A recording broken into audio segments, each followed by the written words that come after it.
Honorable members, the prayer. Lord, the God of righteousness and truth, grant to our King and to his government, to members of the Legislative Assembly, and to all in positions of responsibility, the guidance of your Spirit. May they never lead the province wrongly through love of power, desire to please, or unworthy ideas, but laying aside all private interest and prejudice. Keep in mind their responsibility to seek to improve the condition of all. Members, we will now be led in the singing of our national anthem by Jomi Joseph. I invite you to participate in the language of your. Oh, Canada, oh, home and native land, true patriot love in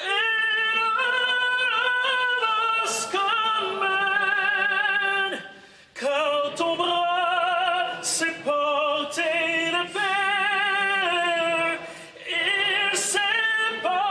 La croix, ton histoire est une épopée des plus brillants exploits. God keep my land glorious and free.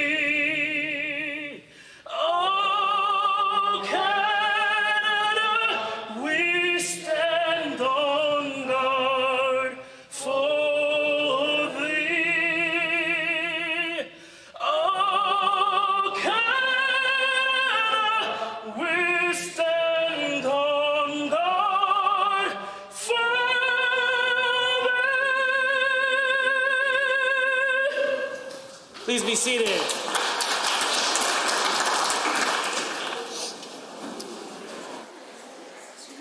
Honorable members, this year marks the 25th anniversary of Les Rendezvous de la Francophonie, a national-wide celebration of French-Canadian language and culture. Today, on International Francophonie Day, we recognize Alberta's vibrant Francophonie community. The French language was integral to the development of our province, and it remains one of the most important and prolific languages in Alberta today. French is the first language of an estimated 88,000 Albertans, and more than 380,000 Albertans are of French descent. I had the honor of hosting an event earlier this afternoon to celebrate the Francophonie culture. I am sure the members who were able to attend or watch online agree that each performance illustrates the music is the international, universal language that speaks to us all. Truly beautiful performances on this important day, including our national anthem today. Please proceed to your seats.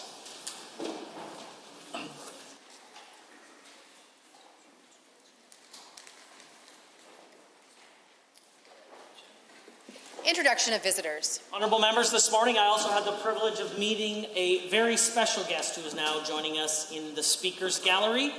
Please welcome the High Commissioner for New Zealand, His Excellency Martin Harvey. Please rise and receive the warm welcome of the Assembly.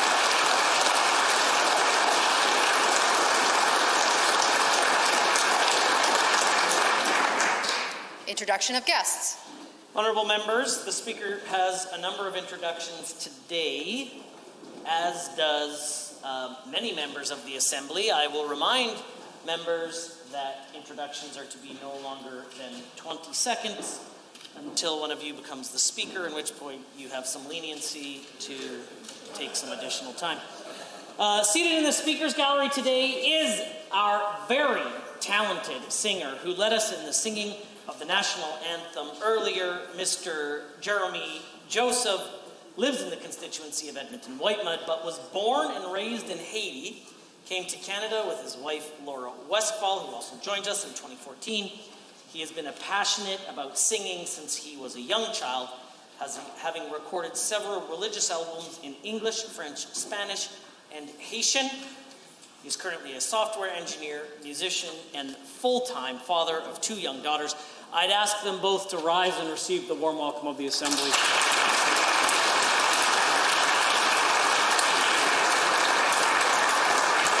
Also seated in the Speaker's Gallery, it's my pleasure to introduce perhaps my very best friend on the face of the planet. He is one of the few people that I can call at 3 a.m. when I need to get out of a jam. He is a resident of the constituents of Highwood, my good friend, Mr. Stephen John Shifley. Please rise and receive the warm welcome of the Assembly. The Minister of Advanced Education. Well, thank you, Mr. Speaker. It's my honor to rise to introduce the 5 most important people in my life. I ask they stand when their names are called. My parents, Andreas and Maria Nicolaides, as well my amazing wife, Michelle, and my 2 beautiful daughters, Eleftheria and Christina. I ask that they rise and receive the welcome of the Assembly.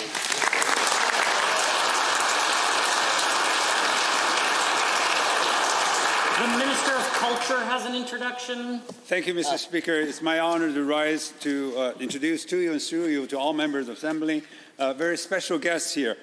Pierre Aslan, President of ACFA, Association of Canada Francophone Alberta, and Amy Vincent Chabot, with Rial Poyan, Executive Director of Francophone Secretary. I asked them to rise to receive a warm welcome from this House. Hear, hear.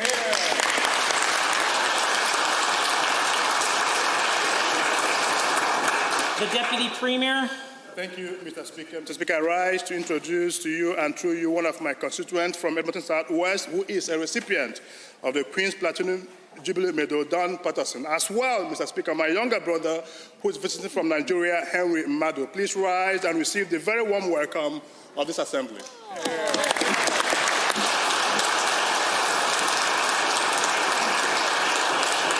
Honourable Member for Lacombe-Panoka has a school to introduce.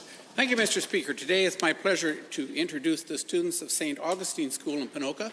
With them today is their teacher, Sharon Hackett, and her colleagues. So to the students and the staff of St. Augustine School, please rise as I welcome you to the Legislative Assembly today. Thank you. Edmonton Decor has an introduction. Well, thank you, Mr. Speaker. It's a pleasure to rise and introduce to you and through you to all members of the Assembly 32 more of some of the brightest young minds in the province in the constituency of Edmonton Decor from St. John Bosco's Elementary School. I look forward to meeting them later on in this week at school at the Legislature. Please rise and receive the traditional warm welcome of the Assembly. The member for Edmonton Goldbar. Thank you, Mr. Speaker. I'm pleased to introduce to you and to all members of the Assembly 24 students from, in their words, the most awesome and bestest school in the entire province, Waverley Elementary School. They're accompanied by their teacher, Don Douglas. Please rise and receive the traditional warm welcome.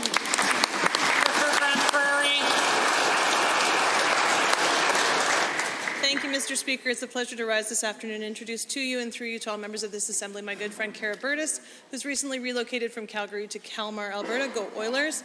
And her daughter Julia Burtis and her niece Chloe Weslowski. Unfortunately, Katie Burtis couldn't join us today. Please rise and receive the warm welcome of the Assembly. The Government House Leader. Thank you, Mr. Speaker. I rise to introduce to you and through you a real mensch, Jeremy Preet and his amazing wife Sarah and their boys Jake and Tyler. Together, the Preets run EPIC, which is a youth center in Cardston that runs after-school programs, everything from basic etiquette to mental health awareness. And I invite them to rise and receive the warm welcome of the Assembly. The Honourable Member for Edmonton Glenora. Thank you, Mr. Speaker. It's my honour to introduce you to some of the members of the Edmonton Raging Grannies who are here in attendance. Please rise as I say your names. Anna Novikov, Cassie Azuzfu, Marilyn Gay, Edda Looms, Audrey Brooks, and Louise Swift. They're here to gather and protest in solidarity with other women from across the province and to stand up for Alberta families. Thank you so much for being here. The Honourable the Minister of Children's Services and the Deputy Government House Leader, the Honourable Government Whip. Thank you, Mr. Speaker. Very happy to introduce to you and through you 2 constituents from the great riding of Leduc-Beaumont, Anna and Crystal Linnick. If you could please rise and receive the warm welcome of the Assembly. The Honourable Member for Edmonton Highlands MLA for Lethbridge West, I'm so very happy to introduce the Feisty Five from the Lethbridge Raging Grannies. Please join me in welcoming Barb Phillips, Maria Fitzpatrick, Karen Gay, Judy Millard, and Jerry Dick. Woo! The Honourable Member for Fort Saskatchewan, Vanderbilt. Mr. Speaker, I'd like to introduce to you Councillor Sunny Raju from Two Hills, Councillor Elroy Yakimchuk from the County of Two Hills, as well as Ruvan Raju, former school board trustee, Jan Raju, St. Paul Education trustee, and their girls Zalia, Zaria, and Ziana. I'd also like to note that Sunny, Elroy, and Ruvan are all Queen's Platinum Jubilee Medal recipients. I would ask that they please rise and receive the warm welcome of the Assembly.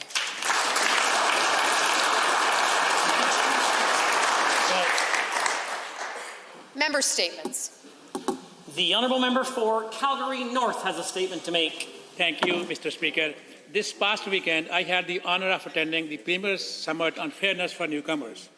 After the first launch last year, the summit now provides an annual opportunity to connect, learn, and initiate positive action. Alberta has a rich and diverse cultural landscape, and we are proud to be leading the way in the important work of creating a more open, inclusive, and educated province. The Government of Alberta is committed to ensuring that every newcomer can reach their highest potential and has access to the supports they need to help them integrate into this province that they now call home. This includes the ability to build rewarding careers, to support themselves, their families, and communities. This journey for newcomers comes with numerous struggles, many of which still affect many newcomers to this day. Eliminating barriers such as unemployment, underemployment, education recognition, and settlements are crucial to support newcomer success and drive economic growth. Newcomers deserve reassurance that they are embraced and valued in the workplace and the community. A key focus for this year's summit was listening. Throughout the program, there were numerous opportunities to listen to each other. It is through listening, Mr. Speaker, that we better understand the perspective of others. Every newcomer, regardless of their role, has something unique and worthwhile to contribute. Each one of us has the opportunity to listen and to learn. My hope is that we will enrich ourselves in knowledge and in awareness and be ready to act. I would like to extend my most sincere gratitude to the panelists, presenters, and participants for this year's summit, as well as to the many staff and volunteers who brought this event to life. Your contributions are valued and help us to build a better... The Honourable Member for Edmonton Riverview. On December 14th, 2022, something wonderful happened. I became a grandmother for the very first time.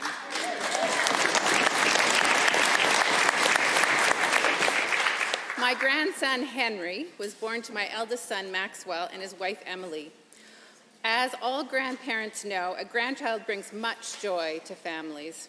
There are, of course, the jokes about just being around for the fun part of helping Henry grow. The parents are responsible for soothing him when he cries and getting up at night to care for him. Grandmothers get to cuddle and play when he's in a good mood. Seriously, though, beyond the intimate connection I have with him, I want our society to be vibrant and caring so that Henry is supported to fulfill his dreams. As a grandmother and a member of the Alberta legislature, I know the kind of province in which I want Henry to grow. In fact, I've worked my entire life to ensure all Albertans have opportunities to achieve their dreams. Creating a fair, inclusive, and equal society has been my life's work. Before being elected, I did this work through my profession as a social worker. For more than 30 years, I worked to support vulnerable Albertans. However, there came a point in my career when I knew I needed to address the difficulties before me and my clients at a higher level. That's when I decided to seek public office. I'm so proud to be part of the Alberta New Democrat Caucus, a caucus that shares these values of fairness and justice. An Alberta NDP government will ensure that all Albertans have equal opportunities. We will protect and improve public health care so that Henry and all Albertans have a family doctor and never have to pay out of pocket to see a doctor. An Alberta NDP government will help families manage the cost of living by getting their utilities, insurance, and tuition costs under control. and Alberta NDP government will work with business and the energy sector to grow our economy with good jobs, more training, and more innovation. The spring election is an opportunity for Albertans to choose a government that will create a vibrant and caring society. Vote Alberta NDP for Henry and all Alberta's grandchildren. The honourable member for Calgary-Pagan. Mr. Speaker, I am by no means a great runner, but on March 8th I was given an inspiring reminder of how I do have that right and ability. In many parts of the world, women and girls are not able to go for a run outside. When Zainab Husseini tried to go for a run in Afghanistan, people threw rocks at her, insulted her, and threatened her. They believed that because she was a woman, she should not be allowed to run outside. But Zainab had a goal to become the first Afghan woman to complete a marathon in Afghanistan. When she ran, she felt free, and she wanted every woman in Afghanistan to have that experience. So, despite the challenges she faced, she trained for the marathon in secret in a small enclosed courtyard, not much larger than the average one-bedroom apartment, running in loops over and over so she could make a difference. Against all odds and facing threats to her life, in 2015 she became the first Afghan woman to run a marathon in Afghanistan, and in doing so was an inspiration to so many. Zainab and women like her are why the 93rd Girl Guide unit with Girl Guides of Canada chose to participate in the Secret 3K Run, a Canadian organization promoting girls' participation in sport. By exercising their right and ability to walk and run freely within Canada, these girls honor those who do not have that freedom. I was happy to personally sponsor my constituency manager's daughter and her amazing Girl Guide group for the run. The event is an opportunity to reflect on the courage and determination of women and girls worldwide. Nations thrive when women are allowed to fulfill their true potential. In Alberta, our government is committed to uplifting female athletes. We support women in sport through the Podium Fund, through recreation grants, and by providing funding to organizations like the In Motion Network. To Zainab, to our Girl Guides, and to all female athletes who are paving the way for all girls around the world to participate in sport, Alberta stands with you. The honourable member for Athabasca Barhead Westlock. Thank you, Mr. Speaker. The NDP opposition is at it again, this time claiming that crop insurance premiums will be increasing by 60%. This type of fear-mongering and misrepresentation of the facts is just one of many reasons why the NDP will never be able to provide stability or security to Alberta. But I'm not here to indulge in the NDP and their alarmist rhetoric, Mr. Speaker. As a lifelong farmer and the Parliamentary Secretary for Agri-Food Development, I'm here to set the record straight about what our government is really doing for the agriculture industry. Our government has spoken out against the federal carbon tax and federal fertilizer reduction targets. We've provided melt exemptions to farms amidst driver shortages.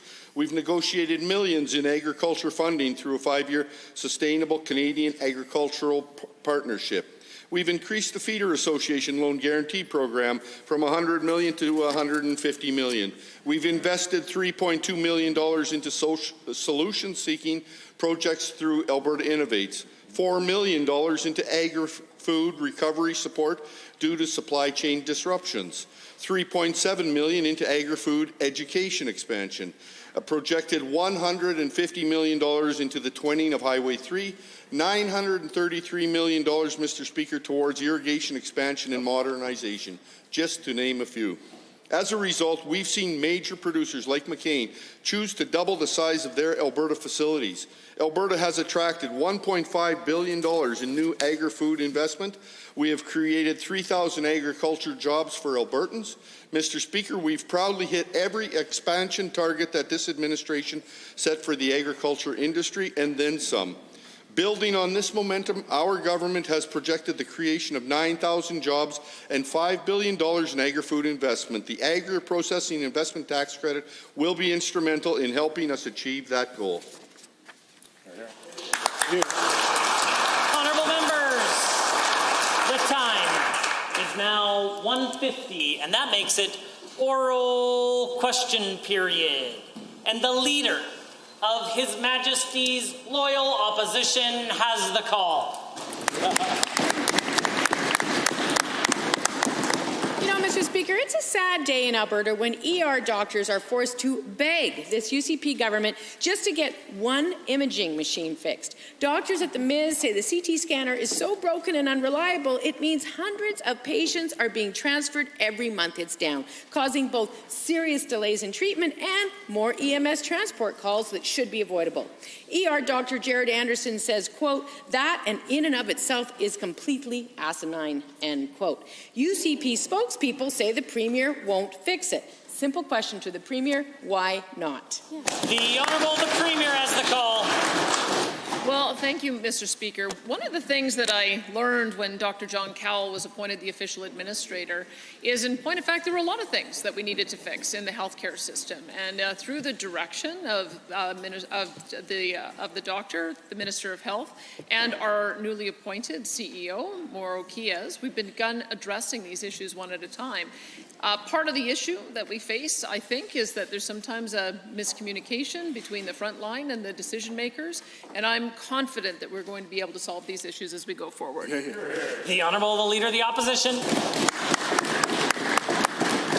Well, the solve would just be to say, sorry, it's going to get fixed. But over the past year, multiple staff at the MIS counted almost 2 months that the machine was not functional. Dr. Anderson says that even after the emergency room upgrades, without fixing this machine, quote, you're immediately going to hamstring us from being able to do our job properly, end quote. So to the Premier, why is Alberta spending $65 million to update the MIS emergency room and still not fixing the broken scanner? How does this make any sense at all?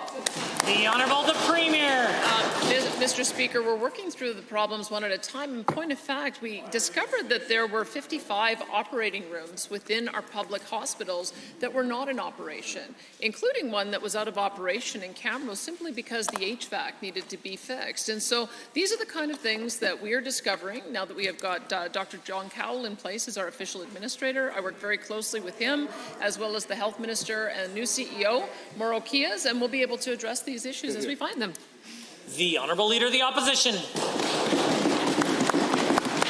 Well, Mr. Speaker, these folks have been in charge for the last 3.5 years, regardless of when Dr. Cowell showed up.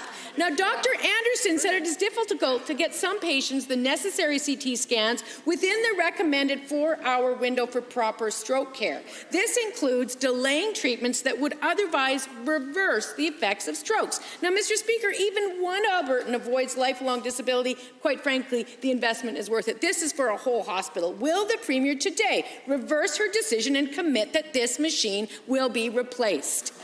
The Honourable the Premier. Mr. Speaker, proper governance is that we let the CEO make decision, overseen by an official administrator.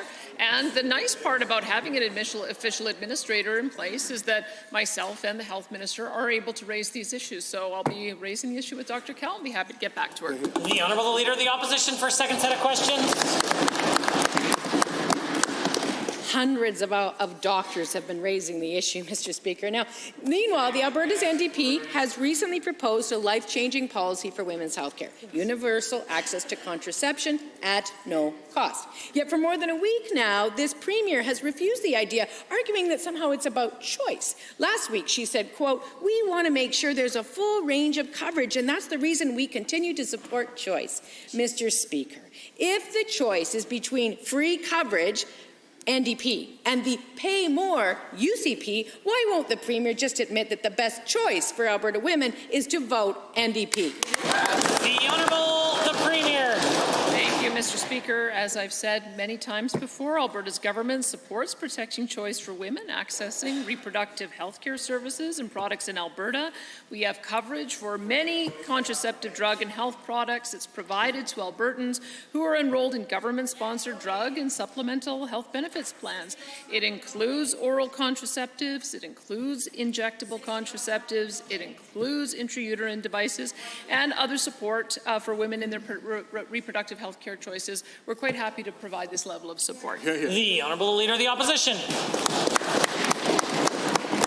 Well, Mr. Mr. Speaker, this goes to the heart of who this Premier is. She doesn't understand the conceptual difference between universal free health care and health care people pay for out of pocket. That's why she can't answer this question. Now, Kathy says, I have a great plan, but it doesn't cover IUDs. Diane says, relying on private insurance will again leave out some of our most vulnerable women. And Joanne says, someone should inform our Premier that very few young women have their own private health plan coverage. Why is the Premier ignoring these women? The Honourable the Premier has the call. Well, Mr. Speaker, the member opposite well knows that the Canada Health Act ensures that no hospital services and that no doctor services are paid for out of pocket. We do know also, because she has a health spending account along with all of the other politicians who are in this chamber, that covers all of the variety of things that are not covered by health care.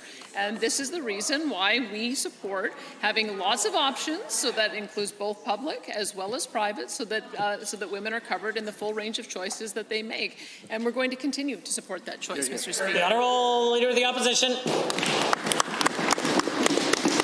Mr. Speaker, for so many women, the choice to pay is no choice at all. JJ says money should never be a barrier to accessing birth control. Rhiannon says if it was free, I'd have saved enough to pay my student loans or put down a down payment on a house. And Rebecca says including contraception in health benefits is what true equity looks like. I can't wait for May 29th. Mr. Speaker, me neither, because that's when Albertans will get better, universal, public health care. No question. The Honourable the Premier. I didn't hear a question there, Mr. Speaker. The Honourable Member for Edmonton Millwoods and the official opposition House Leader. Mr. Speaker, 2 weeks ago, the Ontario Labour Minister announced that they were expanding WCB coverage on firefighters impacted by 2 specific types of cancer. What's more, Ontario made the coverage retroactive all the way back to January 1st, 1960. This government now for weeks has been claiming that it's impossible to provide retroactive coverage specific to the heroes of the Fort McMurray wildfire. Now, this government has had a few weeks to look at what Ontario is doing.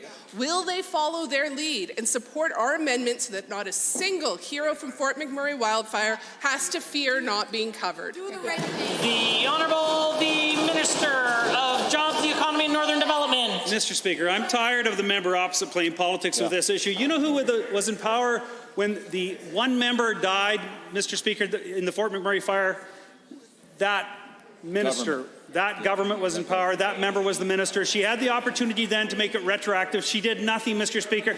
This government is actually doing the right thing. We're not going to follow Ontario and do the wrong thing. We're going to do the right thing, Mr. Speaker. That's what this government's all about, being smart and caring. The Honourable the Member for Edmonton Millwoods.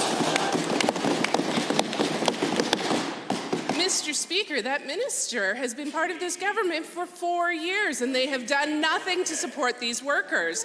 The UCP seems to think that it's a small number of firefighters who will not benefit from Bill 9, and that they've done enough. On this side of the House, we believe that every firefighter who went to fight the beast should be covered.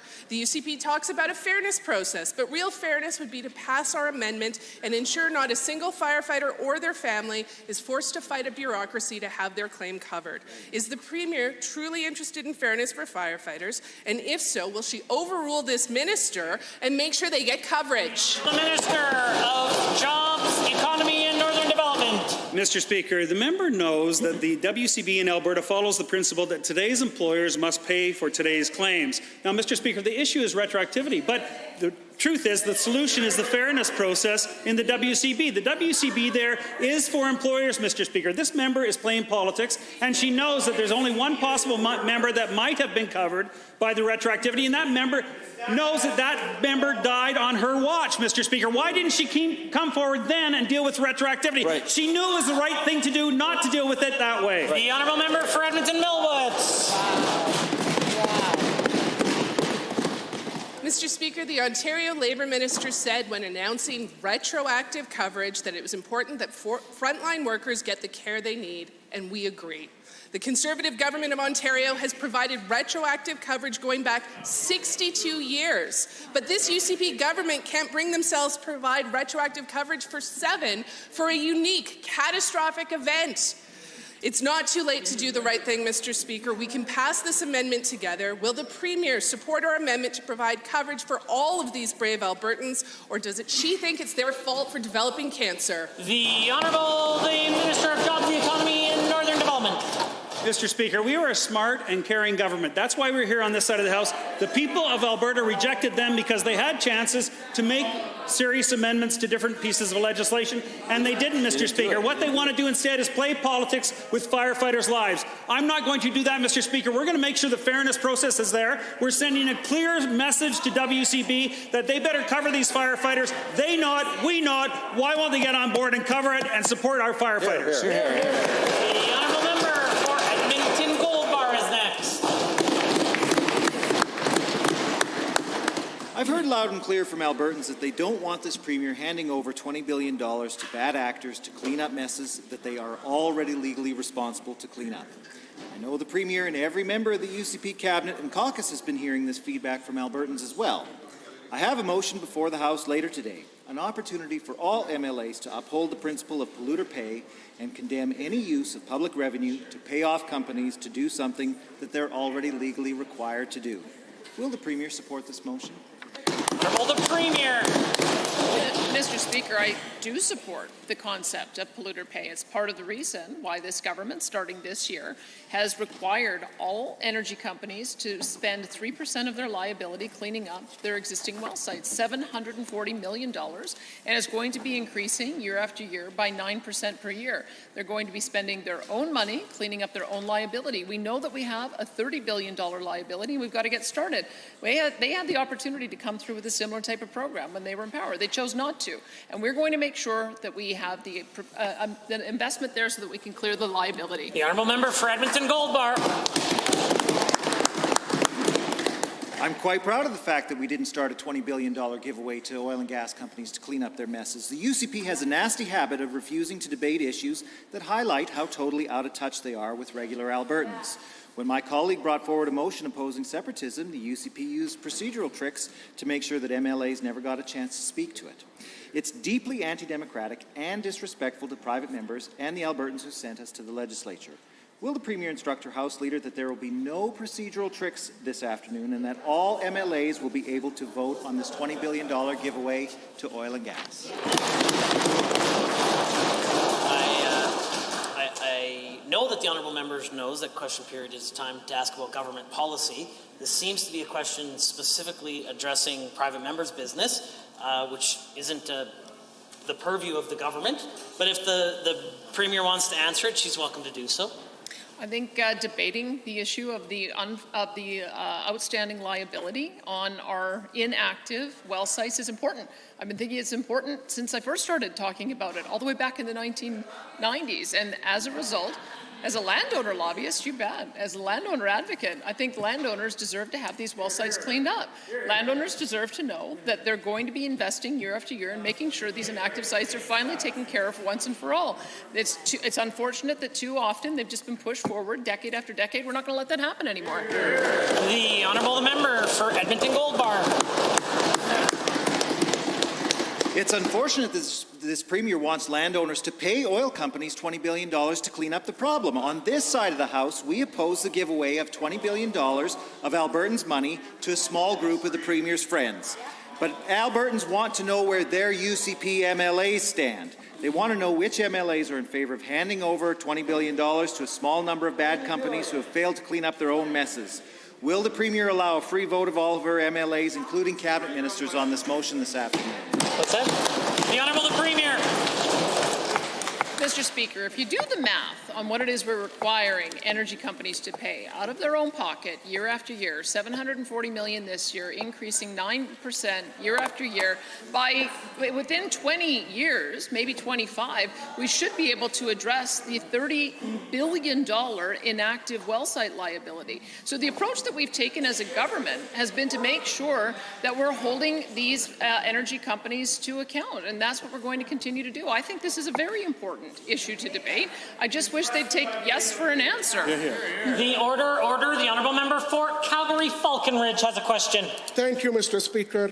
Immigrants are key to continuing Alberta's economic success. They come to our province and bring skills that help labor shortages in key sectors and help local economies. Last week, Alberta's government held the Premier Summit for the Fairness for Newcomers. At this conference, Mr. Speaker, immigrant serving organizations and non-profit gathered to discuss how we can better serve newcomers in our province. To the Premier, can you tell Albertans, especially new immigrants, what the government learned at this conference and how the government moving forward to support newcomers? The Honourable, the Deputy Premier. Thank you, Mr. Speaker, and thank you to the member for that great question. And the member is correct, Mr. Speaker, to say that newcomers are paramount to Alberta's success. I heard from newcomers and immigrant serving agencies how we can better support them when they arrive in Alberta and how the programs we already have in place are working to help these newcomers settle in our province. Mr. Speaker, we are working hard to attract and retain newcomers in the province, and I have good news. It is working, Mr. Speaker. The Honourable Member for Calgary-Falconridge. Thank you, Mr. Speaker, and thank you to the Deputy Premier. Given that Alberta's government has made a clear priority to increase immigration into the province through the Alberta Advantage Immigration Program, and given that Alberta has received a substantial increase to the number of nominations through AAIP, and given that newcomers are the key to Alberta's continued success, to the Deputy Premier, can you please inform Albertans what this government is doing to ensure that these newcomers have the tools and resources for Albertans?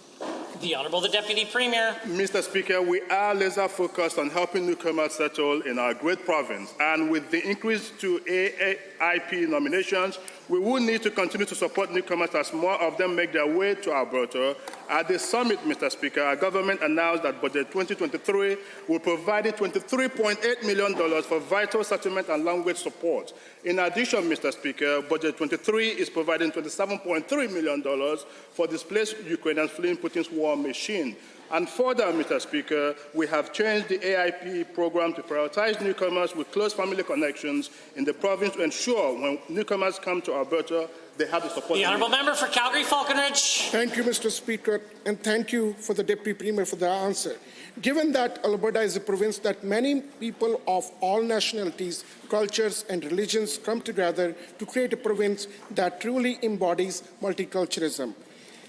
Once again to the Deputy Premier, can you please inform Albertan what is being done to tackle racism and hate in the province and what this government is doing to ensure everyone from all walks of life feel welcome and safe in Alberta?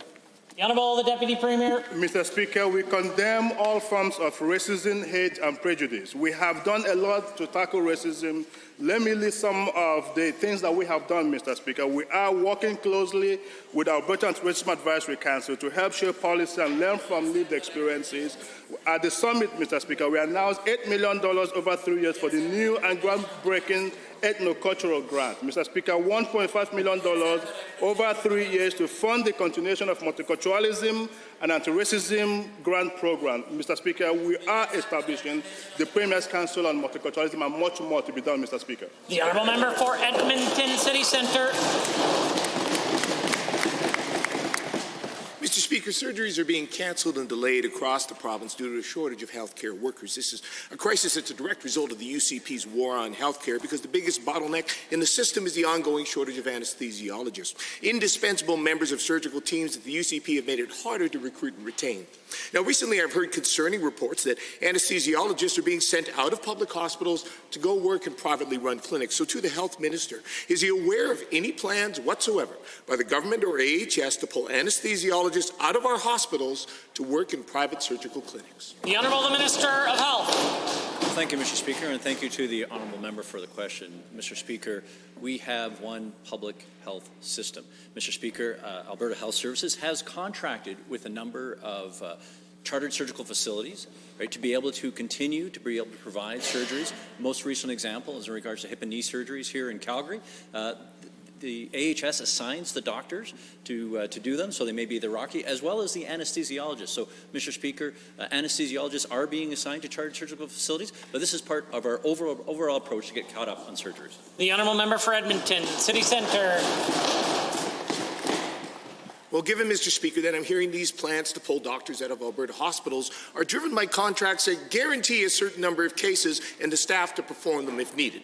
And given that that type of contract would provide all the reward to private clinic owners and pile all the risk and delay onto our hospitals and Albertans waiting for surgeries, can the Health Minister tell Albertans if he has approved such contracts like that would result in private operators getting rich at the expense of Albertans left to wait longer for their surgeries?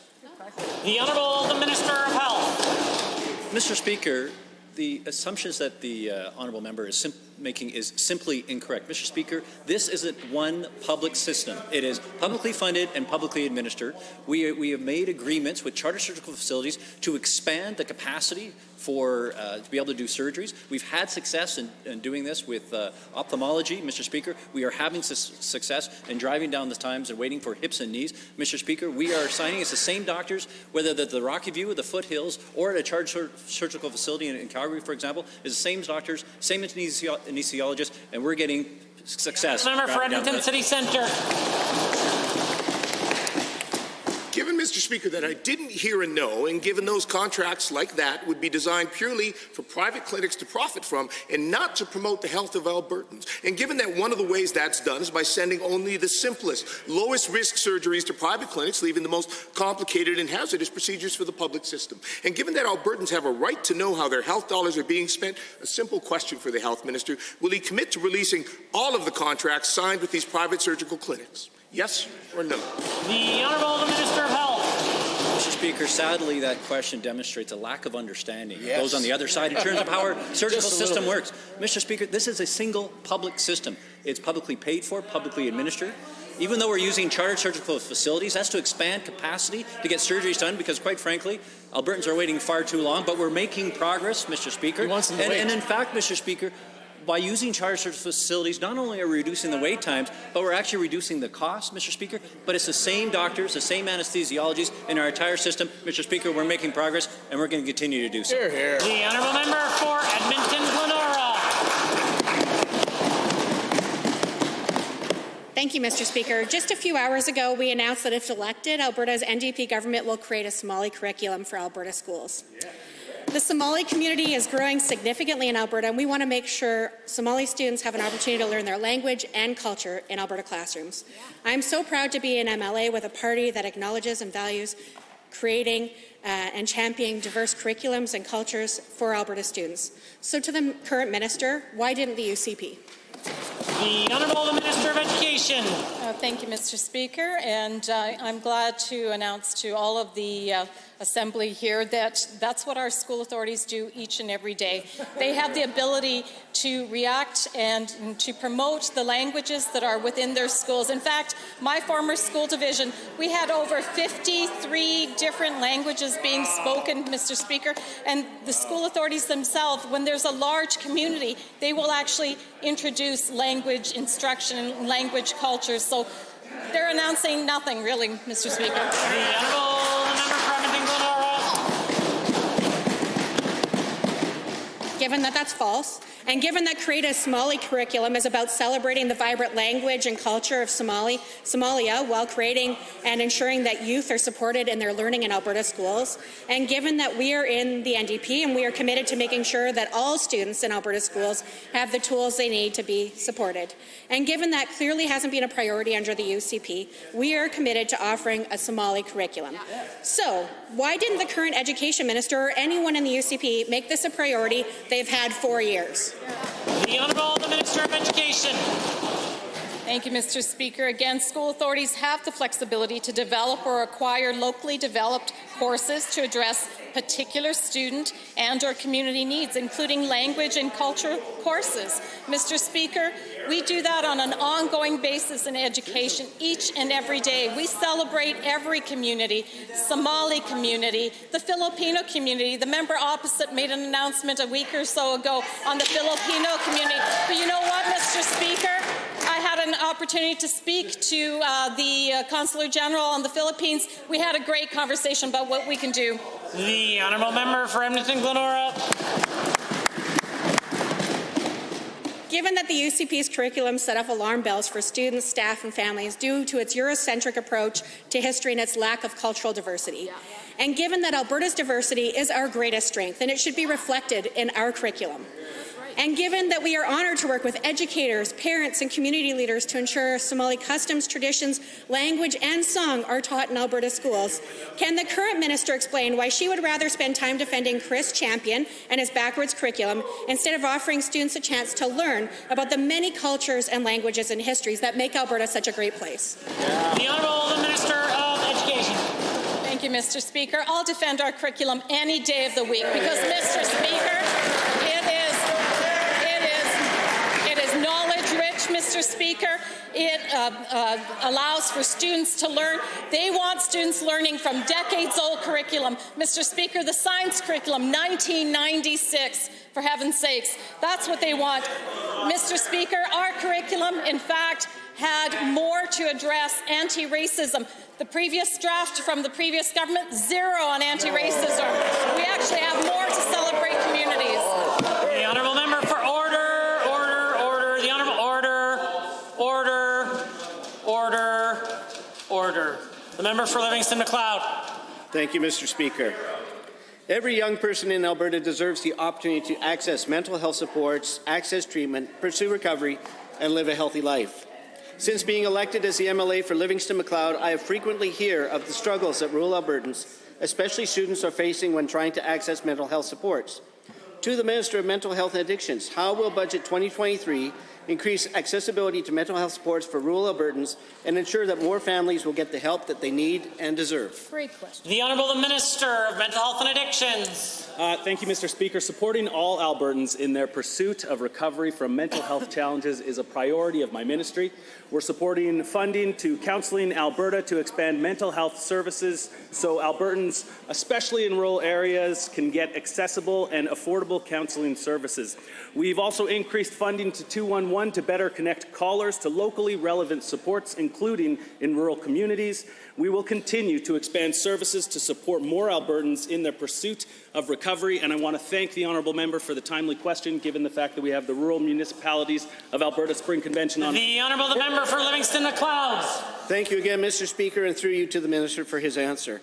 Given that the government will invest $92 million over 3 years to provide critical mental health supports for children and youth across Alberta, in partnership with CASA Mental Health, and given that the Livingston Range School Division in my riding recently received a grant to provide students in southern Alberta with a new and innovative mental health pilot program, what other approaches are the government taking to address the mental health needs of young rural Albertans? The Honourable Minister of Mental Health and Addiction. Thank you again, Mr. Speaker. Budget 2023 contains record-level investments for my ministry, $275 million in total. Contrast that with in 2019 when we came in, that was only 87 according to the line item under them. So huge gains to fix problems that were left behind courtesy of the NDP. However, I do want to mention, as spoken by the Honourable Member, that yes, just recently we announced $92 million in funding for CASA Mental Health to expand youth mental health supports to ensure youth across Alberta can receive treatment closer to home. Thank you. The Honourable Member for Livingston MacLeod. Thank you, Mr. Speaker. Given that students in rural communities have a hard time accessing mental health supports in their communities, and given that our teachers often bear the burden of trying to provide mental health supports for our schools, to the same minister, how will pilot projects like the one in Livingston Range School Division be evaluated and implemented in other schools across the province? The Honourable Minister of Mental Health and Addiction. Thank you very much, Mr. Speaker, and to the member for the question. Over the next 2 years, Alberta Education is supporting close to 60 mental health pilots across the entire province to improve K-12 student well-being. Each of these community-based projects is unique and will bring school authorities, mental health service providers, and other local organizations together to directly address the underpinning issues. I look forward to reviewing the outcomes of these pilots, along with the Minister of Education as well. And I just want to say that this is a perfect example to underscore just how important youth mental health services are to this government. Hear, hear. The Honourable Member for Edmonton South has a question. Mr. Speaker, this government claims they are investing in the economy and boosting job growth. While we see millions and millions in corporate handouts to big businesses, the UCP budget shows that their actions don't match their words. We all know that the backbone of Alberta's economy is actually small business. And the lack of support this government is providing to support Alberta small businesses is appalling. To the Minister of Jobs, Economy and Northern Development, why are you leaving small business owners behind? The Honourable the Minister of Jobs, the Economy and Northern Development. Interesting question coming from this particular member, Mr. Speaker, and his creativity with small business enterprises. But, Mr. Speaker, 97 tax increases in 4 years from the NDP. A carbon tax, a surprise on everything, Mr. Speaker. I don't think this member or the party that he used to belong to until he was removed have anything to talk about on small businesses at all. The Honourable Member for Edmonton South. Thank you, Mr. Speaker. Given that this minister clearly has nothing to say about the issue with any substance, and given that small business owners continue to say that there isn't enough support, costs such as inflation continue to threaten their livelihoods and families, to the Minister of Jobs, Economy and Northern Development again, can you explain to small business owners why more funding and resources aren't being invested into expanding programs like the Alberta Jobs Now program, which is actually aimed at creating jobs? The Honourable the Minister of Jobs, the Economy and Northern Development. Mr. Speaker, the member may not be aware, if he came to the House more often, he would recognize that the Parliamentary Secretary of Small Business is actually doing a tour across Alberta to find out exactly what small businesses need right now, Mr. Speaker. But what they don't need more of is the NDP. Let's be clear, Mr. Speaker, 97 tax increases, along with that special surprise called the carbon tax on everything, did not help at all. What is helping, Mr. Speaker, is a government that is laser focused on making sure that there is enough labour here in Alberta to fill the jobs. And, Mr. Speaker, there's just not. We need more people. Come on out to Alberta. There's a job waiting for you, Mr. Speaker. The Honourable Minister is a learned member of this Assembly, and he'll know that referring to the presence or absence of any member is wildly unparliamentary, and I think it may be possible that an apology will be coming later. The Honourable Member for Edmonton South has his third question. Thank you, Mr. Speaker. Given that this government seems more focused on spending millions of dollars buying advertising space and injecting jobs into downtown Toronto than Alberta, we know that Albertans who are already here want real opportunities for skills training. Can the minister explain to this House why there isn't a plan in place for skills training, upgrading, and support for a larger workforce? The Honourable the Minister of Jobs, the Economy and Northern Development. Mr. Speaker, we do have a plan. We have the lowest corporate tax in Canada. We have received the highest grade from the CFIB on red tape reduction. We have no PSD. We have the lowest personal taxes. We have some of Canada's lowest urban housing, Mr. Speaker, prices. We have so much to offer here in Alberta. We need more people, Mr. Speaker. We need more people to fill the jobs. There's 100,000 jobs right now in Alberta waiting to be filled, and that includes in the small business sector, and that's what we're trying to do. That's why we invested over $600 million in creating jobs and training people here in Alberta, Mr. Speaker. We're getting the job done. The Honourable Member for Edmonton Highlands Norwood. Elementary in my riding is a fabulous school with great teachers and students, but it's currently bursting at the seams. Due to 3 previous school closures in the area, Delton now takes in students from all over central Edmonton. The library's been cut in half and the daycare's been displaced to make room for all the kids. Delton's also been slated as the catchment school for the new Blatchford development, which is expected to bring hundreds of new students into the community in coming years. It needs to be replaced. So I just ask, will the Education Minister please do the right thing and prioritize a new school for the Delton community? The Honourable the Minister of Education. Well, thank you, Mr. Speaker. Thank you for the question. And the member opposite should know, if she doesn't know, that in fact it's school authorities that prioritize the schools that are needed. And in fact, Edmonton Public School did get all 5 of their top priorities in the capital plan. So, Mr. Speaker, as Edmonton Public continues to put forward their school authorities, of course, they do look at all the metrics. There is a very detailed gated process that it has to go through. The Honourable Member for Edmonton Highlands Norwood. And that's a no for Delton, because not only is Delton dealing with space issues, the school is also inaccessible, with access to most of the nearly 80-year-old building not possible for those with mobility challenges. And the school is aging, no longer meeting modern health or safety standards, and in the past year, they've experienced basement flooding, rodent concerns, and challenges with temperature control. The conclusion from all assessments is clear. A full replacement of the building is the most cost-effective approach for Delton. Given these serious concerns, a replacement is absolutely needed, but the Education Minister, as you just heard, won't commit. So will the Infrastructure Minister please do the right thing and step up for the Delton community? The Honourable the Minister of Education. Well, Mr. Speaker. And again, just to detail the gated process, it is a 10-step process. School authorities give us their top asks. It goes through the process. It is determined whether it is a health and safety issue, whether it is an enrollment growth issue, whether it is a legal issue, whether there is additional measures that need to be looked at. Mr. Speaker, it is the school authority that has the ability to put forward its top asks. And Mr. Speaker, this has not risen at this time. The honourable member for Edmonton Highlands Norwood. A whole lot of mental gymnastics from that education minister, because we know the cost of a replacement school for the communities that I represent is but a fraction of this government's budget surplus and but a fraction of the $20 billion that this premier plans to give away to already profitable oil and gas companies. Albertans know that an Alberta NDP government will prioritize good schools for kids in all neighbourhoods, mature or otherwise. So can the premier just explain for all of us why she's forcing kids to learn in overcrowded classrooms in old schools so she can just help her premier's friends get a handout to clean up their messes?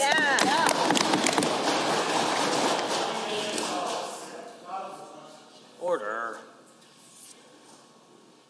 The honourable member certainly knows the stretching of boundaries when it comes to a preamble. For future reference, we will use that question as a perfect example of what is not allowed. The Honourable the Minister of Education. Thank you, Mr. Speaker. And I know that in the past, the Edmonton School District had put that as one of their asks, but Mr. Speaker, when it was evaluated, it was not a health and safety issue, it was not in a high-growth area, and so it did not rise to the top. In fact, Edmonton Public School has prioritized its high-growth areas, and in fact, they did receive their top 5 asks. Yes, they did, and whether they tend to say it or not, they did receive them. Mr. Speaker, under the NDP, only 4 schools in Edmonton, under us 8 schools. Order. The honourable member for Fort Saskatchewan-Vegreville. Mr. Speaker, over the past few weeks, the opposition has fueled much confusion and misinformation about crop insurance premiums. And farmers in my constituency of Fort Saskatchewan-Vegreville are worried by rumours of a 60% increase in premiums.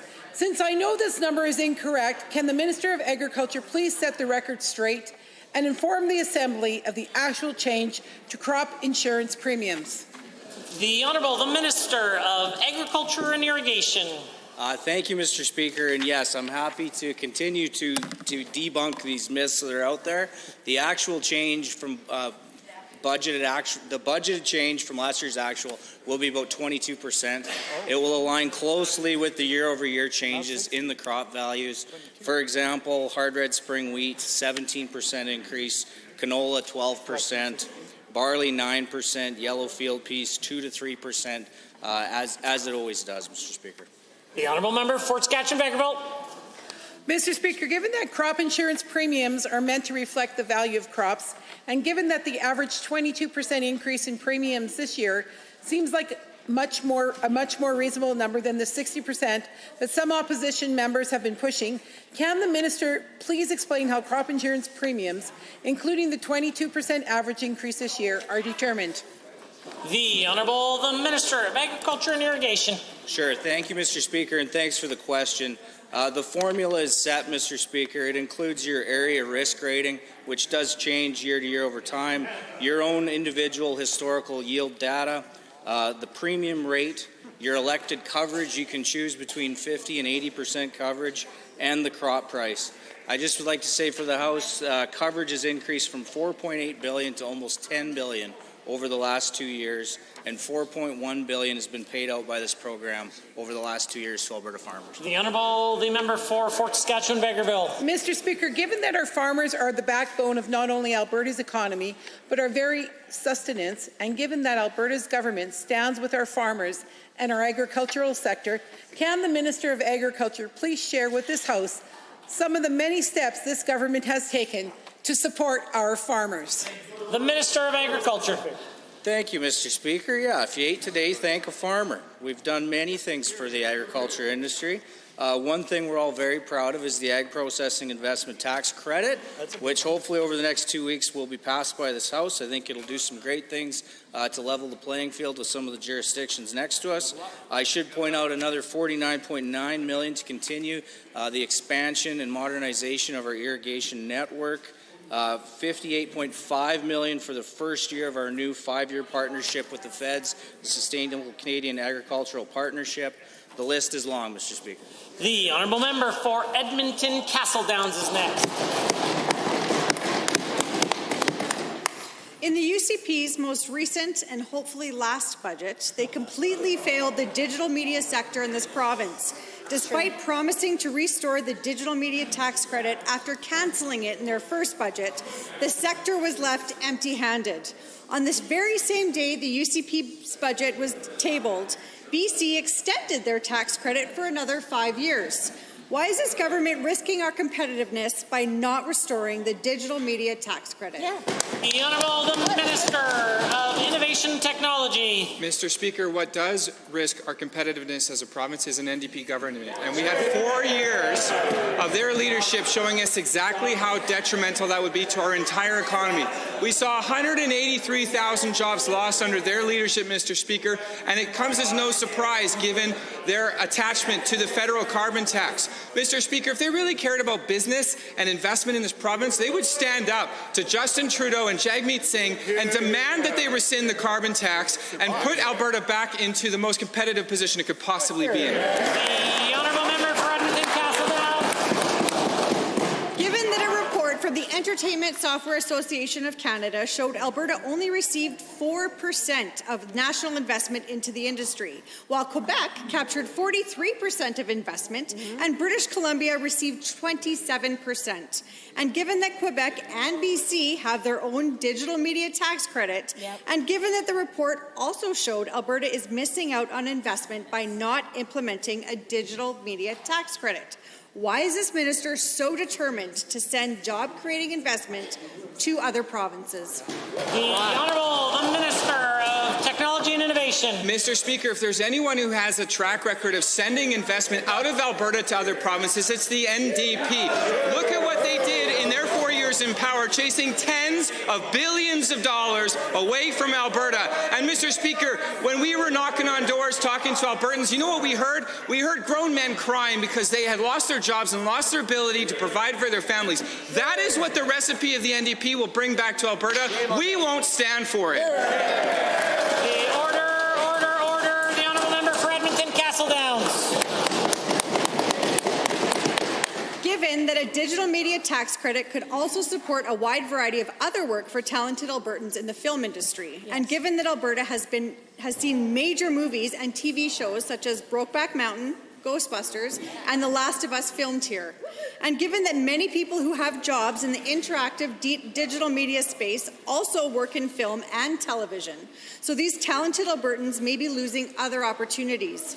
I will ask the minister again, why hasn't he gotten the job done, and why is the UCP sending these jobs out of province? The Honourable Minister of Technology and Innovation. Mr. Speaker, I appreciate the member opposite highlighting our success in Alberta under our leadership. We've gone from $100 million a year in film and television investment to almost $1 billion this year in film and television investment. Mr. Speaker, the choice for Albertans in May is clear. Do they want another NDP government that will make everything more expensive through the carbon tax and through their partnership and cozy relationship with Justin Trudeau and shutting down our energy industry and chasing investment away? Or do they want responsible, fiscally prudent management from a Conservative government that is compassionate and will deliver jobs for the future? Mr. Speaker, I know which way I'm voting, and I know which way the majority of Albertans are most likely to vote.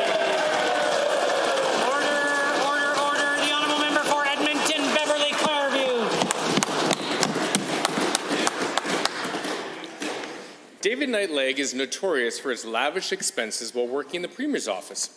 He billed taxpayers tens of thousands of dollars to stay in the finest hotels that included marble bathrooms, vitamin showers, and an Art Nouveau champagne bar. He's a symbol of all of the waste and entitlement of the Jason Kenney government. In estimates, we found out that Mr. Knight-Legg is still being paid almost $10,000 per month by Albertans. What? Mr. Knight-Legg no longer works for the government, nor Invest Alberta. So can the minister please explain why Alberta taxpayers are paying him this generous salary? The Honourable the Minister of Indigenous Relations has risen. Mr. Speaker, in a globally competitive environment, it's important to get the Alberta brand out there, to generate leads and build the relationships and ultimately close deals. And that is the work Alberta was created to do. Mr. Knight-Legg has been helpful in his advisory role during the evolution of Invest Alberta, and he's also been working on investment leads, including the EV battery manufacturing, family office investments, and energy companies and private equity firms, just as examples. The Honourable Member for Edmonton, Beverly Clareview. Given that Mr. Knight-Legg was earning almost $200,000 as a principal advisor to the Premier while expensing tens of thousands of dollars to Albertans, and given that all we know is he stayed in a boutique hotel which promises a one-of-a-kind luxury hotel experience at a home to aristocrats since 1867 and invites guests to release your inner bon vivant. Given that it's not clear what Mr. Knight-Legg accomplished in his role, besides racking up points on his credit cards, what exactly has Mr. Knight-Legg delivered for Albertans for the hundreds of thousands of taxpayer dollars he's received? The Honourable Minister of Indigenous Relations. Mr. Speaker, I'm proud to say that our sponsorship with the Alpine Canada was a 3-year agreement, and it started in 2021, and it's in its last year now, Mr. Speaker. This agreement provides advertising, branding opportunities for Invest Alberta at key Nordic events. These opportunities are aimed at attracting attention from European businesses and audiences overseas watching the events, Mr. Speaker. And there are also opportunities to host events, with some citing Alpine events as their catalyst for finally deciding to come to Alberta, Mr. Speaker. Honourable Member for Edmonton, Beverly Clareview.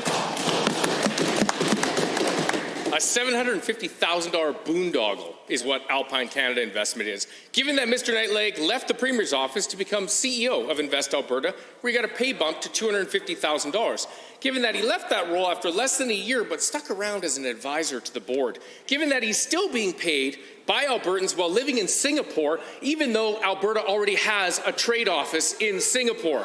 Why is the UCP still shoveling cash at someone with such a terrible record of abusing taxpayer dollars? The Honourable Minister of Finance and the President of Treasury Board. Mr. Speaker, I find it really rich, coming from the members opposite, concern about... Whoa. The Minister of Finance. Mr. Speaker, it's ridiculous. Hearing from the members opposite about their concern for taxpayers' dollars. When they were in office, Mr. Speaker, they didn't respect Alberta taxpayers for 1 minute. Mr. Speaker, they raised taxes. They brought in regulatory burden. They chased tens of billions of dollars of investment out. With it, 183,000 jobs and perpetual deficits. We've done better, Mr. Speaker. The Honourable Member for Calgary East has a question. Thank you, Mr. Speaker. Alberta's economy is thriving with more families working better jobs and more revenue into our province. This has allowed Alberta's government to support the most vulnerable population, which includes those experiencing homelessness. In Calgary, a recent decline in homelessness is showing that our government's efforts are working. To the Honourable Minister of Seniors, Community and Social Services, what has our government done to support Albertans experiencing homelessness? The Honourable Minister of Seniors, Community and Social Services. Thank you, Mr. Speaker, and thank you to the member for the question. Unfortunately, homelessness is a devastating reality that too many Albertans are facing in our communities. It's a complex issue, and it's an issue that this government has taken seriously.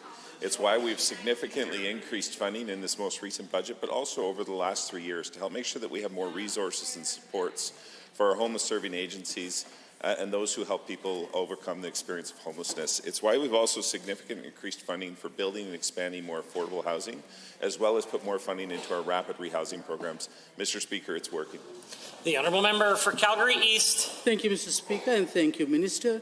Given that there are thousands of Albertans living with addiction who are also experiencing homelessness, and given that this has significantly increased the need for recovery supports across the entire province, Mr. Speaker, what supports are being provided to those experiencing addiction in Calgary?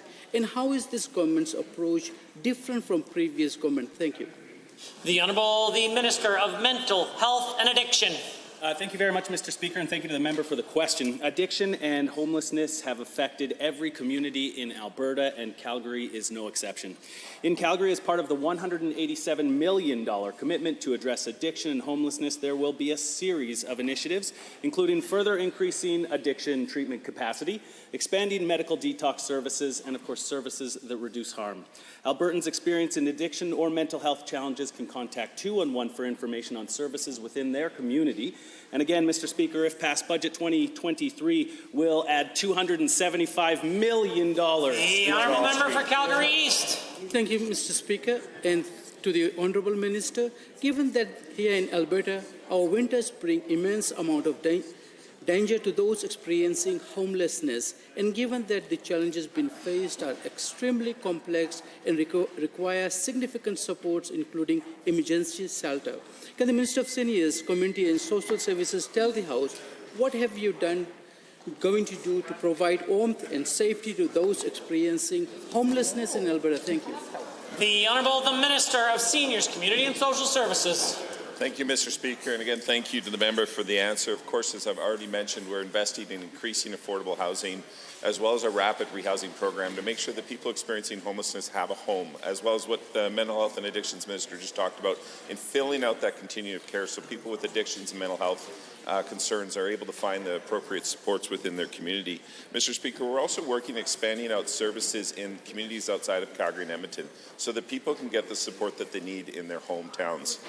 We're also working to partner with Indigenous communities as well as to make sure that we have culturally appropriate supports as well, Mr. Speaker. Thank you. Honourable members, that concludes the time allotted for oral question period in 30 seconds or less. We will continue with the remainder of the daily routine.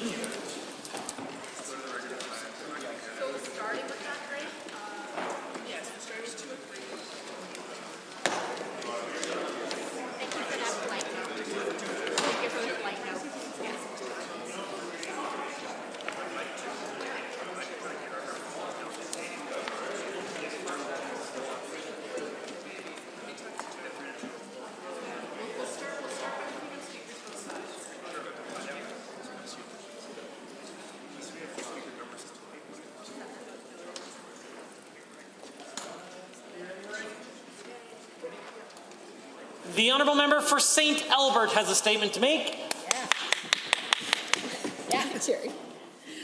C'est avec grand plaisir que je prends la parole devant vous cette journée spéciale pour célébrer la Journée internationale de la francophonie à l'Alberta. Comme nous savons, la francophonie, ce n'est pas seulement une langue française, mais plutôt une communauté de personnes qui partagent aux liens, des valeurs et des traditions communes qui ont été transmises de génération en génération. De la France à l'Afrique, en passant par l'Asie et l'Alberta, la francophonie enrichit le monde de littérature, de musique, d'art et de la cuisine. Ici en Alberta, nous avons le privilège d'avoir une communauté francophone florissante qui incarne l'esprit de la francophonie. Ici en Alberta aussi, l'éducation en langue française est devenue une partie de plus en plus importante de notre système d'éducation. Que vous soyez étudiant dans l'école immersion française ou quelqu'un qui a suivi des cours en français jusqu'à l'âge adulte, la langue française a ouvert de nouvelles possibilités et expériences pour beaucoup d'Albertains.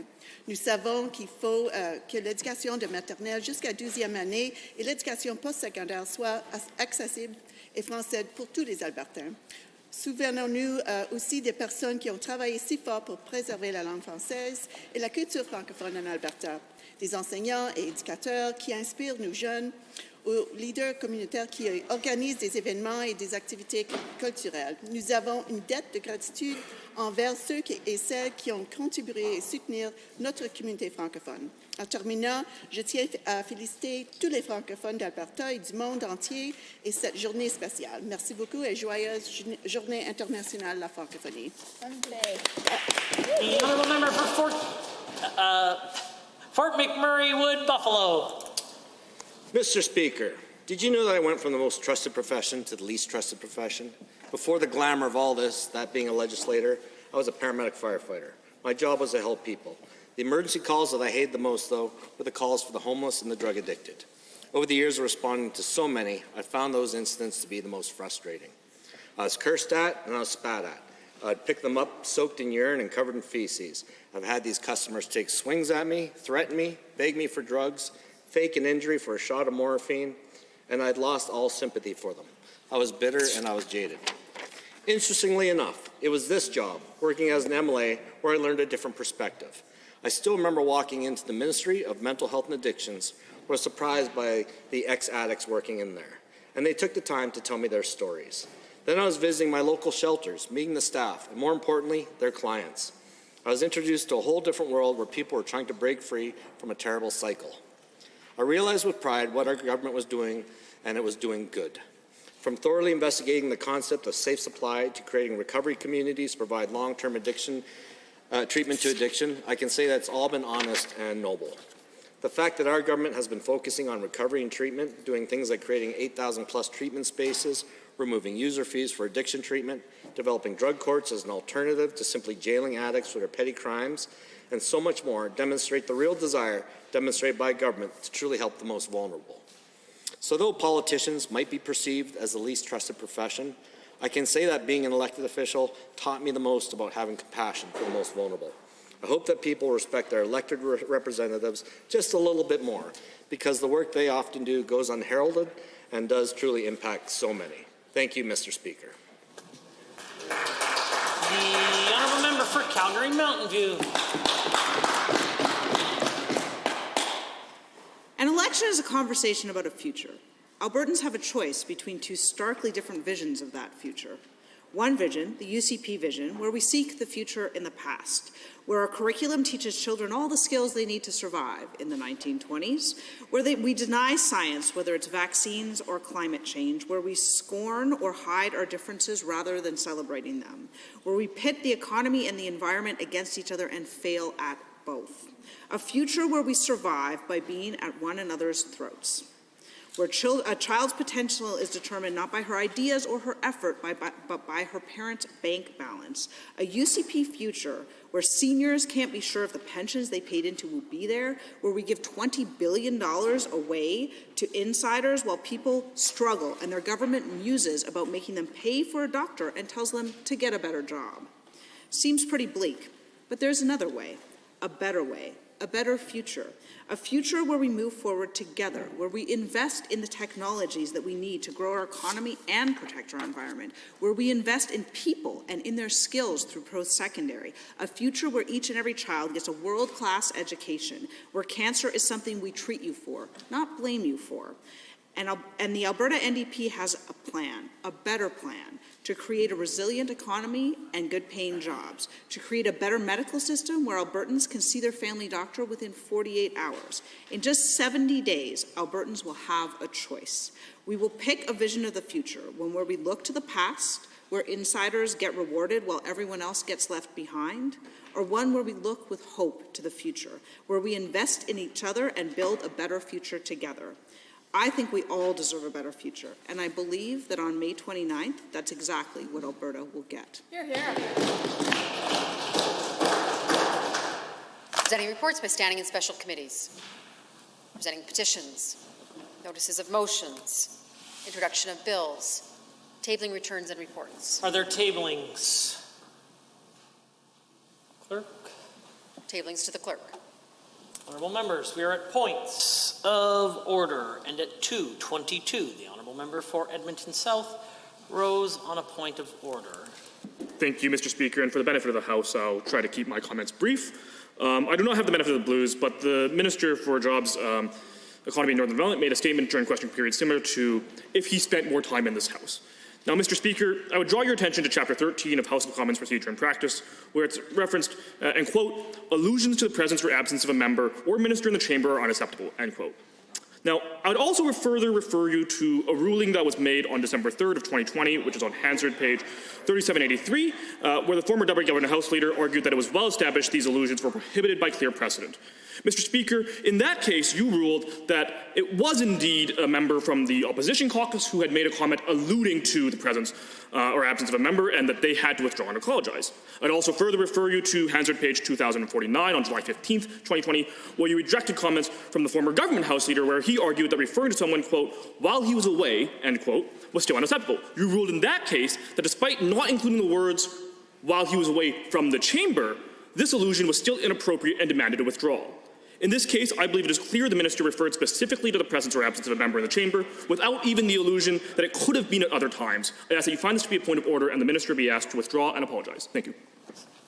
Those sound like good rulings. The Honourable Minister of Jobs, the Economy and Northern Development. Thank you, Mr. Speaker. I just want to say how pleased I am that the member is following rules and pointing out rules that this House should follow. And as a member, I want to withdraw and apologize for that comment. Thank you. Consider the matter dealt with and concluded. Orders of the day, orders du jour.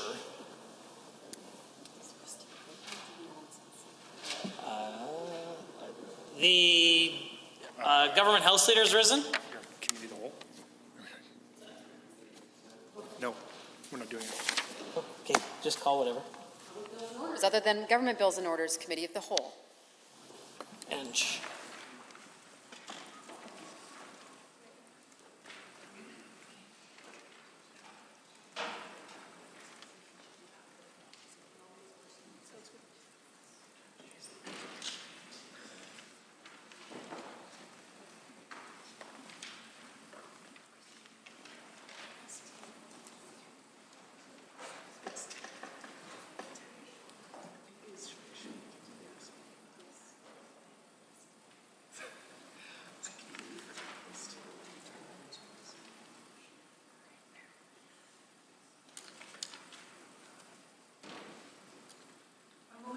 I'd like to call Committee of the Whole to order. Committee of the Whole has under consideration Bill 203, the Traffic Safety Excessive Speeding Penalties Amendment Act 2022. Other members wishing to speak to the bill? The Honourable Member for Calgary East.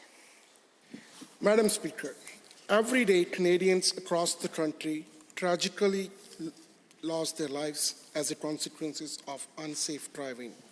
Oftentimes, those who perish as a result of their own unsafe driving are our youngest drivers, testing the limits of their vehicles in an attempt to impress their friends. We had an excellent exchange in the House regarding this bill, and in the light of concerns raised, I'm proposing an amendment.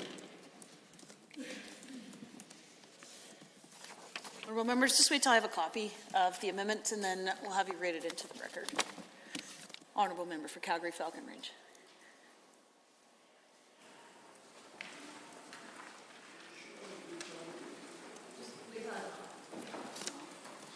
Cue you in.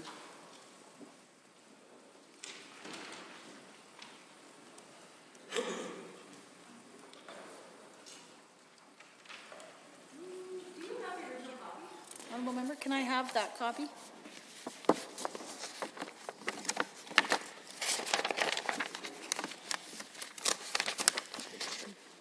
Here, do you want these ones?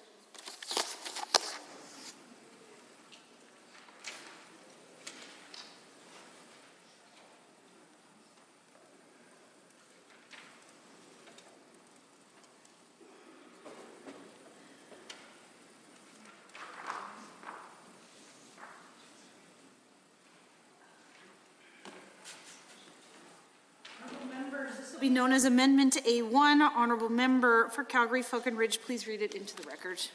Thank you, Madam Speaker. I'd like to move that Bill 203, Traffic Safety Excessive Speeding Penalties Amendment Act 2022, be amendment in Section 5 in the proposed Section 88.21 as follows. A, in subsection 1, by striking out if a peace officer has reasonable grounds, and substituting subject to subsection 2.1 if a peace officer has reasonable grounds. B, by adding the following after subsection 2, 2.1, a peace officer may not take the actions referred to in subsection 1 in respect of a contravention referred to in subsection 2B if A, the contravention occurs on a portion of a highway immediately following a decrease in maximum speed limit on that highway, and B, the driver of the vehicle did not have the reasonable opportunity to de-accelerate in consideration of the amount of the decrease in the maximum speed limit. C, in the subsection 3 by striking out in accordance with the subsection 1 and substituting in accordance with subsection 1 in respect to the provision referred to in the subsection 2B. This does two things. Ensure people in transition zones aren't considered to be stunting because they are 40 kilometers per hour over. The other thing it does is ensure that the stiffer penalties apply to excessive speeding and not to the things that are stunting but not less safe. This heartbreaking reality is something that we as elected officials should do more to prevent. Vehicle stunting is a criminal act that does not only endanger the drivers themselves, but all other Albertans who use the roadways where the crimes are being committed. In order to protect the people of this province from needless, preventable traffic accidents, we must act.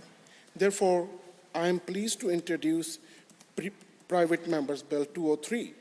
This proposed bill would strengthen the penalties in place for stunting in Alberta so that would-be reckless drivers are more thoroughly deterred from endangering themselves and others, while those who still violate the law are punished more severely. Alberta, quite frankly, is lagging behind other provinces when it comes to pursuing more severe penalties for vehicle stunting.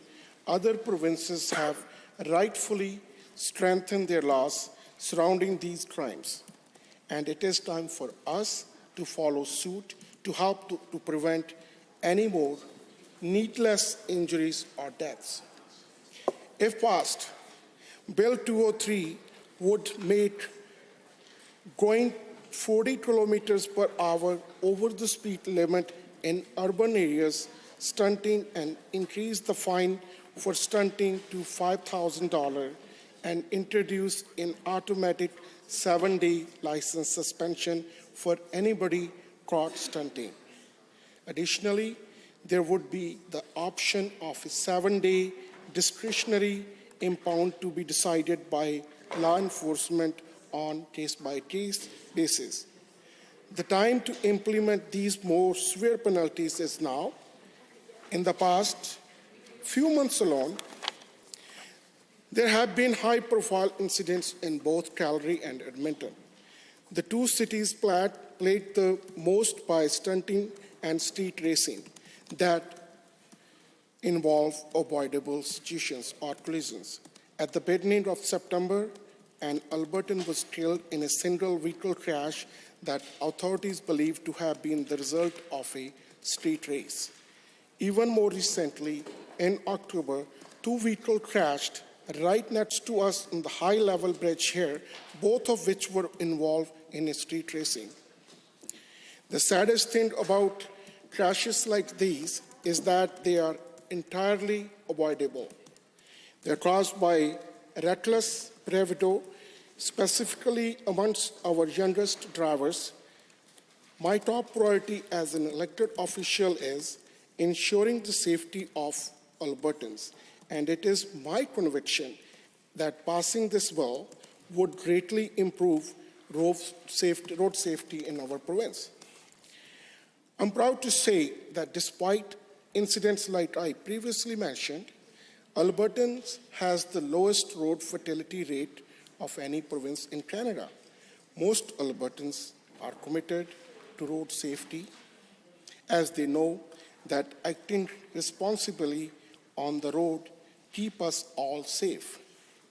A notable exception to this rule involves those who stunt, race, and otherwise drive recklessly.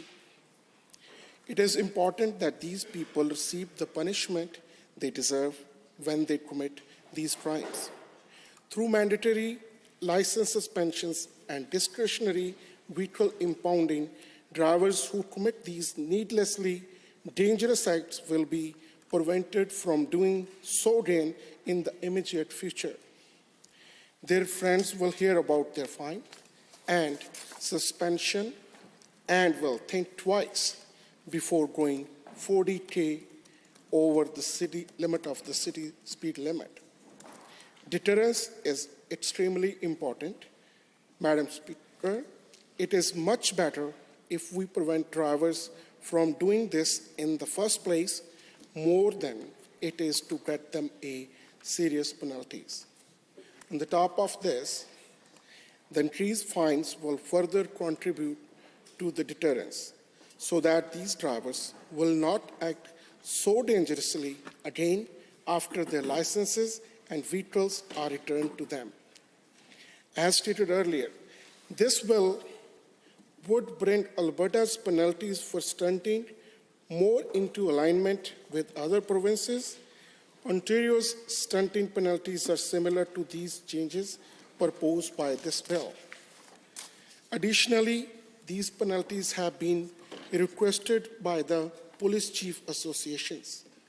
Those who committed their lives to protecting Albertans in all areas of life, not just on the road, believe that increasing the severity of these penalties will improve road safety. When organizations like the Police Chief Association make requests like this, I, as an elected official, do not take it lightly. According to research done by this association, a large portion of speeding drivers, 40% to be exact, are between the ages of 16 and 24. Evidently, this same age group also has the highest traffic casualty rate of any age group. This same age demographics is most likely to engage in vehicle stunting. When these young people engage in stunting, they endanger themselves and others. In their silly attempts to impress their friends or show off, Albertans can be severely injured or even killed. These drivers need to learn to respect the power they have when they get behind the wheel. Without more severe penalties for acts as dangerous as stunting and street racing, these people may continue to take these unnecessary risks. Parents would agree that oftentimes it is important to be strict with your children. There are members wishing to join the debate on Amendment A1. The Honourable Member for Edmonton-McClung. Thank you very much, Madam Chair. Pleased today to rise to speak to the amendment brought forward by the Honourable Member regarding his transition between highway speed and speed that one is required to slow down to after leaving a highway, presumably at an interchange, to another roadway where the speed limit may be increased. But during these periods of transition between one highway to another, precisely an example that I brought forward, Madam Chair, in previous debate about the shortcomings of the bill, and I referred to my experience in driving in Australia, where indeed I did suffer more than one speeding ticket while driving in exactly this situation, where immediately upon exiting the main highway onto a ramp to interchange to another directional highway, I was recorded going highway speed in the transition zone, and of course not having had time to slow down, ended up with a ticket upon my return back to Canada. So I brought this example forward, and I thank the member for recognizing it as something that should be addressed in amending the Act, and I plan to support the Act because I think it's a reasonable amendment, and we always want to make sure that people are driving safely, but we also want to avoid unfair or unjust speeding tickets while we're doing so. But the amendment that's brought forward, Madam Chair, doesn't go anywhere near far enough to address some of the other things that this bill has. There are many sins of omission in the main bill, which I think could have been addressed by this member's amendment, not just simply looking at the unfairness of issuing tickets in a transition zone, but a glaring example of what could have been done and we think should have been done on this side of the House to embellish the bill, improve the bill, would have been a coexisting amendment to define stunting, to give a more clear definition of stunting with better examples of what that offence would entail, such as those found in the BC legislation. And unfortunately, the members decided to limit his amendment to a very narrow scope, which, albeit is an important and I believe necessary and useful amendment that does improve the legislation, could have at this point in time, while the legislation is open and before the House, been improved even more had the member decided to take suggestions that have been raised in debate also during this legislation, during this debate on this legislation, Bill 203, had they taken the opportunity to look at giving enforcement officers better direction by properly defining the term stunting or what a stunt might be.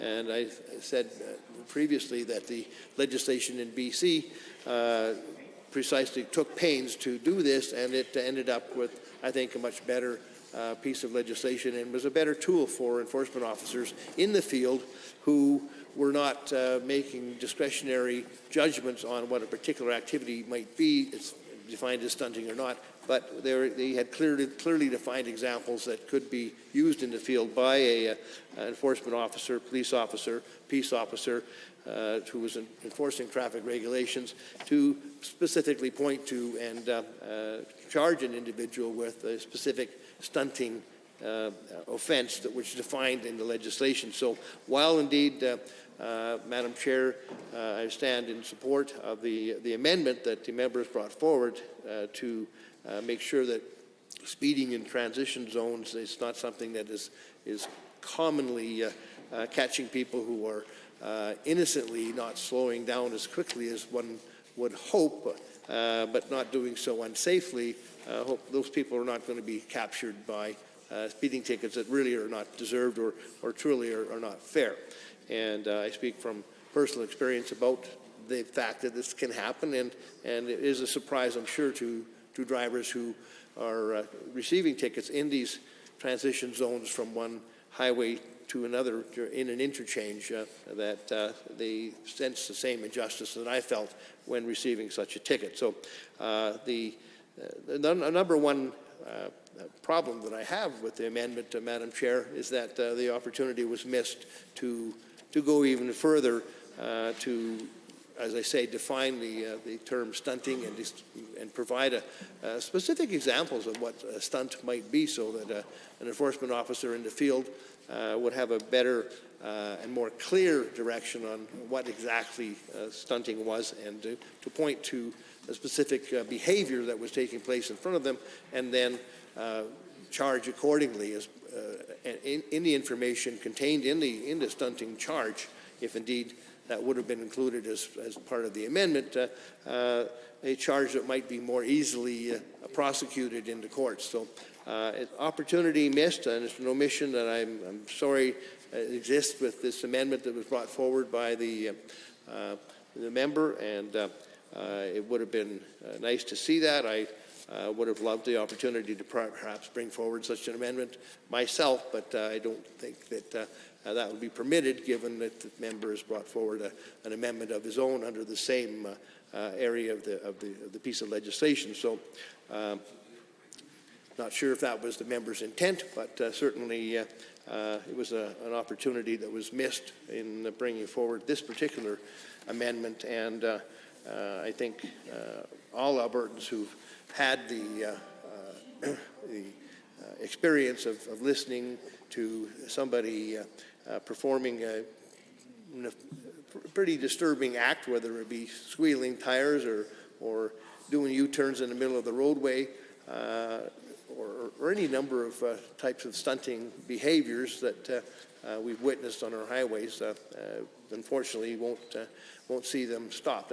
I think that rural Albertans particularly will know, and some intersections in the city, but primarily rural Albertans, just after school is out, after graduation, will find donut marks on their highways outside the local intersections on many rural Alberta highways, because it's considered to be a rite of passage for, I would say, particularly young males driving their vehicles, and they'll spin their tires and do donuts and smoke their tires and create a circle on the highway, and a stunt that potentially very dangerous. So there's incidents that could be described pretty clearly, and would have been nice to see in this legislation had the member saw fit to go beyond what he's doing simply by coming forward with an amendment that talked about eliminating tickets and giving greater discretion to enforcement officers when they're talking about speeding in transition zones. So I hope that it was not a calculated effort on the member's part to thwart any effort on our parts on this side of the House to bring forward more detailed amendments on stunting, but it certainly feels like that. When you are in a position, whether you're in a motorhome or a passenger vehicle, night or winter time, no matter what the conditions are, I think it's incumbent upon the Department of Transportation to take into account some perhaps testing data that will show whether or not there's enough time from the time you exit the highway itself into the transition period to actually slow down safely until there's an enforcement zone that is capturing people who are going above the speed limit. So while I support the effort by the member to bring forward this piece of legislation, I think there's also some study that needs to be done to make sure that the individuals who might actually be breaking the law and creating a safety hazard in a transition zone are not lost from enforcement by this amendment, because there are differences in our exit ramps and our entrance ramps on our highways in the transition zone. Some are extremely long, some are pretty short. So there may be a ample opportunity for an enforcement officer to legitimately charge somebody with speeding, even in one of these transition zones.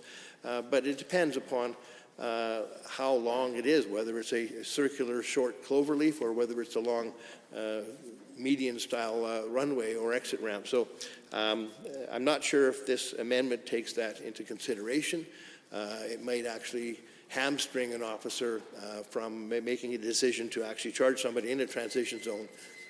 We'll see. Are there others to speak to Amendment A1? Seeing none, I will call the question on Amendment A1 as moved by the Honourable Member for Calgary Falcon Ridge. All those in favour, please say aye. Aye. Any opposed, please say no. That is carried. We are back on the main bill in Committee of the Whole, Bill 203. Are there members wishing to join in the debate? Seeing the Honourable Member for Edmonton-McClung.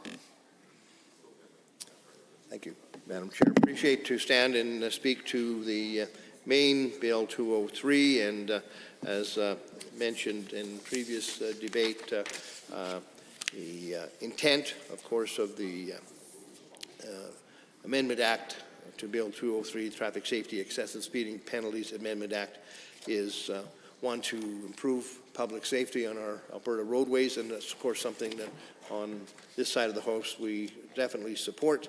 We're always looking to improve our roadway safety, and we always should be taking into account, though, when we're drafting legislation, Madam Chair, that affects our traffic laws and regulations, that proper input is had from all those who are affected, whether they be the police who have to enforce the laws, whether they be our traffic department and experts who would speak to the relative safety of different measures that might be proposed, and of course the public. And I think on some matters we've heard loud and clear from the public about what they think speeding enforcement laws should be.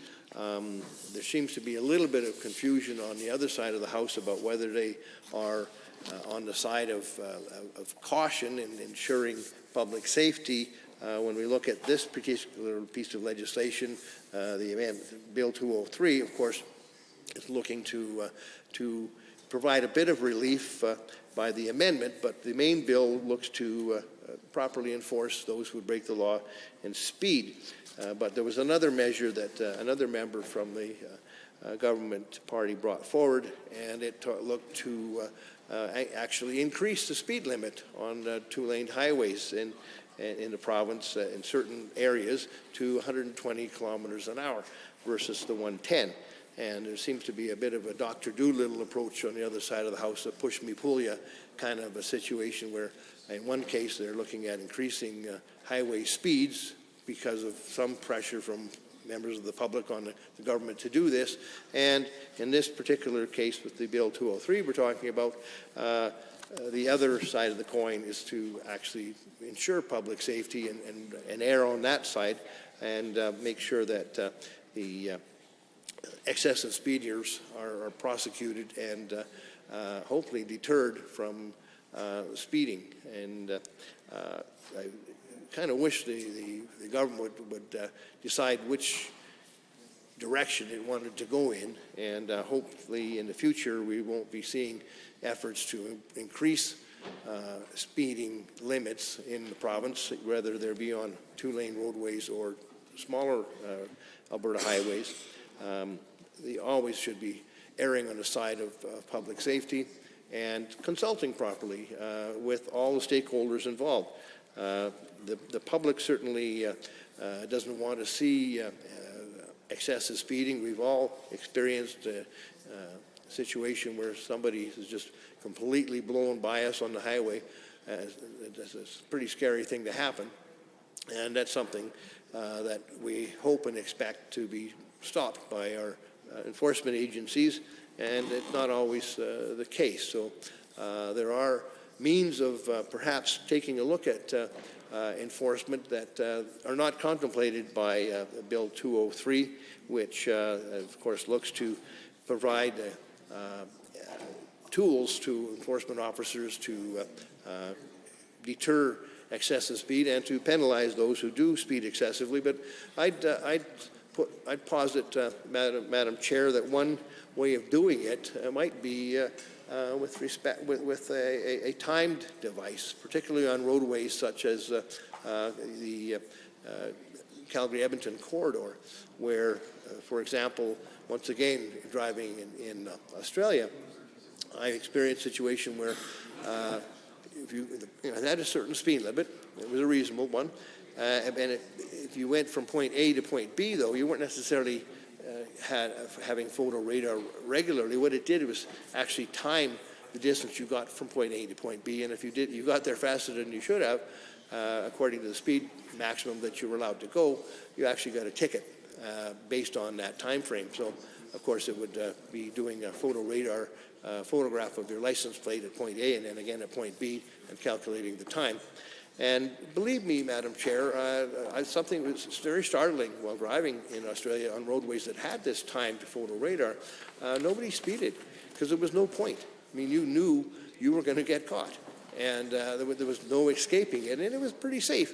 And it was certainly most impressive when you would see a group of people on large motorcycles happily motoring along at the speed limit and not daring to blast over it because they knew for sure if they got to point B before they should have, because they were driving faster than the speed limit, they were going to get a ticket. There was no escaping it. So there are other enforcement measures that this bill could have contemplated in an amendment or in the main bill if indeed the members had done their homework and would have perhaps consulted more widely on it, I'm sure Albertans would have brought forward more suggestions. I can tell you that I'd be surprised if law enforcement wouldn't have had some more suggestions as well that would have improved the legislation and done a bit more of a comprehensive job while the piece of legislation is open. I think it's incumbent upon us, Madam Chair, when we do bring forward changes to legislation, whether it be a Traffic Safety Amendment Act or whether it be on any issue, it's important to have a wider lens to look at what things could be done to improve the legislation and improve the health and safety of Albertans when a piece of legislation is opened. And unfortunately, that opportunity was missed by the government member on this side in his private member's bill 203. It really was a narrowly scoped piece of legislation, and even though it is the private member's piece of legislation, Madam Chair, it is something that could have been much more comprehensive, and I hope that the member feels that he's solved the issue that he wanted to solve with respect to excessive speeding, but when one gets the opportunity to move forward with a private member's bill, one would hope to do as much as possible to benefit Albertans when you have that opportunity, which is pretty special, Madam Chair. We all know that many members have served a career in this House of 3, 4 more terms and never had the opportunity for a private member's bill to be given to them by way of a draw. And I suggest to the House that much more could have been done by this member to take advantage of that very special opportunity to bring forward a piece of legislation by way of a private member's bill, and it was unfortunately an opportunity missed. So I don't plan to oppose the legislation because, of course, the small changes that were brought forward by the member certainly are going to, I believe, improve safety on our roadways and, assist law enforcement, but they don't go anywhere near as far as they could have, and it's not anywhere near as comprehensive a piece of legislation as one would hope a private member would bring forward when dealing with something as important as our safety on our roadways, and it affects every age group in our population, from young drivers to our seniors. Everybody is concerned about safety on the roadways, and the opportunity that we had here to really take a more comprehensive look at how indeed we could improve safety on our roadways in a more comprehensive way, even by way of a private member's bill, Madam Chair, is something that I think was unfortunate. So I won't belabor the point, but I'll suggest that this private member and other private members, even those on our side of the House, Madam Chair, when given an opportunity to bring forward a piece of private members' legislation, really look more broadly at how wide a benefit they could have for everybody in the province by increasing the scope of the legislation that they bring forward. And for that, I'll take my seat. Are there others to join the debate on Bill 203 as amended in Committee of the Whole? The Honourable Member for Calgary Mountain View. Thank you very much, Madam Chair, and I'm pleased to rise and speak to this bill. This, of course, is, I think, one of the things we often hear about as members in our community from different folks in the community is people speeding, particularly in playground zones where children are present, or really on any road where children are present. I think this is a fairly major concern, so I'm glad to see this bill brought forward to address it, because I think a lot of people are worried about this. And honestly, when you talk about dangerous activities, actually getting behind the wheel of your car is one of the most dangerous activities in which most people regularly engage in their daily lives. And in my former role, when we were in government, I had the opportunity to speak to a number of parents who had lost children, whether to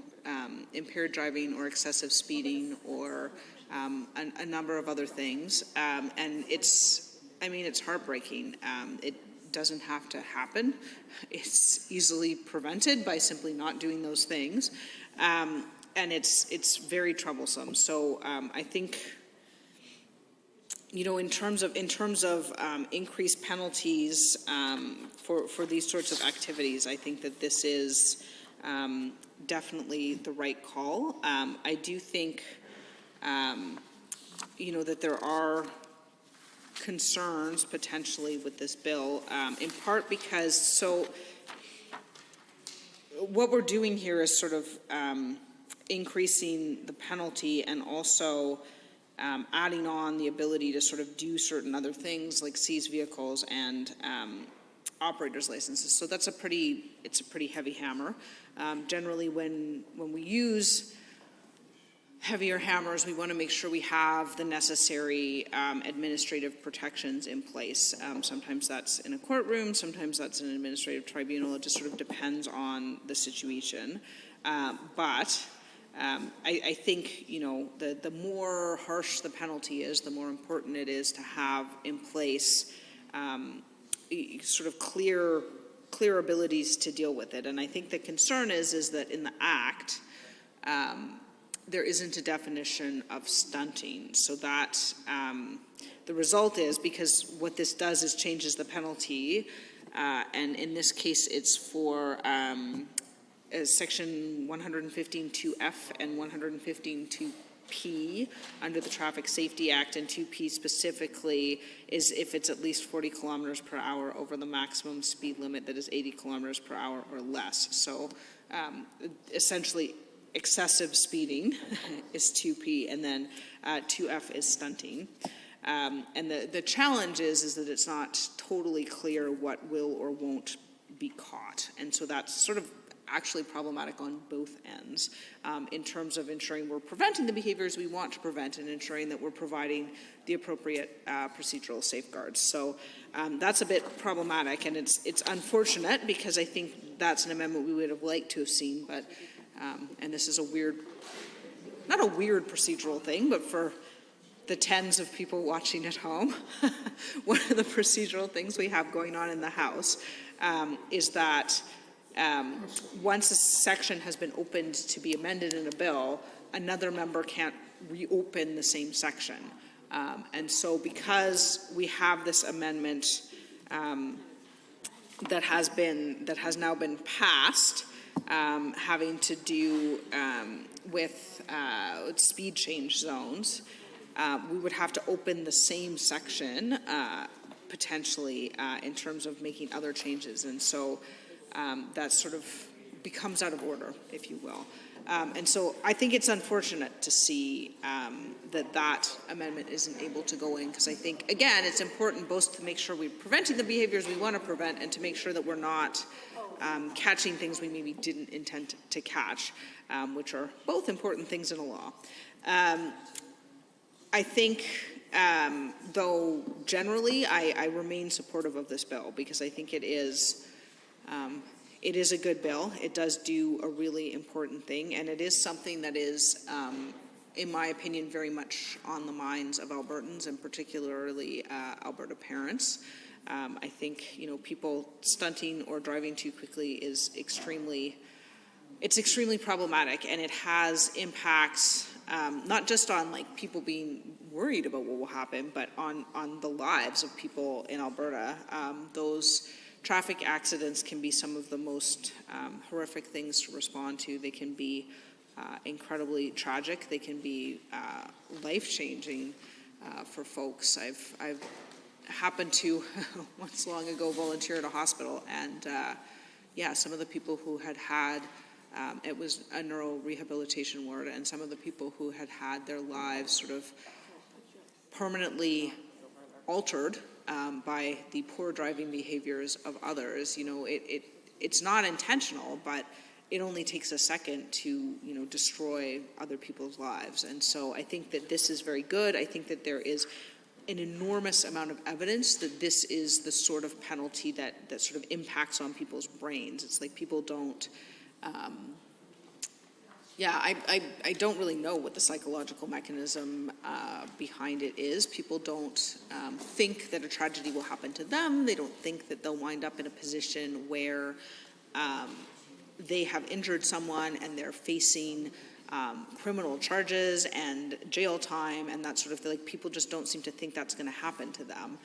But for some reason, these sorts of penalties, and we have a lot of evidence of this from across the country, these sorts of penalties seem to have a greater impact on people's behavior because they can more easily see, I guess, maybe more easily envision the scenario in which they are caught by the police and they receive this penalty, and so this alters their behavior in a way that perhaps the potential of injury to themselves, to their loved ones, or to others doesn't.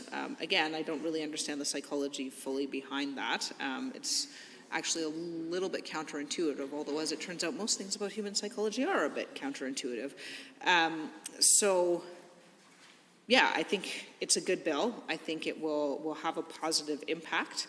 I do wish that it was a little bit better in this way, but I think that as far as it goes, I am supportive of it, and I think it's something that will impact the lives of Albertans, which is something very, very positive. I imagine the member, like all members of this House, has heard from constituents about this. I know probably one of the most well-attended town halls I've been to in my role as an MLA was specifically about people speeding too much. It included law enforcement and the community association and members of the community, because people are really concerned. They want their children to be able to play outside, and rightly so. They want their children to be able to walk down the street, and we have had a number of very public, very tragic instances in Calgary, where someone's car went through the window at a restaurant, people driving into houses, all sorts of things. There's often alcohol involved in those incidents, but sometimes it just is excessive speed and excessive silliness, and no one should ever lose their life that way. No one should ever be permanently injured that way. It's entirely preventable and easily so. So I guess over here we don't often say good job. But for the folks, again, tens of folks watching at home, we can occasionally agree on things, and in this instance, I think we absolutely do agree that this is a step in the right direction. I think good job to the member for bringing this forward. I know private members' bills can be a difficult thing to sort of come up with a concept and translate the concept into actuality and that sort of thing. I haven't actually personally had conversations, but I assume there has been some conversations with law enforcement across the province. My recollection from admittedly 3.5, almost 4 years ago now, is that generally a lot of services were looking for this sort of thing, the ability to hold people more accountable for speeding, because officers see this every day, the sort of tragic results of what really is an act that doesn't intend to injure, but has the serious potential to injure others. And so, yeah, I think, I guess that sort of covers the points I want to make with respect to this bill. I would say, yeah, I will be supporting. I would urge all members to support it. I imagine that most folks will. And with that, I think I will take my seat. Thank you. Are there any other members wishing to speak to Bill 203 as amended? Seeing none, I shall call the question. On Bill 203, the Traffic Safety's Excessive Speeding Penalties Amendment Act 2022. On the remaining clauses of the bill, are you agreed? Any opposed? Carried. On title and preamble, are you agreed? Any opposed? It's carried. Shall the bill be reported? Are you agreed? Any opposed? That is carried.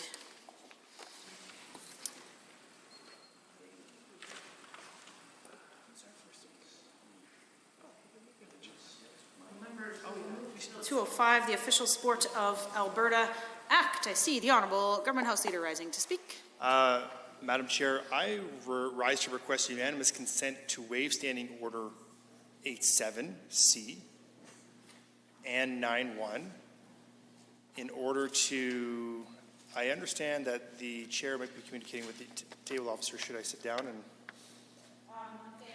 Are you trying to revert to a different bill? Correct. I'm looking to revert back to Committee of the Whole on Bill 204. We will need to rise Yes. out of committee. Okay, go ahead. Please So, proceed. Madam Chair, I move that we rise and report Bill 203. And we'll report progress. And we'll report progress on Bill 205 only because I've called Yes. the Committee of the Whole. So having heard the motion to report on Bill 203 and report progress on Bill 205, all those in favor, please say aye. Any opposed, please say no. That is carried.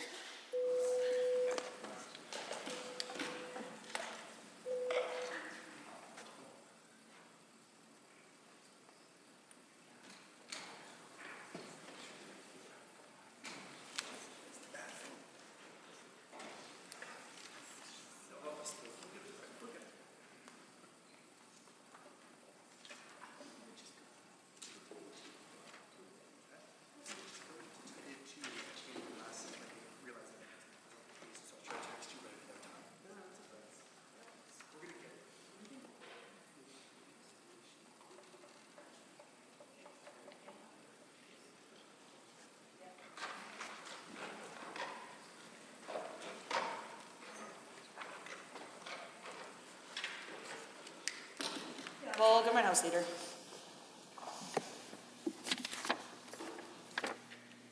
Yes, to report the bill. My apologies. The Honourable Member for West Yellowhead. Oh, sorry.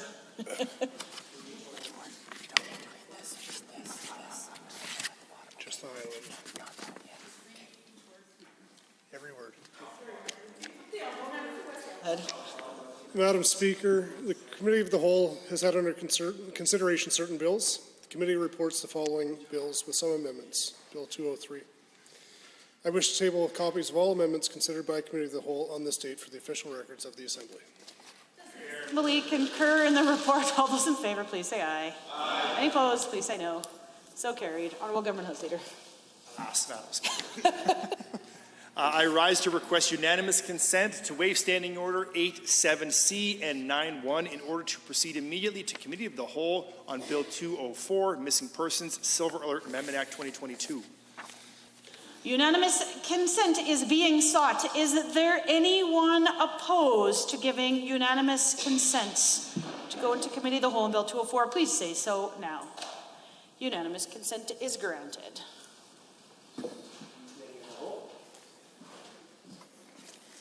Chair needed some exercise.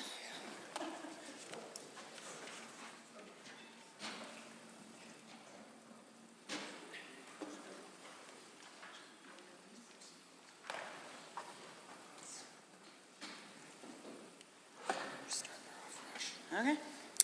Honourable members, I'd like to call Committee of the Whole to order. Committee of the Whole has under consideration Bill 204, the Missing Persons Silver Alert Amendment Act 2022. Are there members wishing to speak to the bill? The Honourable Member for Drayton Valley Devon. Thank you, Madam Chair. Private Members Bill 204, the Missing Persons Silver Alert Amendment Act 2022, was originally the idea of a former legislative coordinator I had by the name of Maureen Goff. And in 2016, Maureen was one of the primary caregivers for her elderly mother. And as she approached me with the idea of creating an Amber Alert for seniors. It was under her guidance and hard work and the two of us that Private Members Bill 210, the Missing Persons Silver Alert Amendment Act, was put before this House and passed.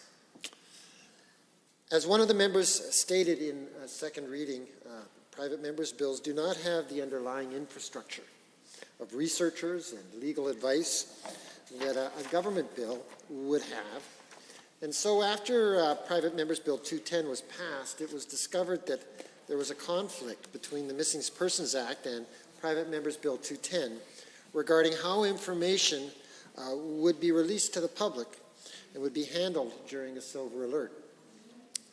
This explains why Private Members Bill 210 had been passed by the legislature, but it was never proclaimed and therefore could not benefit a senior that had gone missing. It also explains why this Private Members Bill 204 is necessary, as Private Members Bill 204 is designed to make amendments that address the shortcomings in Private Members Bill 210 and to provide police and Albertans with another tool to use in order to help find and protect a senior that has gone missing and is deemed to be at risk. During second reading of Bill 204, a member had asked the question, why have these amendments not been brought back into the legislature before this year? It's a good question. The answer to that question is that I had to find out exactly what the conflicts were that had created the problems between Private Members Bill 204 and the Missing Persons Act, or 210 and the Missing Persons Act. Then a solution had to be found, and finally, since this was a private member's bill, I either had to wait until I was drawn again for a private member's bill, or see if I could find a private member willing to pick up this idea and propose the amendments. As luck would have it, I was once again drawn for a private member's bill, and this my last sitting in this legislature before I retire as an MLA. And as this House considers the amendments brought forward in Private Members Bill 204, it must be understood that a great deal of effort by the Ministry of Justice and all of the stakeholders that were interviewed have gone into addressing the shortcomings in Private Members Bill 210. The amendments in Private Members Bill 204 were designed to both address the privacy concerns as information was released to the public, but also to address some of the other insights brought forward by stakeholders. Some have been concerned that introducing a silver alert may create alert fatigue. So several elements were built into the Private Members Bill 204. Firstly, Private Members Bill 204 follows the same pattern of thresholds as an Amber Alert before it can be activated. A police service may activate a silver alert when an individual is reported missing to the police service, and only if the police service determines that the following requirements are met. The individual is indeed a missing person. The individual is a represented adult under the Guardianship and Trusteeship Act, or an adult with a cognitive impairment, mental disorder, or medical condition that may render the person vulnerable. The individual's safety and welfare are feared for, given the individual's cognitive impairment, mental disorder, or medical condition. And there is information available that, if disseminated to the public, could assist in the individual's safe recovery. Madam Chair, as you can see, not every senior that goes missing will result in a silver alert. They must be a represented adult, or cognitively impaired, or have a medical condition that would make them vulnerable enough to fear for their safety. And then the information put out in a silver alert must be capable of assisting in a safe recovery. Finally, the police are the ones that determine if the issue of a silver alert will be of benefit in helping to return a missing senior that is at risk. When discussing this with stakeholders, like the Calgary and Edmonton Police Services, it was determined that if the police remained in control of when to call or when not to call a silver alert, and if we built into the legislation a geospatial element where police would determine the geographical extent of an Amber Alert or of a silver alert, that this would reduce the chance of alert fatigue. It is also the case that Private Members Bill 204 allows the police to decide the extent and the means of the distribution of the information. The police service could decide to limit the alert to a posting on the internet or to Twitter.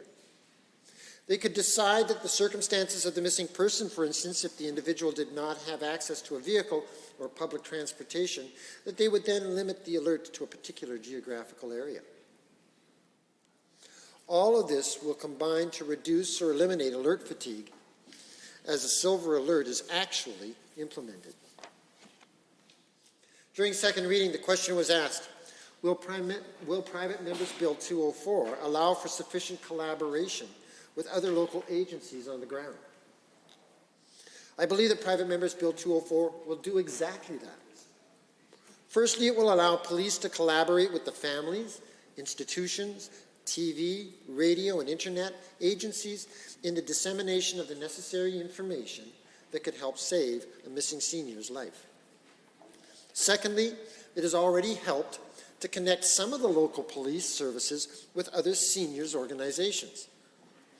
In meeting with stakeholders for this bill, I met with the Calgary Missing Older Adult Resource Network, and they have produced a resource for families with vulnerable seniors called the Resource Guide for Older Adults at Risk of Going Missing.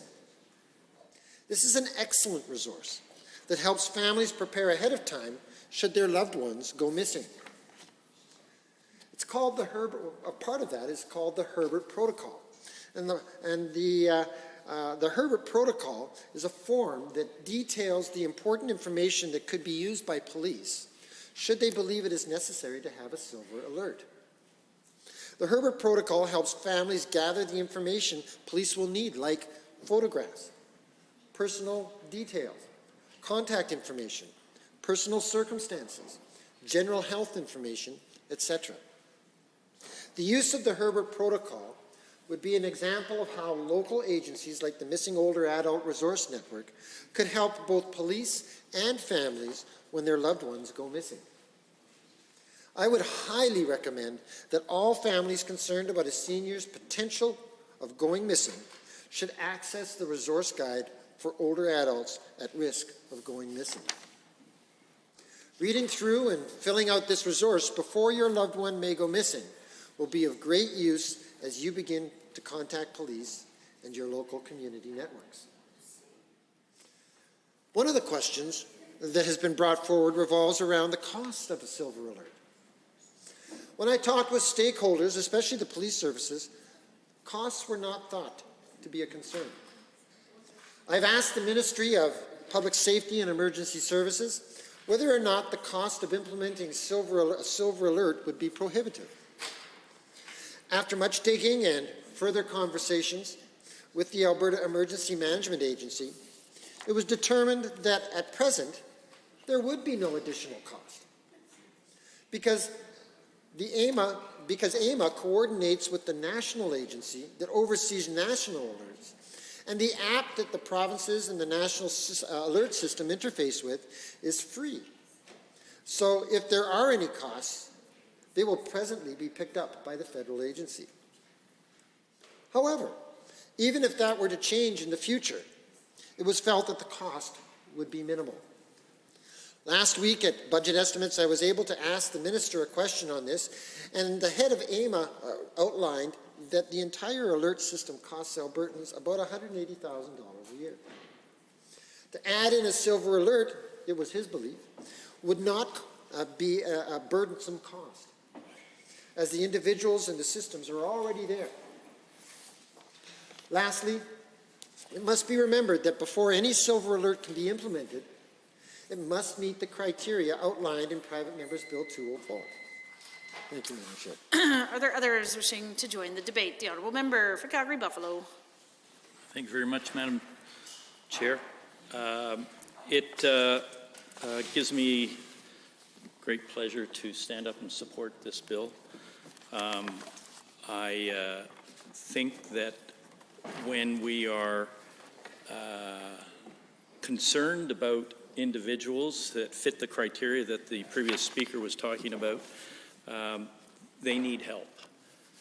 And that's what the Silver Alert intends to do. It intends to disseminate information, and the previous speaker kind of talked about things like geographic activations and where the postings might occur to ensure that a targeted approach is being undertaken to find that person as quickly as possible. And maybe I should back up a little bit. Bill 204, Missing Persons Silver Alert Amendment Act, we're seeing this for the second time in this legislature, and the mover was talking about why we're seeing it here for the second time. And it's totally understandable, I think, that members, if they are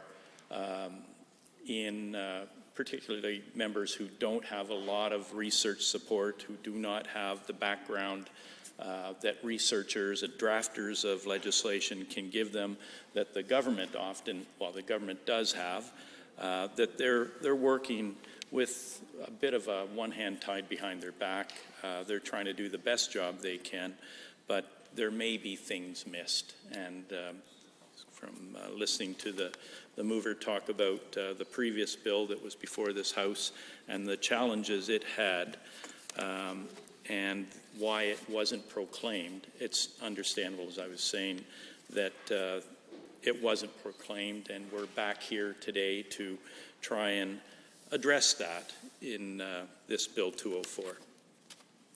For instance, if you're a member of that doesn't have a party, if you're sitting as an independent, you have some resources, but not the full resources that opposition does, perhaps, or the government.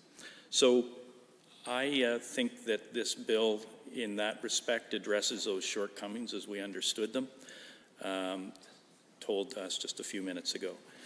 I want to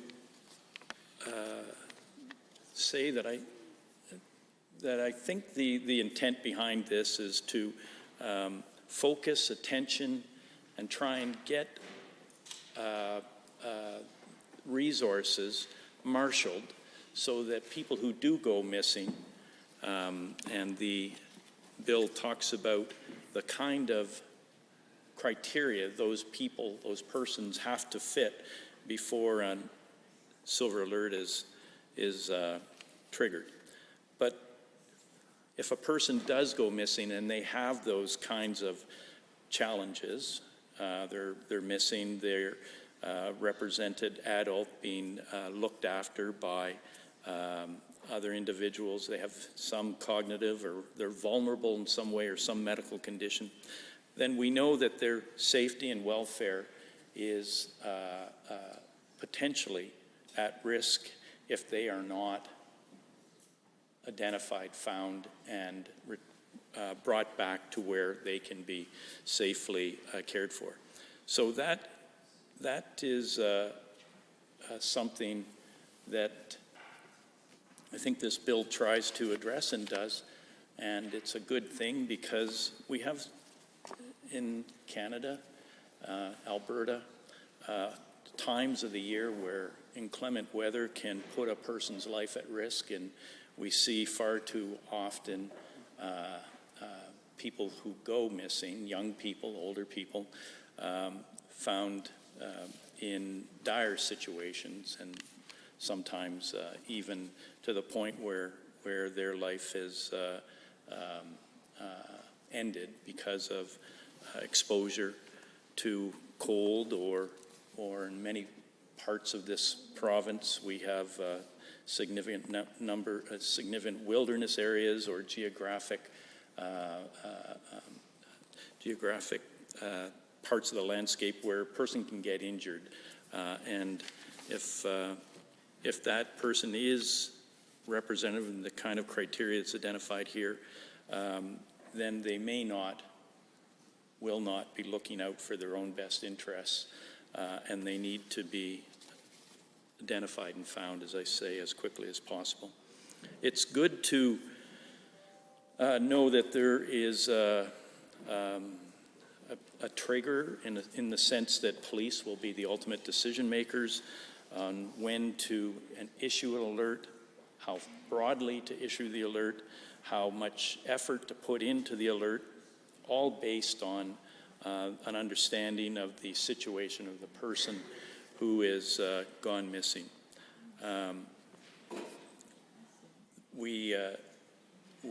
I believe, too, that there'll be sufficient collaboration by a number of stakeholders, agencies on the ground once an alert has been triggered, so that that person can be found, hopefully as quickly as possible, and returned. I, too, was in the estimates for public safety and emergency services last week, and heard the discussions about the Alberta Emergency Management Agency, and understand that there wouldn't be a significant incremental cost on issuing these kinds of alerts we don't know on how regular a basis, but we do know that when it is necessary, that the Alberta Emergency Management Agency can be a partner in making that judgment call about police personnel issuing the alert. There, of course, is a history of these sorts of alerts taking place, being put into place across the United States since 2005. It's been legislated almost all states in the U.S., and there is some experience with Canadian provinces, not territories yet, but Canadian provinces doing the same thing and having legislation in place. So things that improve the quality of life that older persons can continue to have if they're found, if they leave their places of care without the knowledge of caregivers is a good step to take, because it's been pretty challenging for seniors in this province over the last almost 4 years. We know that many are not doing as well as they could, in the sense that they don't have the support brought on by having more money at their disposal as a result of some of the decisions of this government. Bill 204 will go some way to assist those seniors most in need who have left their safety, a safe place to be, and organizing a way to let the public know that there are missing persons who need to be returned to their loved ones often, is a really good thing. The number of people who are experiencing cognitive difficulties we know are increasing, and we probably would do well as a government to participate with other governments to spend more time and energy on research around how to address those cognitive impairments, so that there'd be fewer people who might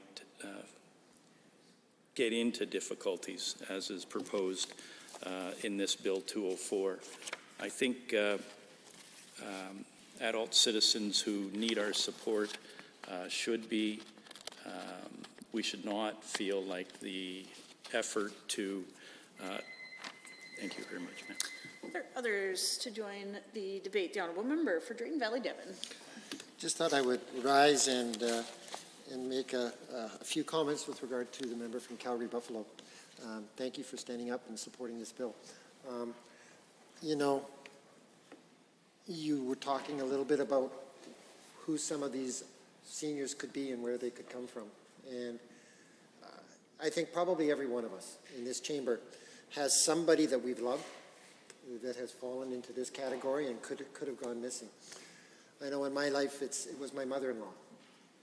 And just how much concern my father-in-law had as she battled with Alzheimer's, trying to make sure that he was awake literally 24/7 so that she wouldn't go wandering and leave.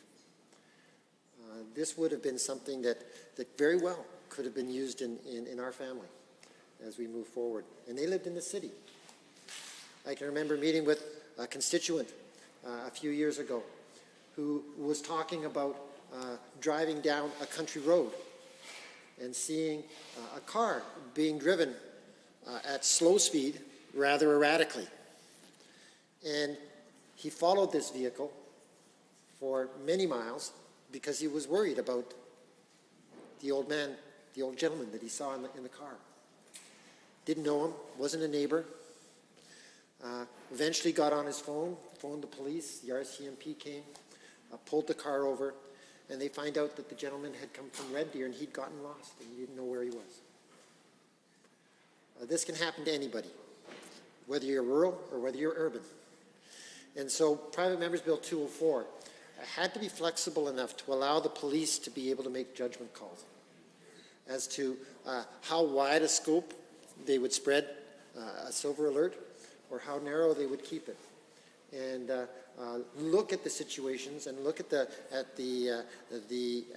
cognitive impairments that may be there and address them.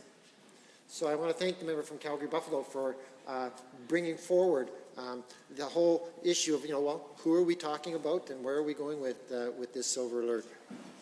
We know, and the member brought forward the idea of being able to compare provinces, and that there are other provinces in this country that are moving forward with silver alert legislation. We know that right now in Quebec there is a pilot project going through. I believe it started in January. So, there are other provinces that are moving forward on this. I think this piece of legislation will move us forward, and I think it's a good piece of legislation that deserves the support of this House as we move forward. Thank you very much. The Honourable Member for Edmonton-Weymouth. Thank you, Madam Chair. And I'd like to begin actually by thanking the member from Drayton Valley Devon for bringing this private member's bill forward, not once but twice, actually. And it shows a true commitment to this issue, and it's very clear from the member's comments that he is quite passionate about this. And I do very much appreciate that he has he's seen an opportunity to make some change that would make a difference in people's lives, and he has pursued this with this private member's bill, both in the previous legislature and again this legislature. I know how it's by chance, really, that any of us as private members get an opportunity to bring forward motions and bills, and I have not had the opportunity, and doesn't look likely that I will have the opportunity in this legislature to bring either a motion or a private member's bill forward. And so I do think it is incumbent upon us as a legislative assembly to really treat the private members' bills that are brought forward, particularly over and over again, as really somebody's truly trying to make a difference and trying to make an impact. I do have to say I am disappointed as we draw close to a close on this legislature soon that we have not had the opportunity for any private members' bills from the opposition side to have been brought forward and to have been passed in this chamber throughout this entire legislature. I don't mean to bring that up to take away at all from what the member here has brought forward, but it does speak to many members on all sides of the House come to this chamber with issues that they are quite passionate about. And we do all enter into this public service with the goal of making some change. And it's disappointing when I believe politics, as we know, we all engage in politics in this place and outside of this place as well. But when those politics prevent private members from bringing forward changes that they are quite passionate about, either because they were affected by it personally, or they've seen people close to them affected, or they've had some constituents who brought forward something that is very meaningful to them. I do hope in the future, whichever members of us are here again in the next legislature, that we are more cognizant and respectful of the importance of private members' work, because it can be really important things that may not make the light of day in other cases, and so we should treat it with respect. When it comes to Bill 204, I'm proud, like my colleagues, to offer my support for this bill. I did not have the opportunity to sit in this legislature when it was first brought forward by the member, but certainly have listened to the thoughtful discussion and debate and the reasons as to why this was perhaps not proclaimed the first time around and why it is brought back again. And it is a testament to the persistence and commitment of the member that he did make the changes and seek out with the ministries what changes were required in order to make it be a private member's bill that would hopefully be passed and proclaimed by this legislature. And I also take to heart the member's comments about we all know somebody, a senior who this could apply to. And I'll begin by saying, of course, I know how valuable Amber Alerts are. As all Albertans know, that's critically important, and we've come to a consensus around the importance of coming together when there is a child at risk, and I believe it is right that we do the same for when there is a situation where a senior is at risk as well. And it is part of those moments where we remember that we are a community, that we are a collaborative, that we do work together for common good, and certainly protecting the health and safety of somebody who is vulnerable should be something we can all get behind, and I'm sure we have and we do. When I saw this private member's bill, I actually thought of a story that happened in my neck of the woods and in Edmonton, South Edmonton, which was just last summer. And I want to give my respects to the family of Hong Sang Harold Rowe, who was a 64-year-old gentleman from South Edmonton, lived in the Twin Brooks area, which is not part of my riding, but is very close to where I am. It's in the constituency of Edmonton-Rutherford, and Mr. Rowe is a retired transit worker and an avid outdoors person, and he went missing in August of 2022. And it was some time before, I believe it was well over a week before the information of his absence and that he was lost came to get any sort of media attention. And I remember seeing the pictures, and and he was suspected that he might have been hiking in Black Mud Creek Ravine, which is an area that I know well, and a lot of families that I know very well. And there was also concern because he was a retired transit worker, that he might have gotten onto transit, so he might have actually been quite far out from where his home was. And very, very sad to report that he was found over a month after he went missing, and he had passed away. And so we can only imagine that, of course we'll never know with retrospect whether or not a silver alert would have made a difference, but certainly his family was really beseeching people to keep an eye out for him and to report. And I know people were doing that, and it is very possible. One can hope that, had a silver alert system existed at that time, who knows if the outcome would have been different. But certainly it doesn't take much for most of us to think of an instance like that, even if it's in the news. But also, I am, a daughter of an aging parent, and I know very well that we, as they call it, the sandwich generation, right? We're caring for children, we're caring for parents, and certainly, my mother's experiencing health issues as well, and I certainly know that. Sorry, excuse me. So I know what it's like to worry about a senior, and to know that.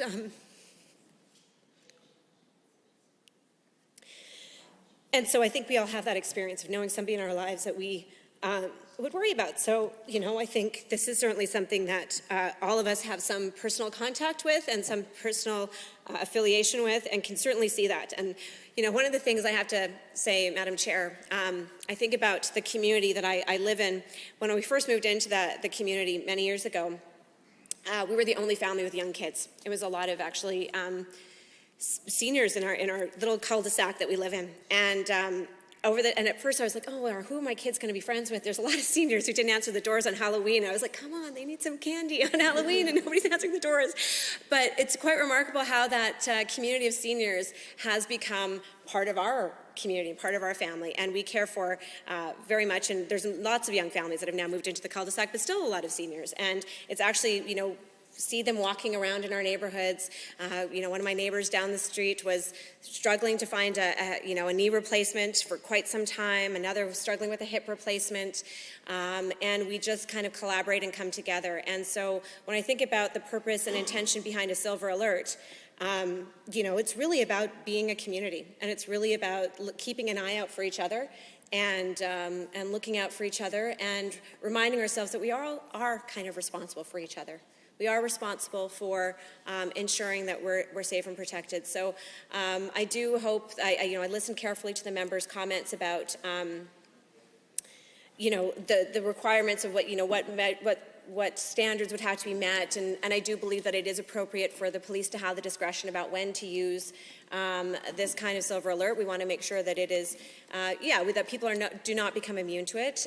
We want people to take it seriously, just as we want people to take Amber Alert seriously. And I want to say that there aren't as many opportunities as we would like in this chamber for us to agree on certain things, but I do think this is something that we have been clear in this House that we do have consensus around.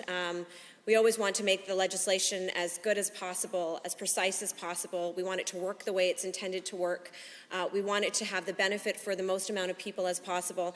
And I can appreciate that. I believe the member has worked very hard to do that, and that we can have some consensus around here to come together and make that happen. I do hope that this private member's bill has the opportunity to get to third reading, as it may not. And I know that the esteemed member, we will not be seeing him in the legislature again, and because of his decision not to run again. And so I do hope that if by some chance this is not, and I would never presume the outcome of the legislature, but if it were to not pass this legislature, that perhaps that work can continue on, and somebody will make sure that it is done after in the next legislature. Because I think, as we've heard from the comments from the members of the Assembly, there is pretty much consensus that this is a good thing to do, and we want to do it well. And with that, Madam Chair, I'll take my seat. Are there others to join the debate? The Honourable Member for Calgary Mountain View. Thank you very much, Madam Chair, and I'm pleased today to rise and speak in support of this bill. I think we're seeing fairly wide-ranging support with respect to this, as my honourable colleague just mentioned. I think it has a lot to do with the fact that we all have in our lives some experience with this, a person that we would be worried about under these circumstances, and so I think this definitely fixes a piece of the problem. And I do think we've seen a number of tragic circumstances. Certainly, I know down in Calgary we've had a few high-profile instances, and I have talked to a few folks who have been unfortunately in the position of having a missing loved one, and that is, it's hard for them. It's hard. Yeah, it's hard. It's hard not knowing what's going on. It's hard not being able to do anything about it, and I think this would help in a lot of circumstances. So that's good. I think, it's worth discussing the fact that as demographics change, as populations age, and as we expect to see a bit of a shift here, or we're seeing a trend in demographics here, this becomes potentially a bigger issue. A lot of folks in healthcare or in seniors care will refer to the possibility of sort of a dementia crisis, right? More and more people coming forward, with these challenges, and it creates challenges for the whole system, and this is definitely one of them. And so I'm really glad to see this come forward, and I would congratulate the member on that, because I think as private members, it's rare. It's rare to get a bill. It's rare to get the opportunity to bring something like this forward. It is, of course, somewhat rarer now that we have a committee that will prevent these bills from coming forward to the floor, which I think is problematic. But yeah, I mean, in terms of this bill, it's a real opportunity, and I think it's something that we can support on all sides. Obviously, the member wouldn't be able to do this, but I think going forward as legislators, I think governments are really going to need to be investing in this problem. I think, as we see more and more people with dementia, and it can be extremely challenging to care for someone with dementia. I think most families would have a preference to care for a person at home, but that can be extremely challenging. I think most members of this chamber probably have experience with this, but especially as dementia progresses, it becomes extremely challenging because it can bring with it not only sort of a confusion and a failure to remember, but also a level of anxiety and fear that can prompt violent behavior that people aren't always able to cope with. And so having a loved one, whether they're a parent or a grandparent, an aunt or an uncle, a spouse even, with these sorts of challenges can be very, very difficult for the family, and it can be increasingly difficult for the family to care for the person depending on the circumstances. And so I think we will need to see more and more dementia care beds coming on stream. And I think that requires investment. It requires investment in the public system. The reason I say that is because, we do hear a lot about private systems, but they do tend to be those lower level of care beds. And there is a big difference, a big difference between levels of care. And in fact, this bill itself, I would say addresses an issue that can arise both at home and that can arise in a care setting. Usually in care facilities, they do a pretty good job of streaming people and making sure they get to the right level of care. But sometimes, someone can start in one facility and then they will need a higher level of care as that progresses. And it can be challenging to move the individual. So sometimes you'll have people sort of trying to manage individuals that require a higher level of care. And a higher level of care, I keep saying a higher level of care. A higher level of care is essentially more staff. The staffing ratio changes. So when you have, your basic level of care bed, you could have a staffing ratio of even like one care provider to 10 or 20 people. And by the time you get up to a dementia care situation, you're talking about maybe one or even two people to one individual being cared for, depending on what their behaviors are. So I do think that this is, it's a very important thing. I think it will help families a lot. But I do think that, the government as a whole and we as legislators do need to concern ourselves with this challenge that it is coming. But returning somewhat to what is before us, this is a good piece of the puzzle, and potentially, for those situations where, and again, as I was discussing, people will need a higher level of care over time. It doesn't take much to find yourself in a situation. If you are trying to find care at home, it doesn't take much.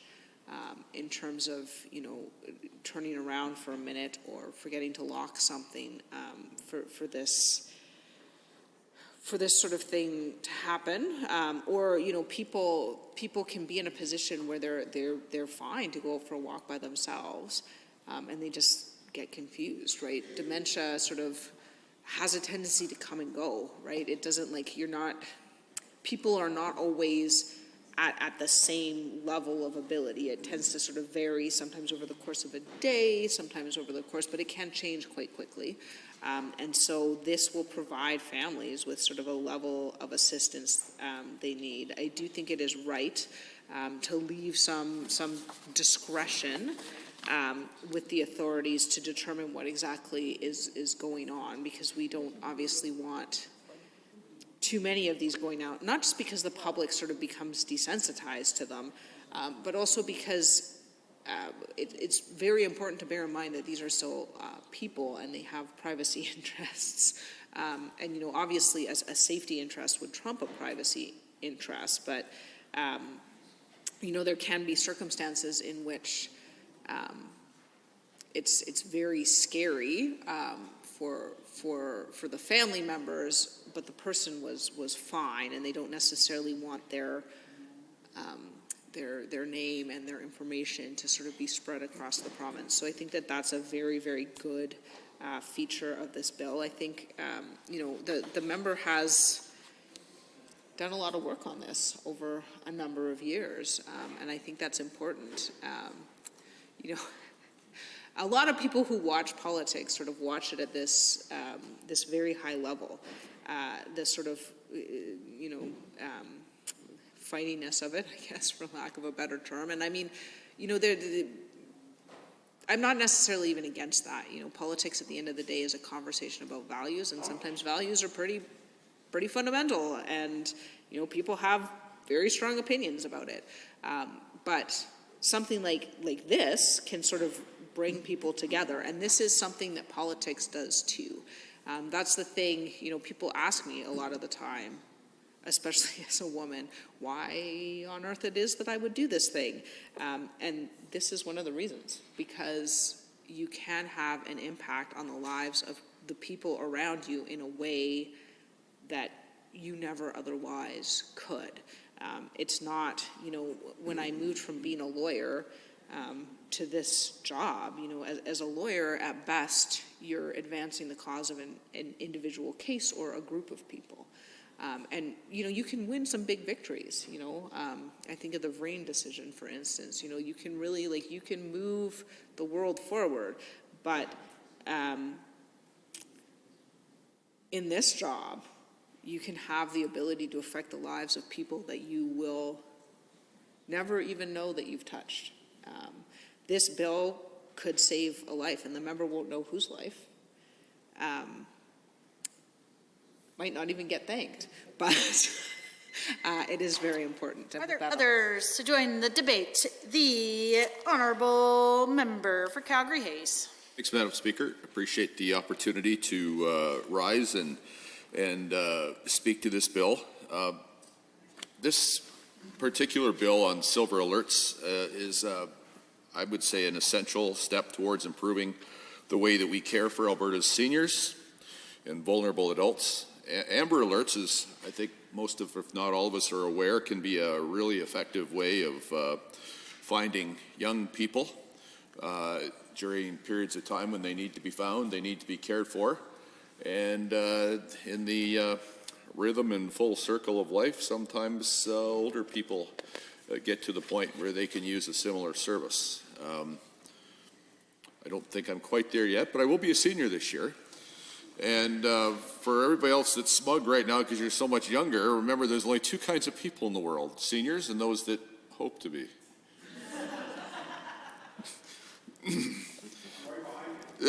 So, I don't know, no one was unpleasant with me, that's what I try to remind people. There's only two kinds of people in the world, seniors and those that hope to be. And when our turn comes, we want to look after ourselves for as long as we can, perhaps for the whole distance. But sometimes, again, the life is such that some of us will need more care along the way than perhaps we anticipated and perhaps that we hoped.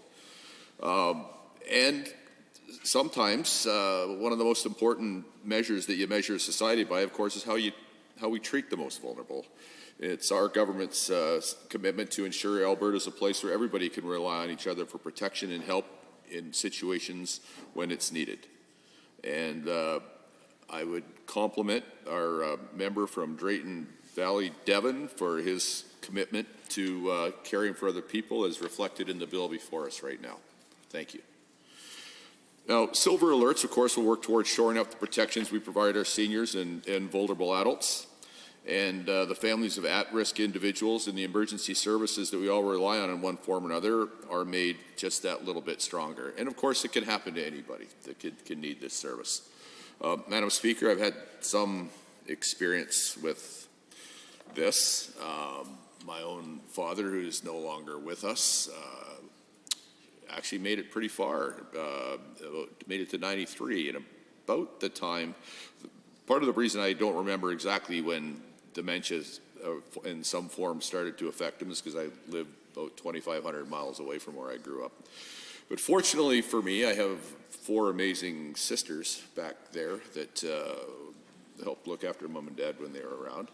But I will say that it's pretty hard on the senior when they go through the part of their life where they might need a Silver Alert. I remember a few years my son and I went back to where I grew up, and we spent 3 days with Dad, and it was 3 completely different events. The one day it was like old times, just like everything was great. One of the other days, he drifted in and out of lucidity. You seem like a nice young man, but why are you buying me a hot chocolate? And who are you? And then on another day, I had no idea who my son or I was, and it wasn't because he didn't want to know. And that is the hard part about it.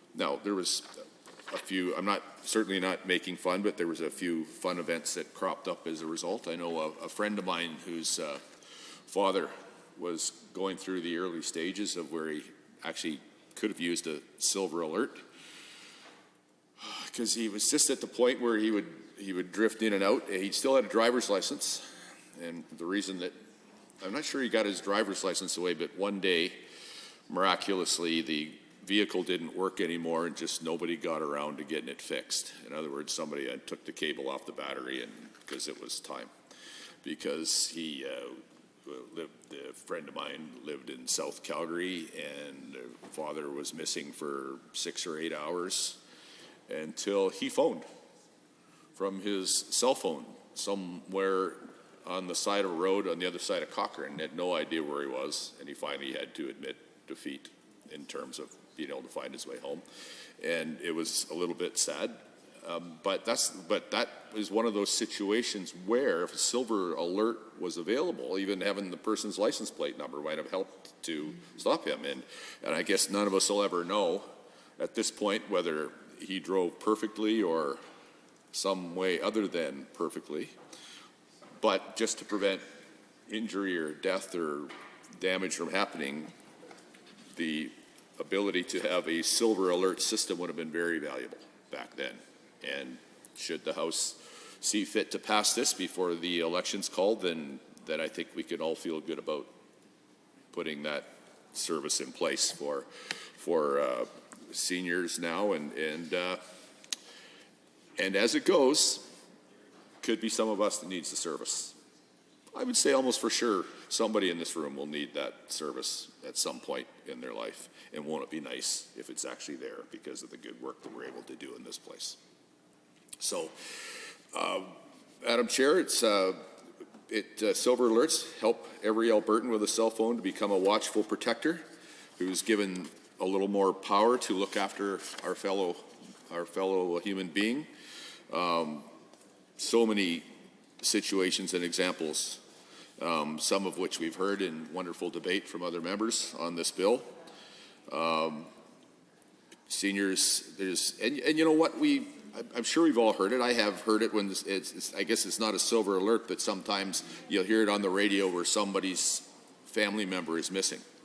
And it always concerns me because, of course, while there's a lot of happy endings where somebody was found, there's other endings too, where somebody was walking between places and when the temperature is cold and they just froze to death or drowned or fell and hurt themselves or some other thing. And all those people are loved by somebody. and those that love them will be very, very relieved if a silver alert was in place to bring them home safely to where they belong. And in some cases, it's people that, as we get older, more of us need medication on a regular basis, and it could be somebody not back in time for their medication, and that could have a detrimental effect on their life. So I guess I could go on for hours, and you'll all be glad to know I won't. But the fact is, I think that we're doing something good here if we pass this.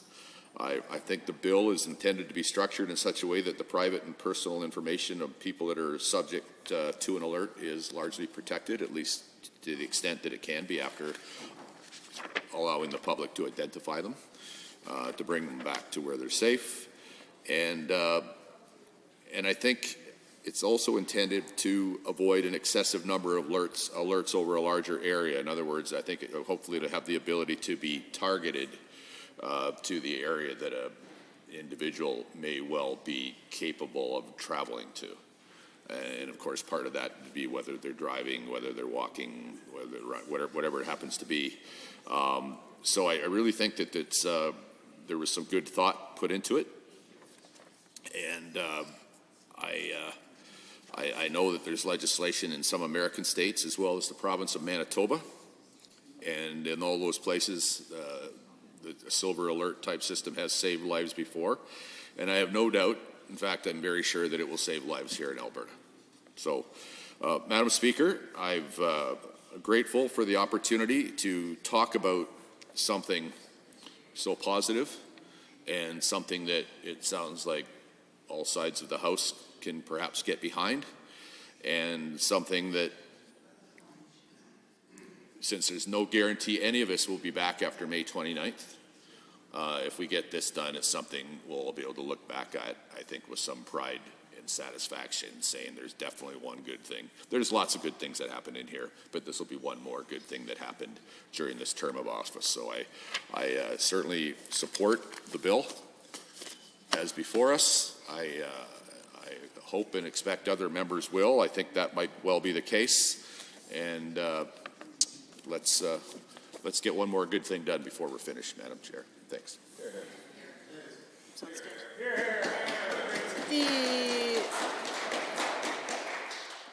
The Honourable Member for Edmonton-McClung. Thank you, Madam Chair. Very pleased to rise to speak to Bill 204, the Silver Alert Missing Persons Amendment Act, and commend the member for bringing it forward. And I know that, as has been mentioned in the House before, most of us have some connection, either direct or indirect, with seniors, elderly individuals in Alberta who may be at risk of actually requiring a silver alert to be called if they go missing. Most individuals in this province, Madam Chair, wish to continue living at home as long as possible, but of course many of us will need to be in a long-term care facility of one kind or another, and our seniors will go missing from either a home location or potentially from a long-term care, a private or public facility. And this piece of legislation will allow the authorities to alert the public to engage in a search that will help find the missing person as quickly as possible and give every opportunity for that individual to be found safe and healthy and returned to either home or the facility from which they went missing. So, of course, Madam Chair, it's all of our hope and wish that every senior doesn't have to see the protection of this silver alert, and that they are able to live at home as long as possible. But if indeed somebody does go missing as a result of their confusion or their dementia, this legislation is something that will assist the authorities to find them and hopefully have a good result in returning them to their home or the facility that they went missing from. The one thing that I wanted to mention, of course, was that all of our seniors deserve to be supported, no matter whether you're in a long-term care facility or living at home. And as has been mentioned briefly by the member for Calgary Hayes, talked about Alberta's seniors who have driving licenses and may actually go missing while driving their vehicle, and perhaps as a result of this end up losing that driver's license. Well, Madam Chair, what happens in that situation and others is that the remaining spouse, should there be a remaining spouse, is the one who has the driver's license and becomes the caregiver, Madam Chair, who is responsible for getting that individual with dementia to their appointments, to doctor's appointments, and even just to go out on outings to enrich their quality of life. And one of the things that this government has done, Madam Chair, is make it more expensive for that remaining senior to keep their driver's license, to renew their driver's license. And it behooves me to wonder why indeed they did take the measure to force Alberta doctors to charge seniors for required mandatory driver's medical examination to keep their license, $85 to $150 in many cases, Mr. Chair, so that they can maintain their driver's license. In many cases, in a situation where they're struggling with extra costs already of a family member who has dementia, and there are many, many costs associated with that, whether that being bringing in respite care to a home, or whether it be other pseudo-medical needs, whether it be incontinence issues, or whether it be bringing bars and walkers and so forth into the home to help. There's a lot of costs that add up to thousands of dollars a year, Mr. Chair, for a family member looking to keep a spouse or an elderly family member in home under their care. And that responsibility is a big, big burden, and almost everyone in this chamber will know somebody, if not themselves, who are undertaking to look after an elderly loved one in home, or even during a stay in long-term care, because there are costs involved and there's time. There's a huge time commitment, Mr. Chair, and the difficulty is that the government on this hand looks to pat themselves on the back for looking after seniors and providing an opportunity for seniors at risk who may be going missing to be found more quickly using a silver alert.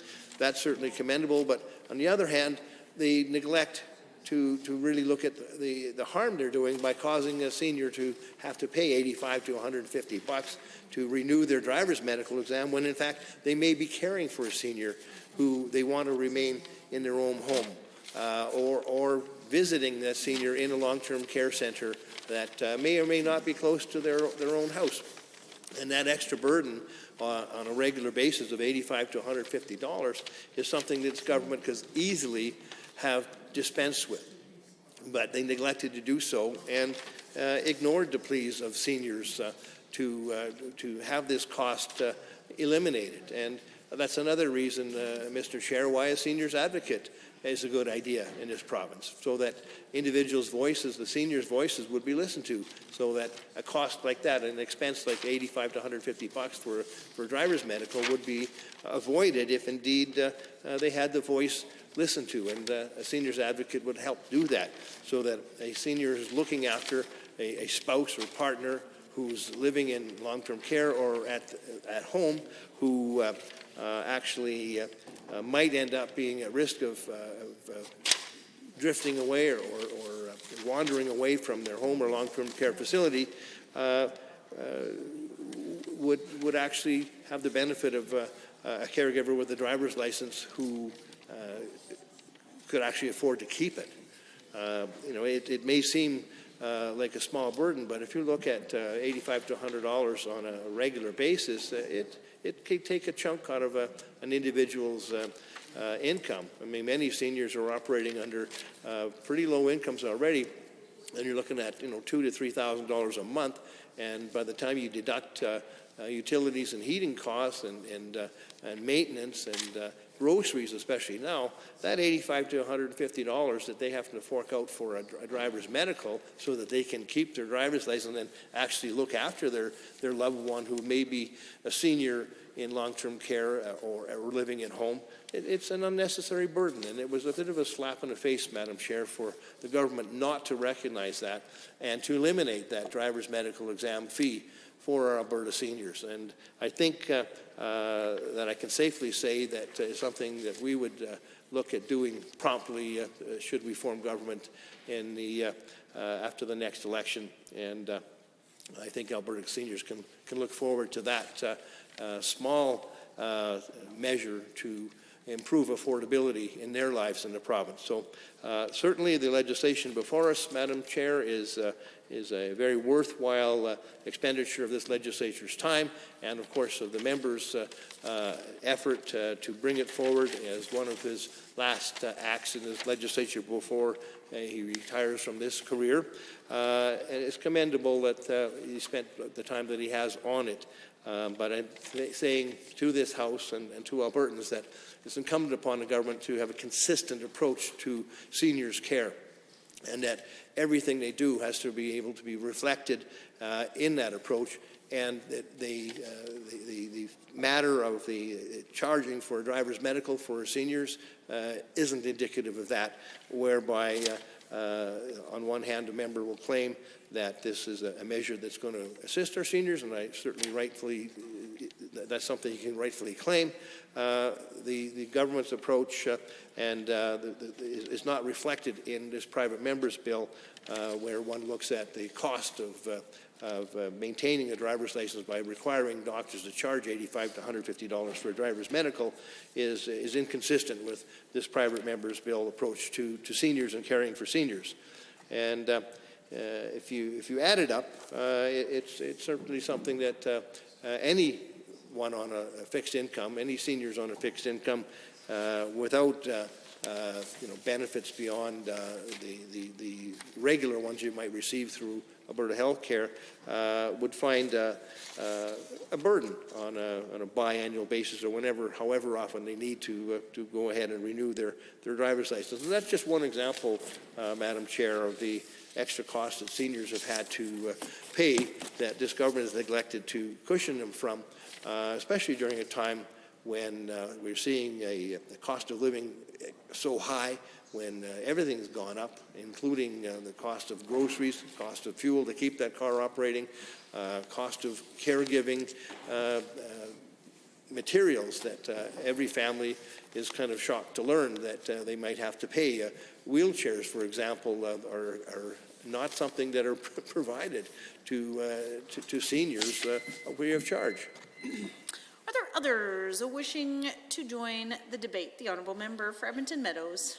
Thank you, Madam Chair. It's my pleasure to rise in the House and add some comments to the Bill 204, a missing persons silver alert amendment. As I see, this is very similar to silver alert, is very similar to amber alerts, but for missing adult citizens, generally focusing around senior citizens with dementia.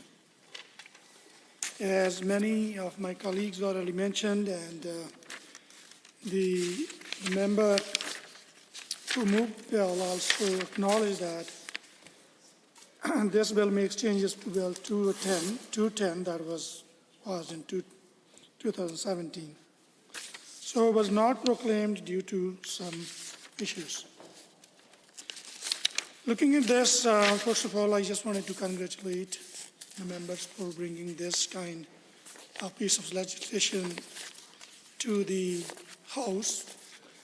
I think this is a privilege whenever we, as legislators or public representatives, get a chance to do something to help people, specifically, particularly those in dire need. That needs to be appreciated.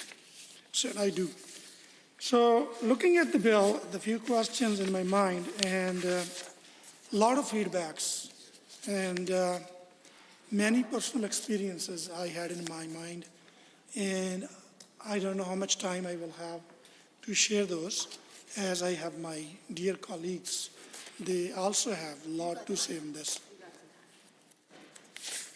So, as I read the bill, it says missing persons silver alert amendment. Very good initiative.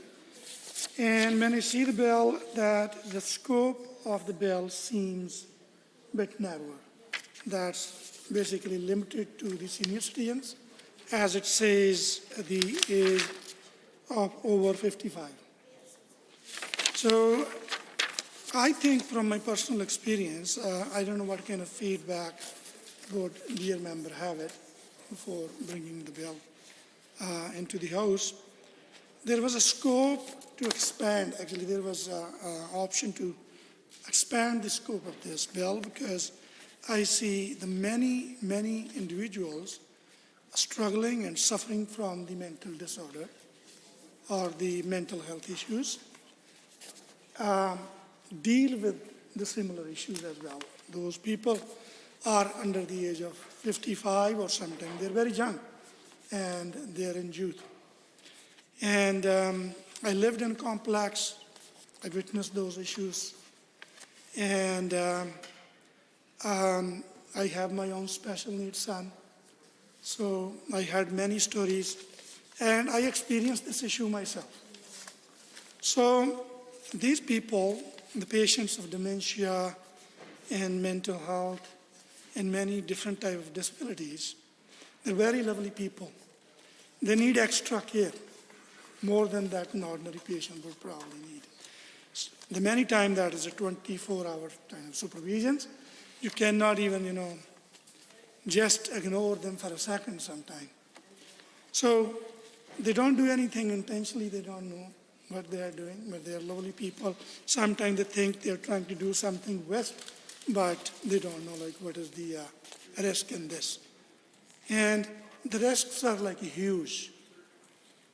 I had a time, I think it was 2 years ago, I was in the house of the constituents to pay the condolences to the family member he lost. It's pretty healthy. I think in the range of 60, 70 years of age. And 2 months later, I heard that he got severe dementia condition. I could not believe it. How could it trigger like this? So, and the more unfortunately of this, 3 months or 4 later than that, we found out he was missing.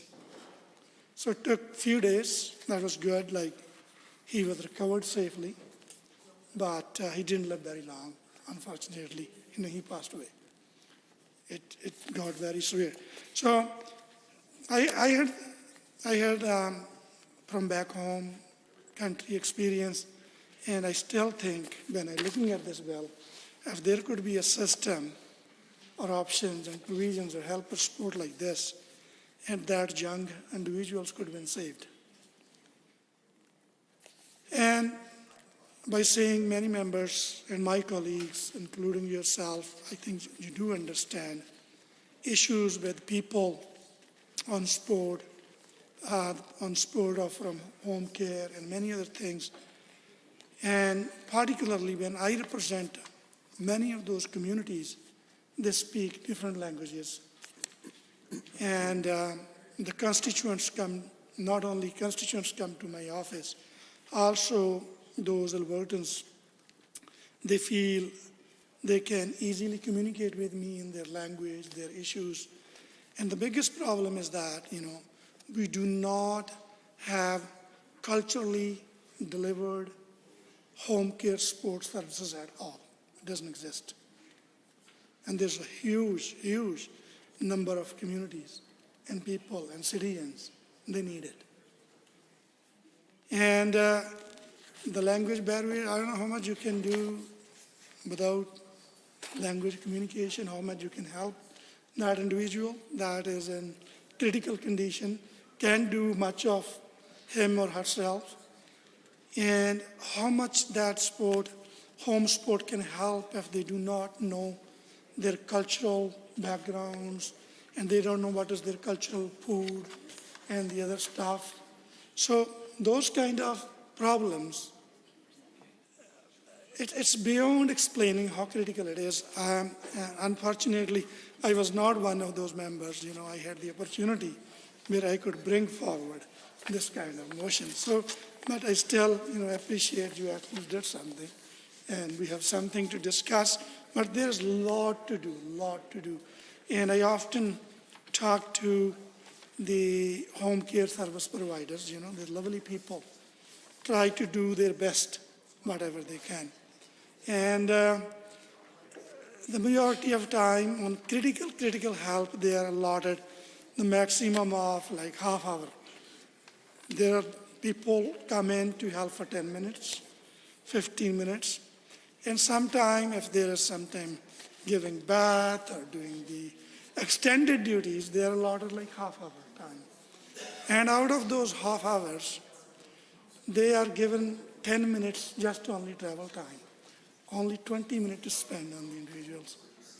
And they're also not, paid enough. Almost minimum wage, 18 hours. And there's a huge talent in the province that exists. I speak with all those professionals and skilled individuals. They are moving into our province from abroad with professional degrees in healthcare and all that.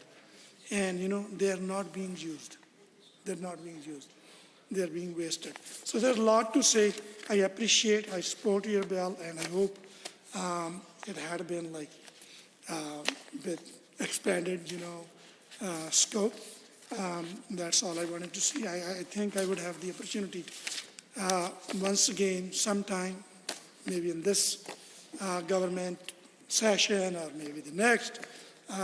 Definitely, those are very serious concerns.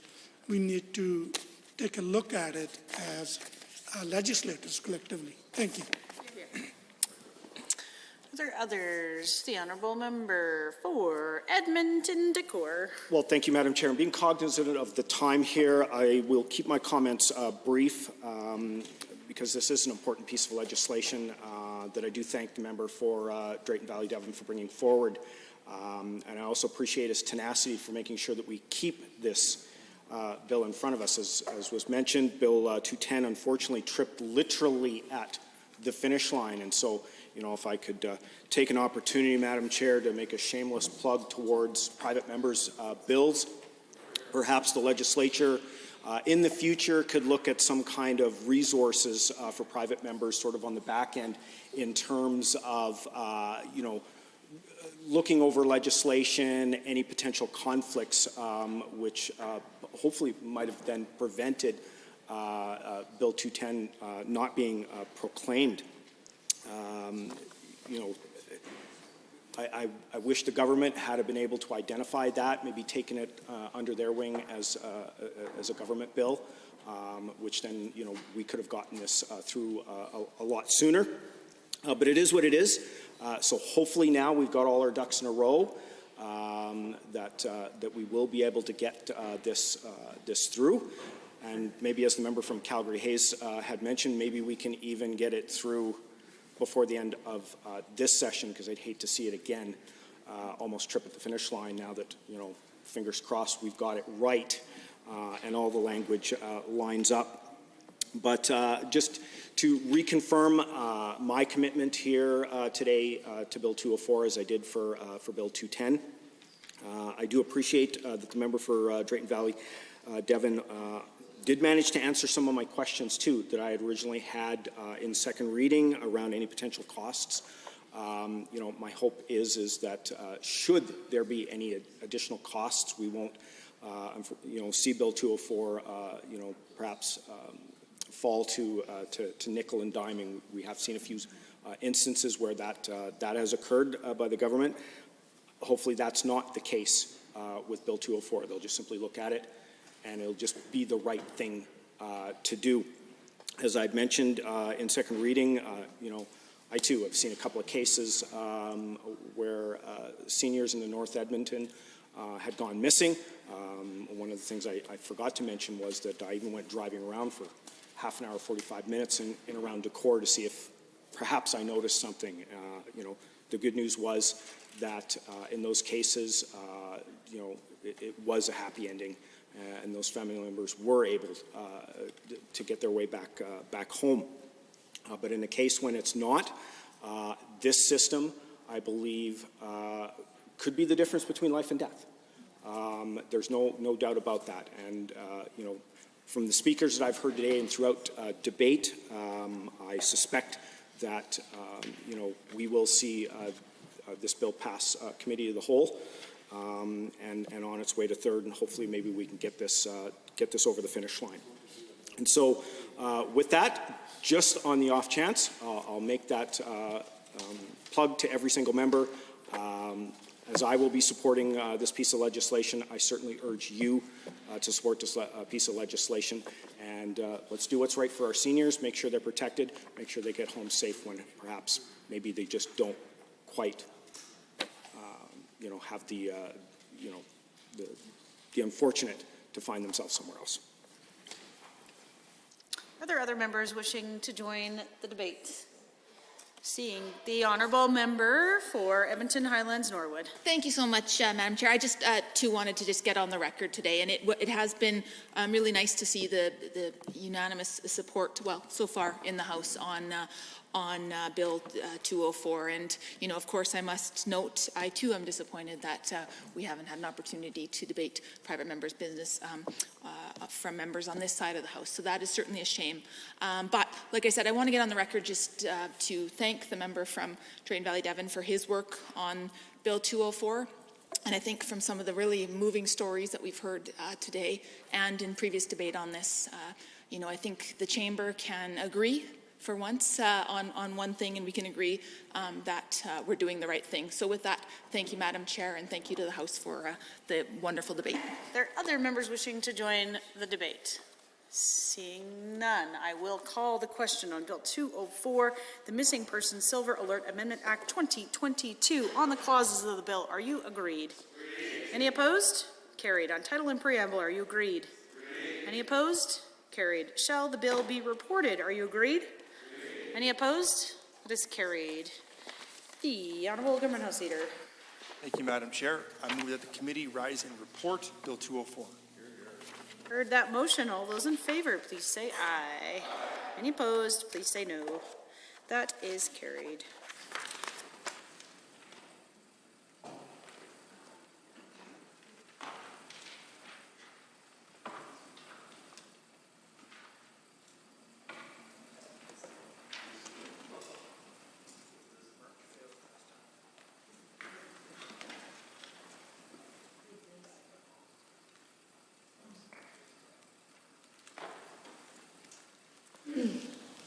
The Honourable Member for Spruce Grove, Stony Plain. Thank you, Madam Speaker. The Committee of the Whole has had under consideration a certain bill. The committee reports the following bills. Bill 204. I wish to table copies of all amendments considered by the Assembly and the official records of the Assembly. Does the Assembly concur in the report? All those in favor, please say aye. Any opposed, please say no. That is carried.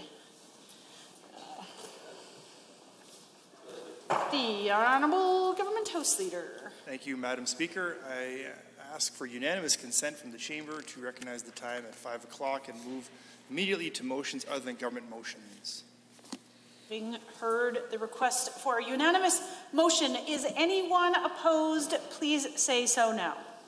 Unanimous consent is granted. Under motions other than government motion other than government motion 505, Honourable Mr. Schmidt. The Honourable Member for Edmonton Goldbar. Madam Speaker, I rise to move the following motion. Be it resolved that the Legislative Assembly A, endorse the principle of polluter pays, and B, oppose the use of government revenue to incentivize the cleanup of abandoned oil and gas infrastructure by companies that are legally responsible for that cleanup. If you make a mess, you clean it up.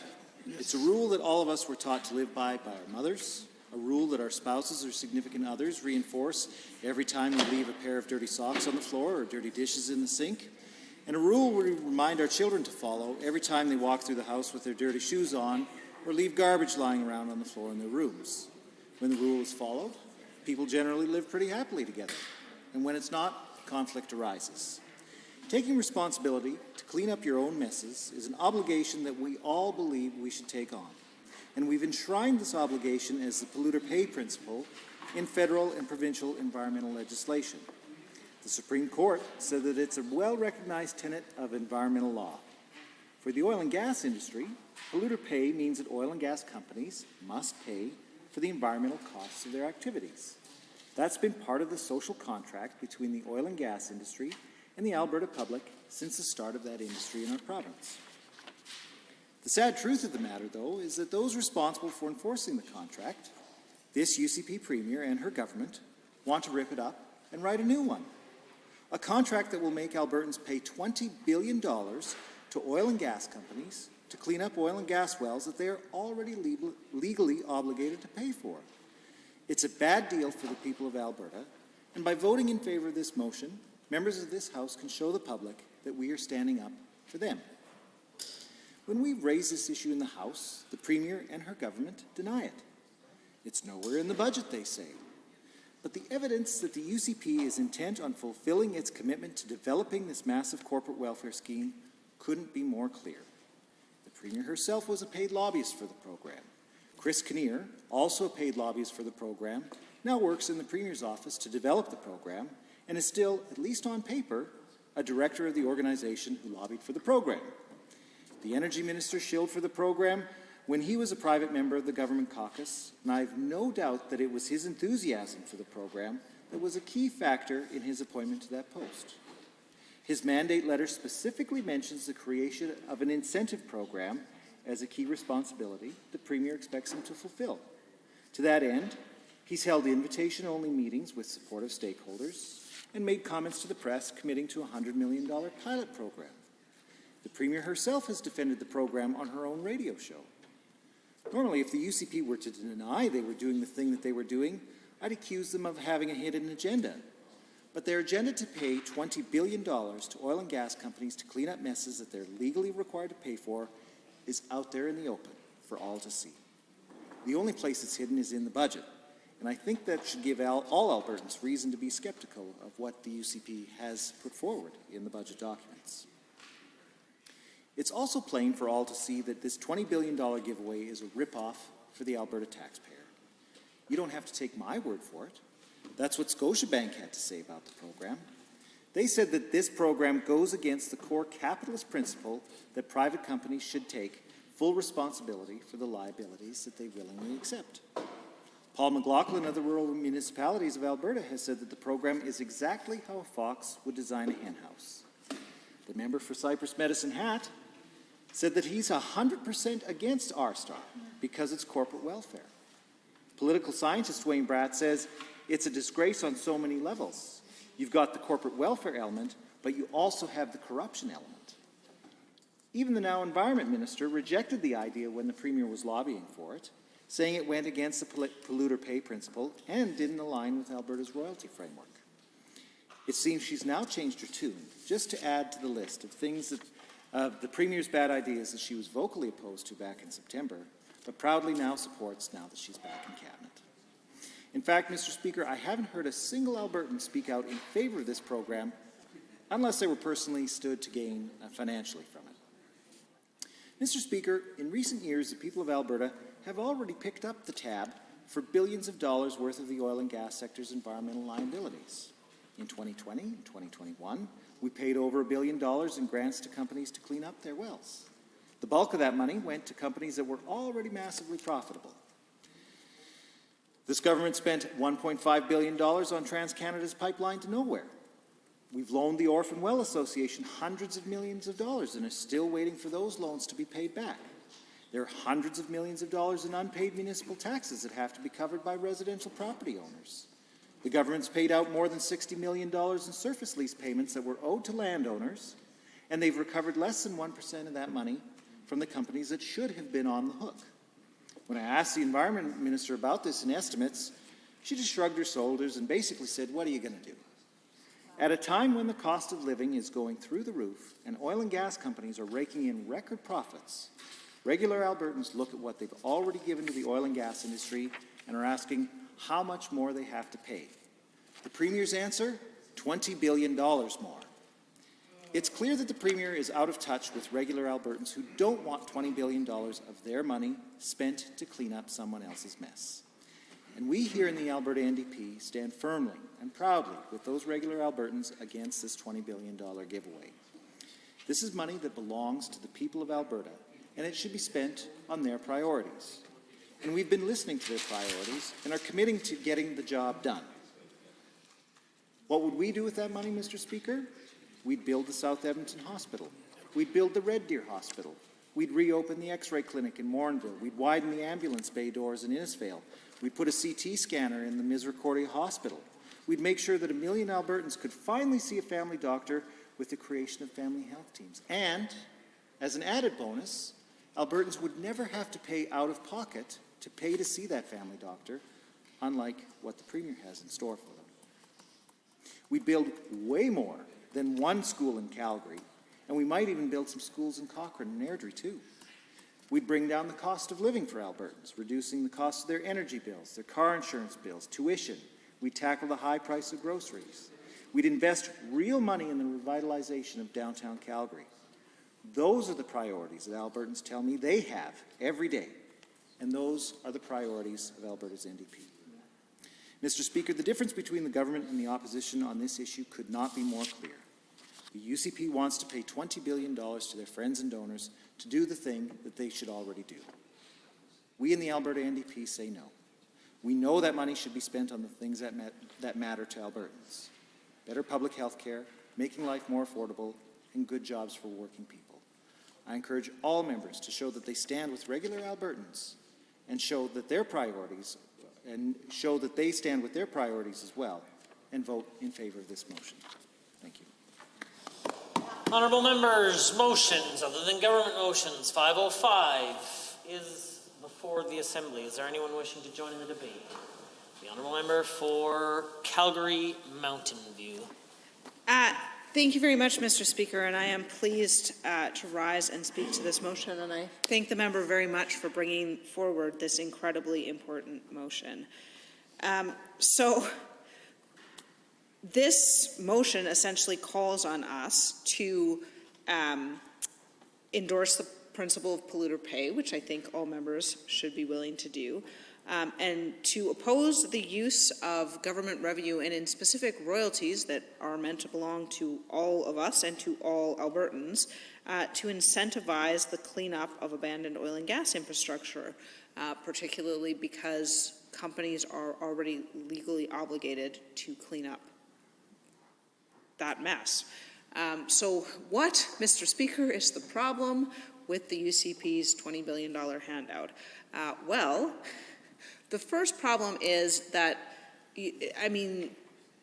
they're giving away royalty money, money that belongs to all Albertans, money that ought to go to support all Albertans, to private companies who already have those obligations. The contract that those companies signed to get a drilling license obligates them to clean up their mess after they are done. It's part of the cost of doing business. This is essentially the government paying people to not break the law. It's as if the government were to begin paying private citizens not to speed. It makes no sense, because if you could get paid not to speed, who's going to do it just of their own volition? And that's exactly the problem with this program. It creates what lawyers and philosophers would probably call a moral hazard, but essentially it creates a problem wherein why would anyone fulfill their obligations just because they're obligated when they could instead choose not to fulfill their obligations in the hope of getting a giant taxpayer handout? And so that's a huge problem. It's a waste of money. It's not fiscally responsible.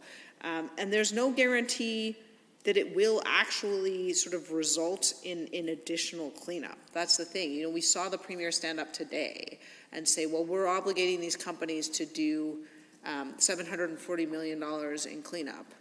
Okay, well, I mean, $740 million sounds like a lot of money, doesn't it?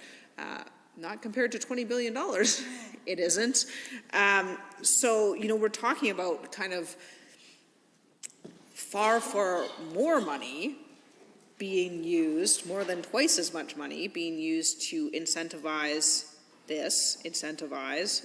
scare quotes, relative to what's being required. And so that's extremely problematic. And I think Albertans object. I think they object because it violates their basic sense of fairness. We all are expected to fulfill our contracts. We all are expected to uphold our obligations, especially those obligations we have voluntarily taken on in order, without being paid to do so. And so Albertans don't like things that aren't fair, and this is not fair. So that is highly problematic to begin with. And I think the other problem with this is that it doesn't really pass the sniff test. So the Premier lobbied for this program before she became the Premier. Suddenly, it's getting pushed through with very little consultation. The head lobbyist for this, one who is, according to them and no one else, resigned from his position, now works in the Premier's office. That person is still listed, incidentally, as a director on the corporate registry. And here's the thing. It's not that hard to amend a corporate registry, and it doesn't take that long. You file the paperwork, and then it gets amended. We pulled a search on that corporate registry just recently, and there's his name in black and white, Chris Kinnear, still listed as a lobbyist there. So that's wildly problematic in terms of actual conflicts of interest. And even, on things like this, even the appearance of a conflict like that is highly problematic. Albertans deserve to be able to know transparently without, going into a great deal of depth that that their government is acting in their interest, not in private interests. We should be able to know that without having to pull registry searches. And so this is incredibly problematic. The refusal to address it publicly is incredibly problematic. Add to that the fact that the other head of this same organization, so one head is now in the Premier's office, still listed as corporate director. The other runs an anti-NDP PAC. So that is extremely problematic, right? It's extremely problematic to see these sort of interties between groups that are ostensibly unassociated groups, that are ostensibly, not affiliated, running these advertisements, lobbying for a thing which the public hates, which is not in their interest, and which is being rammed through the government. So, is it a smoking gun? Maybe not, but it sure doesn't pass the smell test. I don't think anyone would look at that and be like, that set of facts seems fine to me. I think anyone who looks at it would be troubled, deeply troubled. Now, if there were some sort of argument that this was in the public benefit, if there were some sort of credible argument that this was in the public benefit, perhaps that sort of weird interaction between people and lobbying and government wouldn't seem quite so problematic, but there isn't. There really, really isn't. The Premier talks about, the worst of the wells and that haven't been reclaimed, but the thing is, to get a royalty credit, there's still an owner. These aren't orphaned wells. These aren't wells that have moved to the Orphan Well Association. Because those have no owner. The company has gone bankrupt. It's defunct. And honestly, it feels a lot like, without making allegations, it feels a lot like the government is really taking some big steps not to clarify that distinction. Not to clarify the distinction between wells that don't have an owner and wells that do have an owner, because only wells that do have an owner, that have a company that is still solvent, that is probably generating an enormous amount of profit, who is legally obligated to clean them up, only those wells can generate royalty credits, because you have to be getting royalties. So I think that is wildly problematic. I think that the people of Alberta are strongly against it, and I think when you see politicians pushing ahead with something this wildly unpopular, it raises some questions. And I think when you add those questions to the ties between these lobbying firms and the Premier and other members of the government, that all becomes super problematic. And so what I think is fantastic about this motion is because we know that there are members of the government who have stood for the polluter pay principle. We had an energy minister who was replaced by this Premier, a UCP energy minister, who publicly said, I don't support this program, it violates the polluter pay principle. And so I would be very, very interested to see if we can see some members of the government standing up against this, because I think it is the wrong thing to do, and I think that their constituents are watching and will hold them accountable for this. So, yeah, I think that this program is incredibly problematic. It is problematic ethically. It is problematic, in terms of responsible governance. And I'm not the only one who thinks that. The RMA thinks that. Scotiabank thinks that. They called it a violation of basic capitalist principles. So I think, the government can do better. I hope to see government members stand up against this, because I think that there's a far better use for $20 billion. It's almost the entire healthcare budget. I think there are a lot of things that a government should be able to do with this money that aren't this. I believe that the government, I believe that Albertans can do better, and they have the opportunity with a new government. Are there others, motions other than government motions? 505. The honourable member for Edmonton, McClung. I'll speak happily, Mr. Speaker, to this motion 505, which is a pretty shocking motion to most Albertans who believe that historically we would expect companies to be cleaning up their own messes, and that's what one would have thought would be so-called the Alberta way, Mr. Speaker. I've worked in the oil patch and spun my share of wrenches on service rigs and moved service rigs, and if indeed there was a spill of some kind that was caused by the company I was working with, we cleaned it up, and we admitted responsibility and took efforts to make sure that the damage that we did was taken care of. And there wasn't any effort, even back then in the 80s. It was a matter of respect for our small business that I worked with, to admit fault and pay for it. And that's a principle that's enshrined, not only in the ethics of individuals and small businesses in the province, but large corporations the size of the Bank of Nova Scotia has seen fit to come forward, Mr. Speaker, to reinforce the principle that if you make a mess, you clean it up, and you pay for it. You undertake to claim responsibility for the obligations you have that you've willingly undertaken. And it shocked the business community, Mr. Speaker, that the government would be seemingly willing to shirk this responsibility by somehow circumventing this principle and allowing, by way of a royalty rebate program, to hand over $20 billion of Alberta Treasury's money to companies so that they could be compensated for cleaning up the messes that they were already legally obligated to pay for.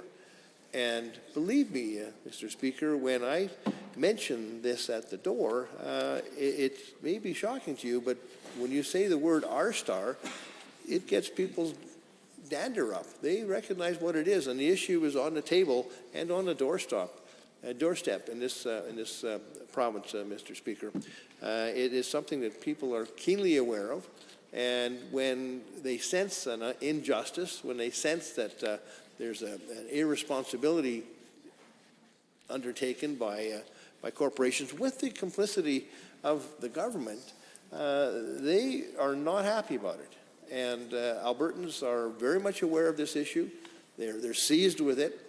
And we're bringing it forward in the House, not because it's some minuscule issue that deserves to be brought to the public light, Mr. Speaker. It is already under the spotlight in this province, and Albertans are keenly aware of it.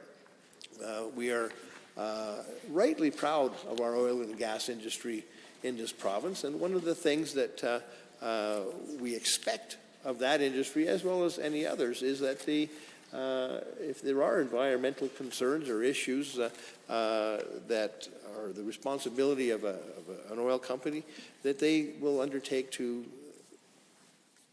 clean up the messes that they made. And the now Premier, who was previous to her undertaking that role, was the lobbyist who promoted this R-Star scheme so that energy companies could be compensated by receiving a royalty holiday in exchange for cleaning up messes that they already were obligated to undertake. Now, having assumed the Premier's role, it appears as though the current energy minister is wildly in approval of it. There seems to be a team effort to double down on this scheme to have oil companies compensated from the provincial treasury to do what they're already obligated to do from their own pockets. And Albertans are not amused. They're actually shocked, and they're angry about what this government is trying to do. I think the only disbelief, Mr. Speaker, comes from the fact that many people at the doorstep just can't believe the government's trying to pull this off. Right? What Albertan would have expected this to have taken place in 2023, where you have a Premier who had lobbied loud and strong for this type of a measure to satisfy the oil companies' interest, to relieve them of obligations to the tune of $20 billion they already have.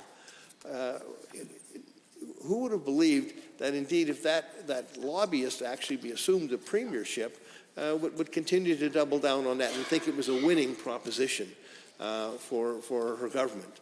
It's a pretty interesting tale, and it's reminiscent of sort of Wild West days, but not even, when I worked in the oil patch and for small businesses that, benefited from the production of oil and gas in this province, and many of which still continue to do so, there was a respect and dignity amongst those, at least the small businesses, to ensure that they took their responsibility seriously, and they actually paid if indeed they screwed up, if there was a spill, if there was some damage done to land. And that's why we have tribunals to ensure that this happens. The Surface Rights Board, for example, Mr. Speaker, looks at disputes between landowners and oil companies. And it's very, very disappointing, shocking, and certainly unacceptable that we have a government led by a Premier who lobbied on behalf of oil companies to receive up to $20 billion in compensation for doing what they're already responsible to do by law. It's very disappointing that we now have a Premier and a government who seemed intent on following through on this, when in fact Albertans are gathering their voices loudly and clearly to say, this is not right. It offends our sense of justice. It's just plain offensive, and we're not going to stand for it. So I urge the government, Mr. Speaker, to reconsider what they're doing and endorse the policy of the principle of polluter pays. And this motion opposes the use of government revenue to incent the cleanup of abandoned oil and gas infrastructure by companies that are legally required to pay for that cleanup. It's astounding that indeed the government seems intent to move forward on this. in many respects, I know that some pundits are feeling the government's running towards a cliff by supporting and sticking with this policy of handing over up to $20 billion to oil companies. Yet the government seems intent. And I remember times when we were in government ourselves, and the opposition was saying, like, just take our advice on this one, it's going to hurt you. And there were a couple of times when it probably would have been a good idea. This is a time, Mr. Speaker, when the shoe's on the other foot, and we're telling the government very plainly, back up on this, think it through again, and don't cause yourself the trouble that you're getting yourself into with the Alberta taxpayer, who is definitely smelling something rotten, Mr. Speaker. They're not comfortable at all with what this government is trying to pull off here, and it's almost as if, in the light of day, they think they can get away with something that, indeed, under the cloak of secrecy, might have been more difficult, and they might have been accused of hiding something. Here, they're right in the open. They're asking Alberta taxpayers to come up with $20 billion to compensate oil companies to do what they're already required to do, to clean up their own mess. And I can't understand why, indeed, the government is so intent on it. So, I mean, if that's what they are intent on doing, they will suffer the penalty and the wrath of Albertans and Albertan taxpayers, because indeed it's on the radar of the Alberta taxpayer and the public in my riding and right across the province, whether you're in Fort McMurray, southern Alberta, wherever you'll find oil patch exploration going on, you'll find people are concerned about this, Mr. Speaker. Are there others? The Honourable the Member for Airdrie Cochrane and the Minister of Energy. Thank you, Mr. Speaker. I must say I'm a little bit surprised that the NDP want to continue down the path of taking a position against the energy sector heading into an election. When it comes to good environmental stewardship and the acceleration of well closure, the NDP refuse to lend support. But before I get into those details, I'd like to talk about some of the great work going on in industry, because it exemplifies responsible development. As of January 1st, there were approximately 464,000 wells in Alberta, including 133,500 reclaimed to date, of which over 15,000 were reclaimed in the last year alone.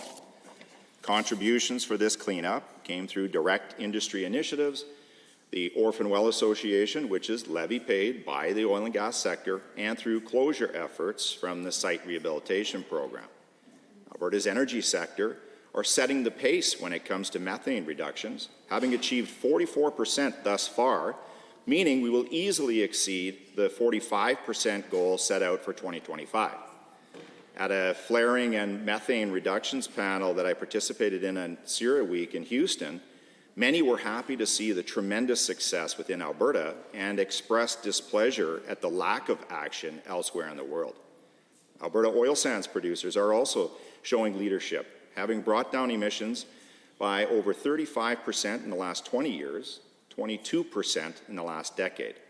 The Pathways Alliance, made up of the 6 largest oil sands players, have committed to reaching the goal of net zero or net neutrality by 2050 and are actively working to implement carbon capture technology into their operations. Mr. Speaker, our producers are technological innovators and have the highest level of environmental metrics, a deep concern for civil and human rights, not to mention strong governance policies. This doesn't even take into consideration the human and social factors from the energy sector's contributions to local communities, Indigenous partnerships, and their outsized contribution to public services through royalties and tax dollars. The implication from this motion brought forth by Alberta's NDP is that the industry is not living up to their obligations, and that is completely false. But it's that ideology that keeps tripping up this opposition. Mr. Speaker, we all know that both the federal and the provincial NDP are one and the same. They are one party, which means that Jagmeet Singh is the leader, with provincial parties being subordinate. So let's take a look at some of their platform policies. So, from the NDP's website, putting a price on carbon has been an important tool in efforts to drive emissions reductions. We will continue with carbon pricing while rolling back loopholes to give to big polluters. But we also recognize that carbon pricing won't be enough. Further action is needed.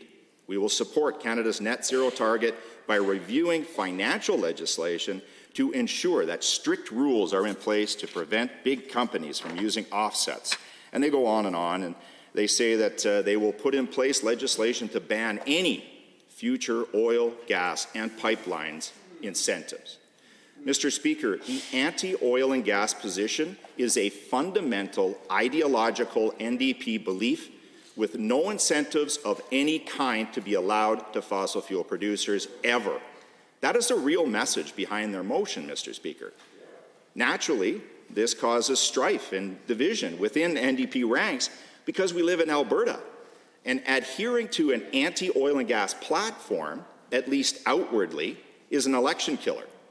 So the NDP try to gaslight the regular citizen into thinking that they support, but use incrementalism to destroy resource development. And they do this in a number of ways, such as increasing the cost of doing business until companies are no longer viable and then they go bankrupt. As an example, the NDP will increase corporate taxes and personal taxes while they're at it, support the Clean Fuel Standard, which is just another carbon tax. They'll increase levies, and they're talking about another hike in minimum wage. All things designed to increase the cost of living and make life miserable for business. Now, we all know, Mr. Speaker, that the NDP introduced Canada's first retail carbon tax. And the purpose was to increase the cost of living so high that one would have to stop using fossil fuels, such as gasoline or natural gas, for heating your home. In Alberta, this is virtually impossible because of the cold climate and the vast distances we have to travel. So all this does is increase inflationary pressures on families and make companies less competitive. So by design, the NDP set out to damage the pocketbooks of Albertans with their carbon tax, which, by the way, is a tax that they are credited for introducing to Justin Trudeau. So they got that going for them. The NDP have a tax and spend mentality, and their fundamental core belief against fossil fuels means they believe that resource companies should pay their fair share. What's really meant by this is to shut them down. So they increase the cost of doing business, which chases investment out of the province, thus driving people to the unemployment line. Mission accomplished for the NDP. But, Mr. Speaker, they are placing themselves in a corner with this internal struggles inside of their party around energy. And let's look at this. Previously, the NDP supported the $235 million loan to the OWA. They also created C-Star, which allows companies to write off their well costs against future royalties. Does that sound familiar, Mr. Speaker? As it should. And last week, the member from Edmonton Northwest introduced Bill 507 that calls for incentives to a variety of areas, including critical minerals. But this creates a problem, as many NDP supporters don't realize that critical mineral development will require expertise. Expertise that we find in the oil and gas sector, and hence, they will play a big part in future resource development. So, how does the NDP handle this direct conflict to their founding principle against any resource development? Well, this again is where the incrementalism principle comes into play, Mr. Speaker. To satisfy the turmoil within, they introduce stuff like emissions caps, windfall taxes, and they support the federal Liberals on items like Bill C-69, the No More Resource Development Act. And I'd like to add that the Supreme Court started hearings on C-69, I think actually earlier today, Mr. Speaker. The NDP, they were very upset that Alberta courts supported our government's case against C-69 and its creator, close friend and ally to Alberta's NDP, Justin Trudeau. Now, Mr. Speaker, the NDP drone on with misinformation about a non-existent program, one that would accelerate site closure, which is a good thing, Mr. Speaker, But I can tell you that no such program exists, nor is it contained in the budget. Many programs get considered, and for a multitude of reasons, they end up on the cutting room floor. Process-wise, a program must go through consultation, vetting within the department. Then it has to go to committee, cabinet, caucus, and treasury board. And the program that this NDP are alluding to hasn't completed even a single stage of what I just mentioned. So, they are desperate, and it is create a crisis for the NDP, Mr. Speaker. Our resource sectors are the driving force behind Alberta's economy. They invest billions into our communities and are good stewards of the environment, and to imply otherwise is categorically false. Industry has mandatory spend limits on closure that increased 66% this year to $700 million. But as I described earlier, they do so much more to preserve and conserve for future generations. Mr. Speaker, we should be thinking pragmatically and working with industry, not against them. After all, they are the technological innovators. They complete the R&D we use to meet environmental goals. And it's in everyone's best interest to have a healthy resource sector, and that requires balance. As we have seen with the pandemic and geopolitical events, ideological positions against the energy sector, such as those held by the NDP, are traps. Traps that lead countries like Russia to weaponize their resources against us. Again, we require balance. Balance between energy security, reliability, affordability, and sound environmental stewardship. That is what this UCP government provides. Thank you, Mr. Speaker. Are there others? The honourable member for Edmonton Meadows has risen. Thank you, Mr. Speaker. It's my pleasure to rise in the House and add my comments on behalf of my constituents to the motion 505. And I also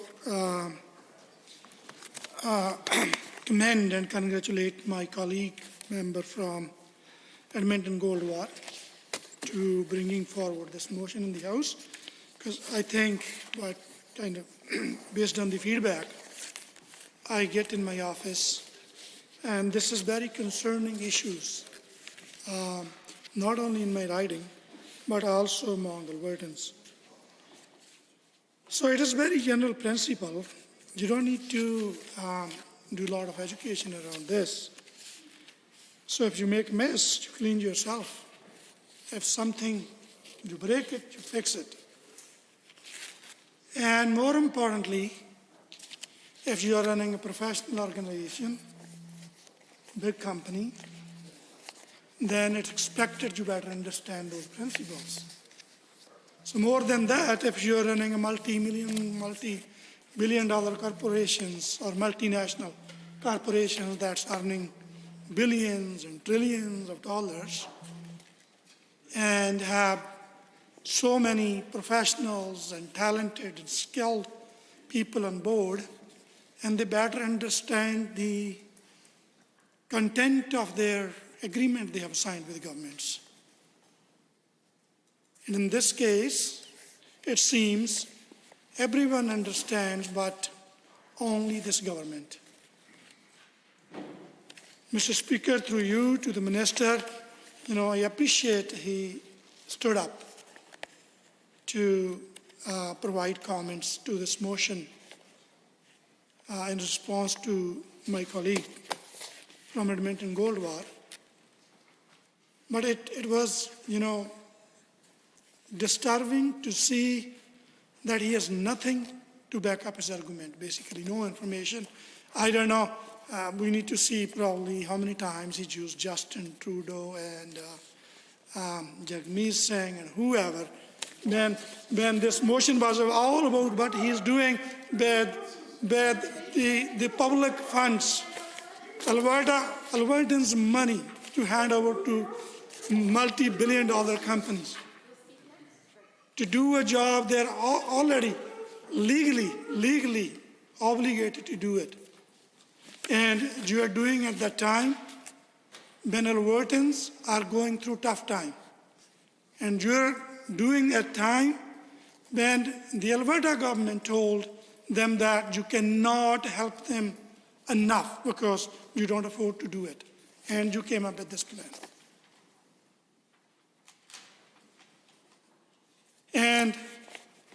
And those companies, they're still walking away with hundreds of millions of dollars, tax dollars they're due to the municipalities.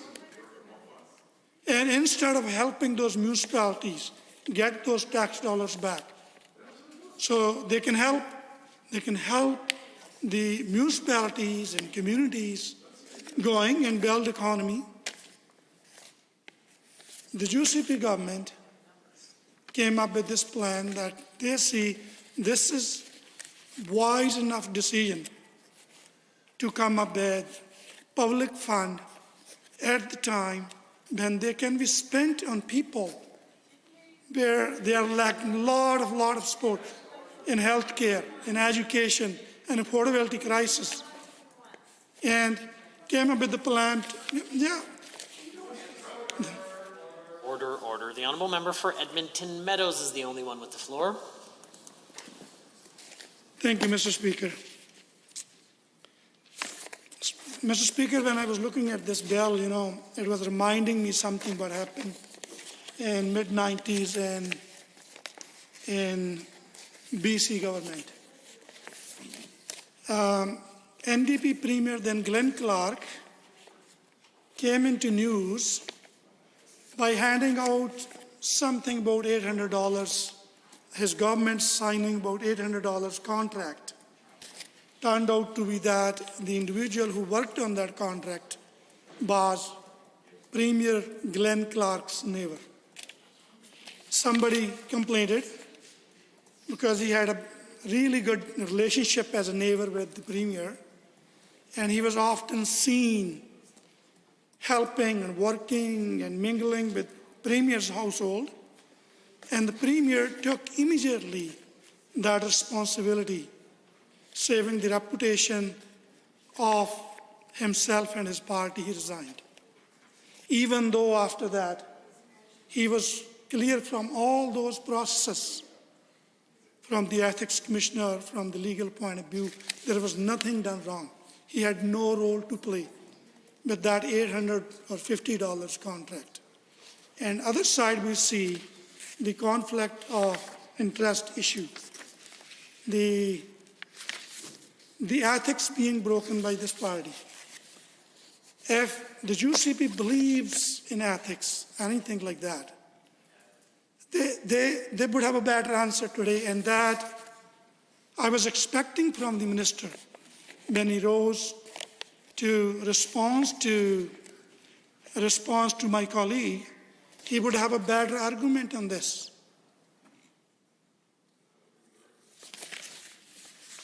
Honorable Minister probably is, surprised, but I'm talking about the ethics issue.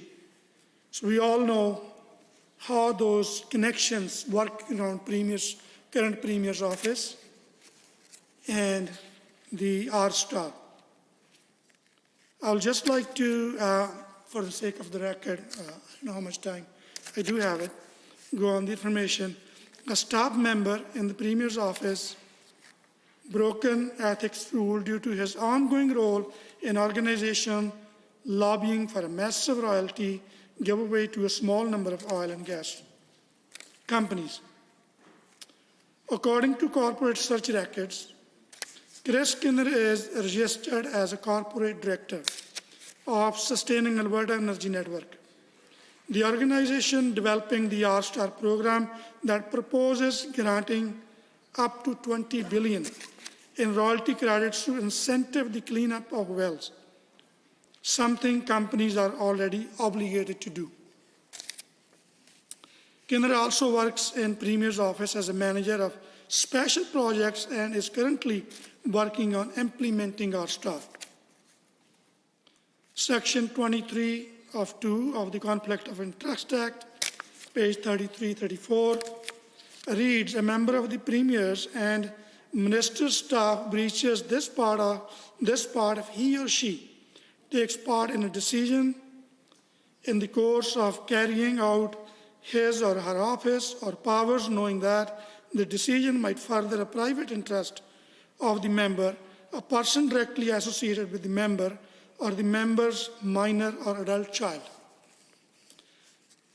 This is a corruption, said my colleagues in his public statement. The critic of democracy and ethics,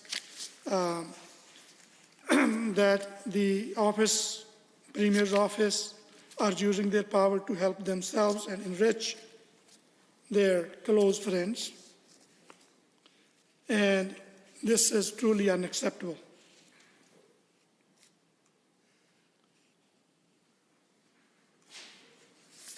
So under the budget estimate, when the opposition leader asked, the Premier claimed the Kinner resigned from the Sustaining Alberta Energy Network.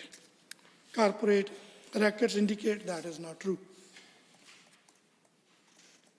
Premier was also a registered lobbyist for the R-Star before becoming a Premier.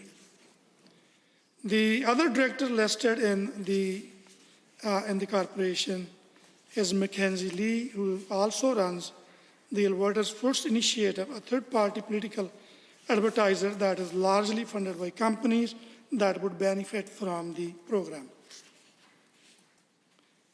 It is clear that Premier has every intention of moving ahead with this $20 billion giveaway to her friends and donors. She lobbied Point of order. A point of order is noted. The Honourable Government Whip. Thank you, Mr. Speaker. On 23HI and J, I think to impute a false motive against the Premier to say she has every intention of going ahead with this program when the Minister of Energy has clearly spelled out there is no program, and doing so to the benefit of friends and donors, is making an allegation against another member, specifically talking about another member, and telling the public that there's a program that exists that in fact does not. And it should be an apology and a withdrawal, please. The Deputy Opposition Whip. Thank you, Mr. Speaker. This is clearly not a point of order. We've heard similar lines of debate in this chamber, and they've found not to be a point of order. So I would love if the member from Edmonton Meadows can continue with his well-thought-out points. I do concur that this is a matter of debate. That's what we do here. The Honourable Member for Edmonton Meadows. Thank you, Mr. Speaker.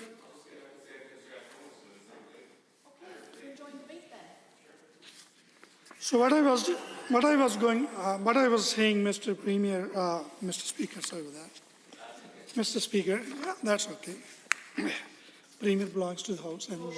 So then government motions 505. Is there anyone else wishing to join in the debate? The Honourable Member for Lac, St. Anne, Parkland. Oh, thank you, Mr. Speaker. And I've been listening to debate, as you so eloquently put it, is what we do here today. We've got motion 505 on the floor from the member of Gold Bar.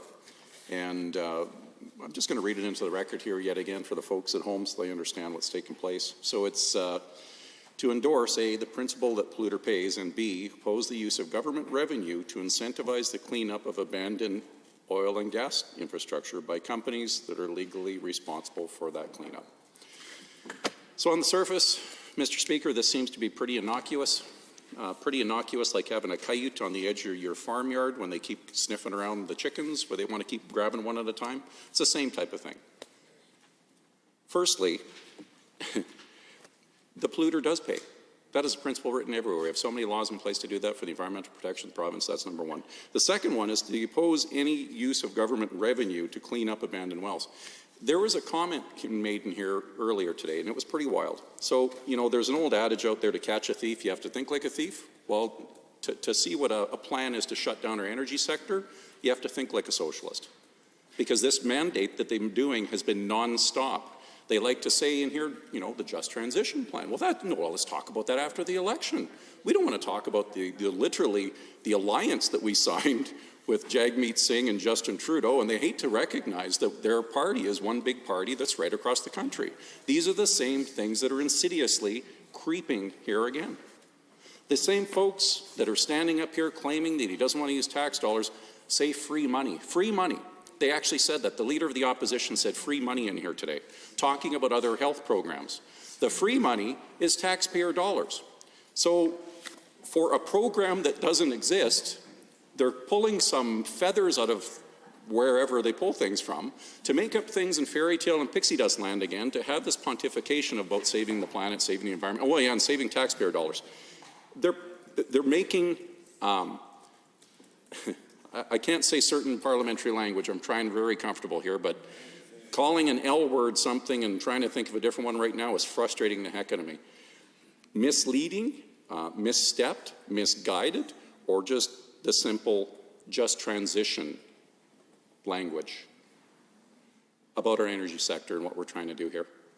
They don't want to have, on a made-up program in concept that they still keep reaching for, they don't want to use taxpayer dollars or incentivized dollars to be able to fix something. The Orphan Well Association, that's what it does. It literally takes wells that couldn't be cleaned up, thrown into a pot that is then managed by the government, basically, to clean these things up. They pay, oh, Mr. Speaker, I've just been called an idiot by the member opposite, but that's okay, because he's been kicked out more times than not. But that's okay. I've been called a heck of a lot worse by socialists, because every time I put these things out, this is the same guy that sits there and jumps up and down and says things against Premier or Prime Minister Thatcher, and he says a ton of things that got him kicked out more than once. But that's okay. He's really used to jumping up and down with a protest sign. Okay, the honourable member will speak to the motion. Better things will happen. Thank you, Mr. Speaker. And yeah, I shouldn't be listening to him. You're absolutely right of what he's saying over there. So, Alberta has a long-standing relationship between the oil and gas companies. This is a known fact. It happens to be one of our major sectors. The members opposite support organizations like Extinction Rebellion. In fact, one of them wanted it to be put in the school, in the classrooms, and still does. Still loves to have that. This is an organization recognized on a terrorist watch list over in the UK, and this is the type of ideological things that we should be teaching, which goes right along with this. This is just bonkers. Again, we're talking about a program that they're trying to stop that hasn't even started. But here's a really novel approach in concept. When you incentivize a group, I don't know, like lowering taxes, when you incentivize that type of group, we've seen tons and tons of investment come in. You have to make sure that this industry can clean up the assets. You have to make sure that they're solvent. The member from Meadows was talking about, Edmonton Meadows was talking about how we have to make sure that these companies pay their taxes. You absolutely do. And to do that, to generate that revenue, you have to make sure that they're viable. But you can't chop off your foot and then win a 100-meter dash. Well, this is logic. I'm trying to give them some socialist logic. I don't speak freaky-deaky socialist. I'm trying to do it as much as I can so they can understand it. But their motion is still at the same point. You can't use revenue dollars that you don't have to clean up something that doesn't need to be cleaned up. But we want to clean it up, but we don't want to clean it up because we only want to use taxpayer dollars to do it, because that's what's safe. They had 4 years to take care of this. We've got a bunch of wells that need to be cleaned up.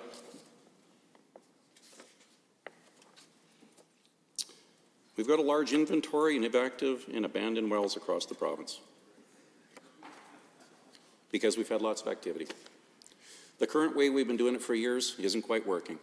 The minister spoke about some program they're talking about that the opposition is jumping up and down about that isn't in place is going to be the death knell for all of us.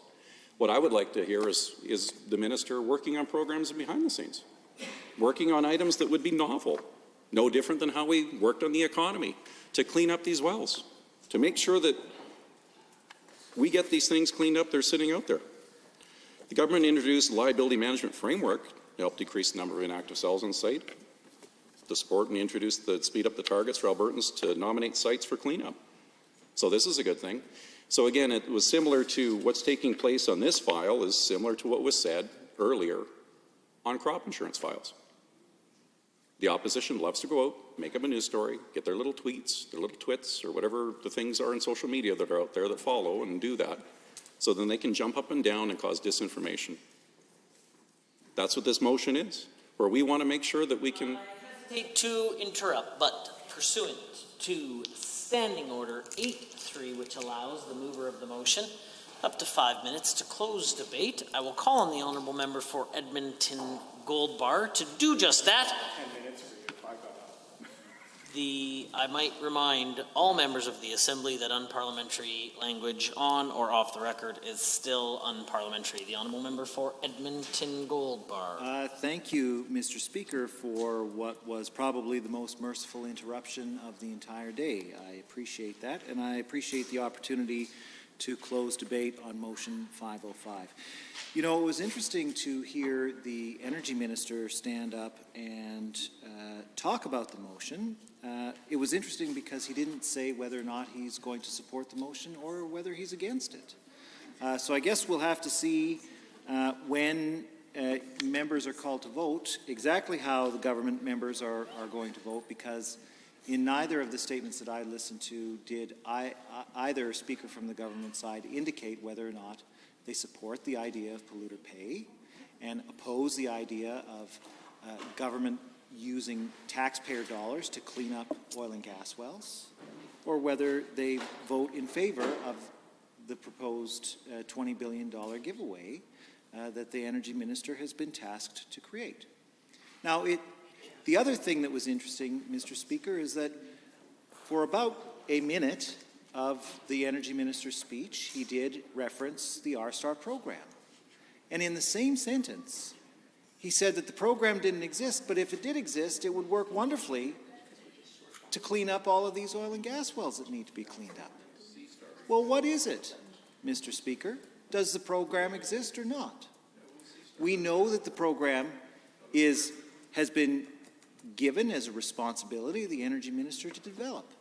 It's clearly written out in his mandate letter, published on the Alberta government website for the entire public to see.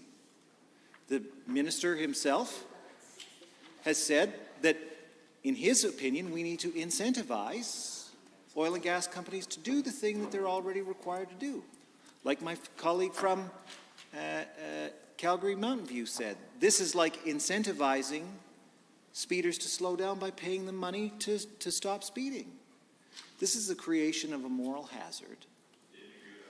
And it beggars belief that the government thinks that it would better off the people, it would improve the condition of the regular Albertan by spending $20 billion on oil and gas companies, environmental liabilities, rather than the priorities of Albertans, as I've outlined before. And the government has refused to entertain any meaningful action on this. The government knows that the solution to the problem exists in just making sure that the industry pays for its bills.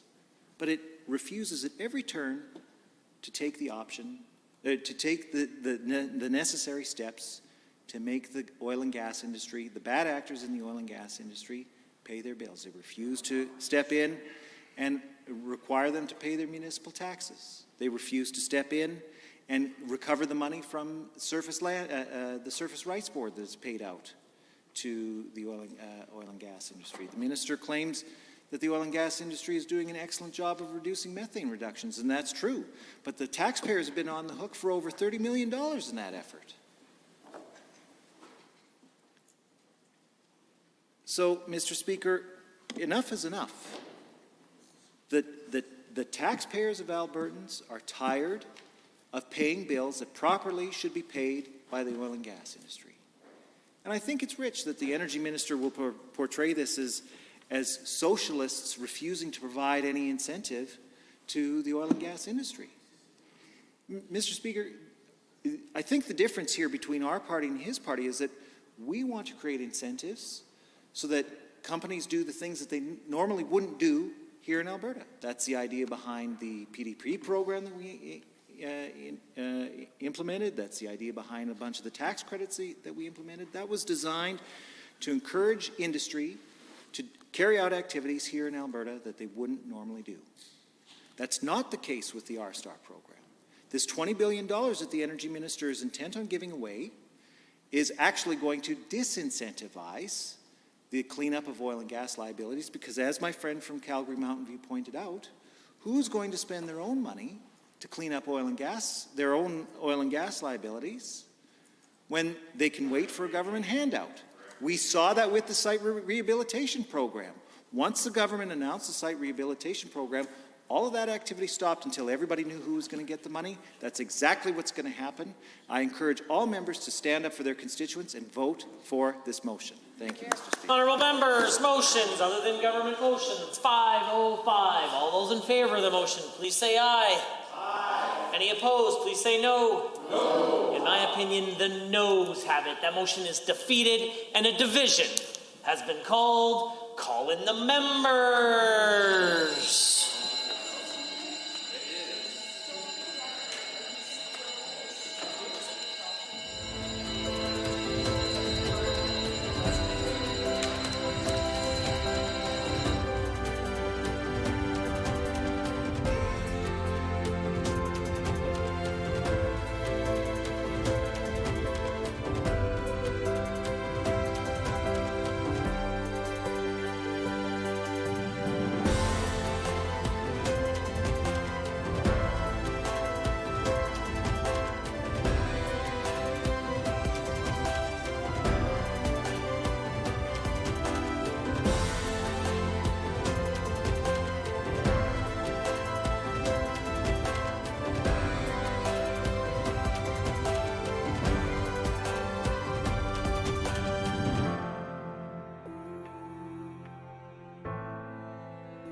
Honourable members, a division has been called on motions other than government motions. 505. All those in favour of the motion, please rise. The Honourable Ms. Gray. Member Mr. Dack, the Honourable Mr. Schmidt, Mr. Diol. All those opposed, please rise. The Honourable Mr. Lowen, the Honourable Mr. Guthrie, the Honourable Mr. Newdorf, the Honourable Mr. Scow, the Honourable Mr. Glubish, the Honourable Mr. Jean, the Honourable Mr. Nally, the Honourable Mr. Jeremy Nixon, the Honourable Mr. Rutherford, the Honourable Mr. Nicolaides, Mr. Tour, Mr. Yao, the Honourable Ms. Isaac, the Honourable Ms. Furr, the Honourable Ms. Pond, the Honourable Mr. Hunter, Mr. Singh, Ms. Lovely, Mr. Getson, Ms. Rosen, the Honourable Mr. Yassin, Mr. Van Dyken, Mr. Long, Mr. Turton, and Mr. Smith. Mr. Speaker, total for the motion 5, total against 25. The motion is defeated. Honourable members, pursuant to Standing Order 4-3, the House stands adjourned until 7:30 p.m.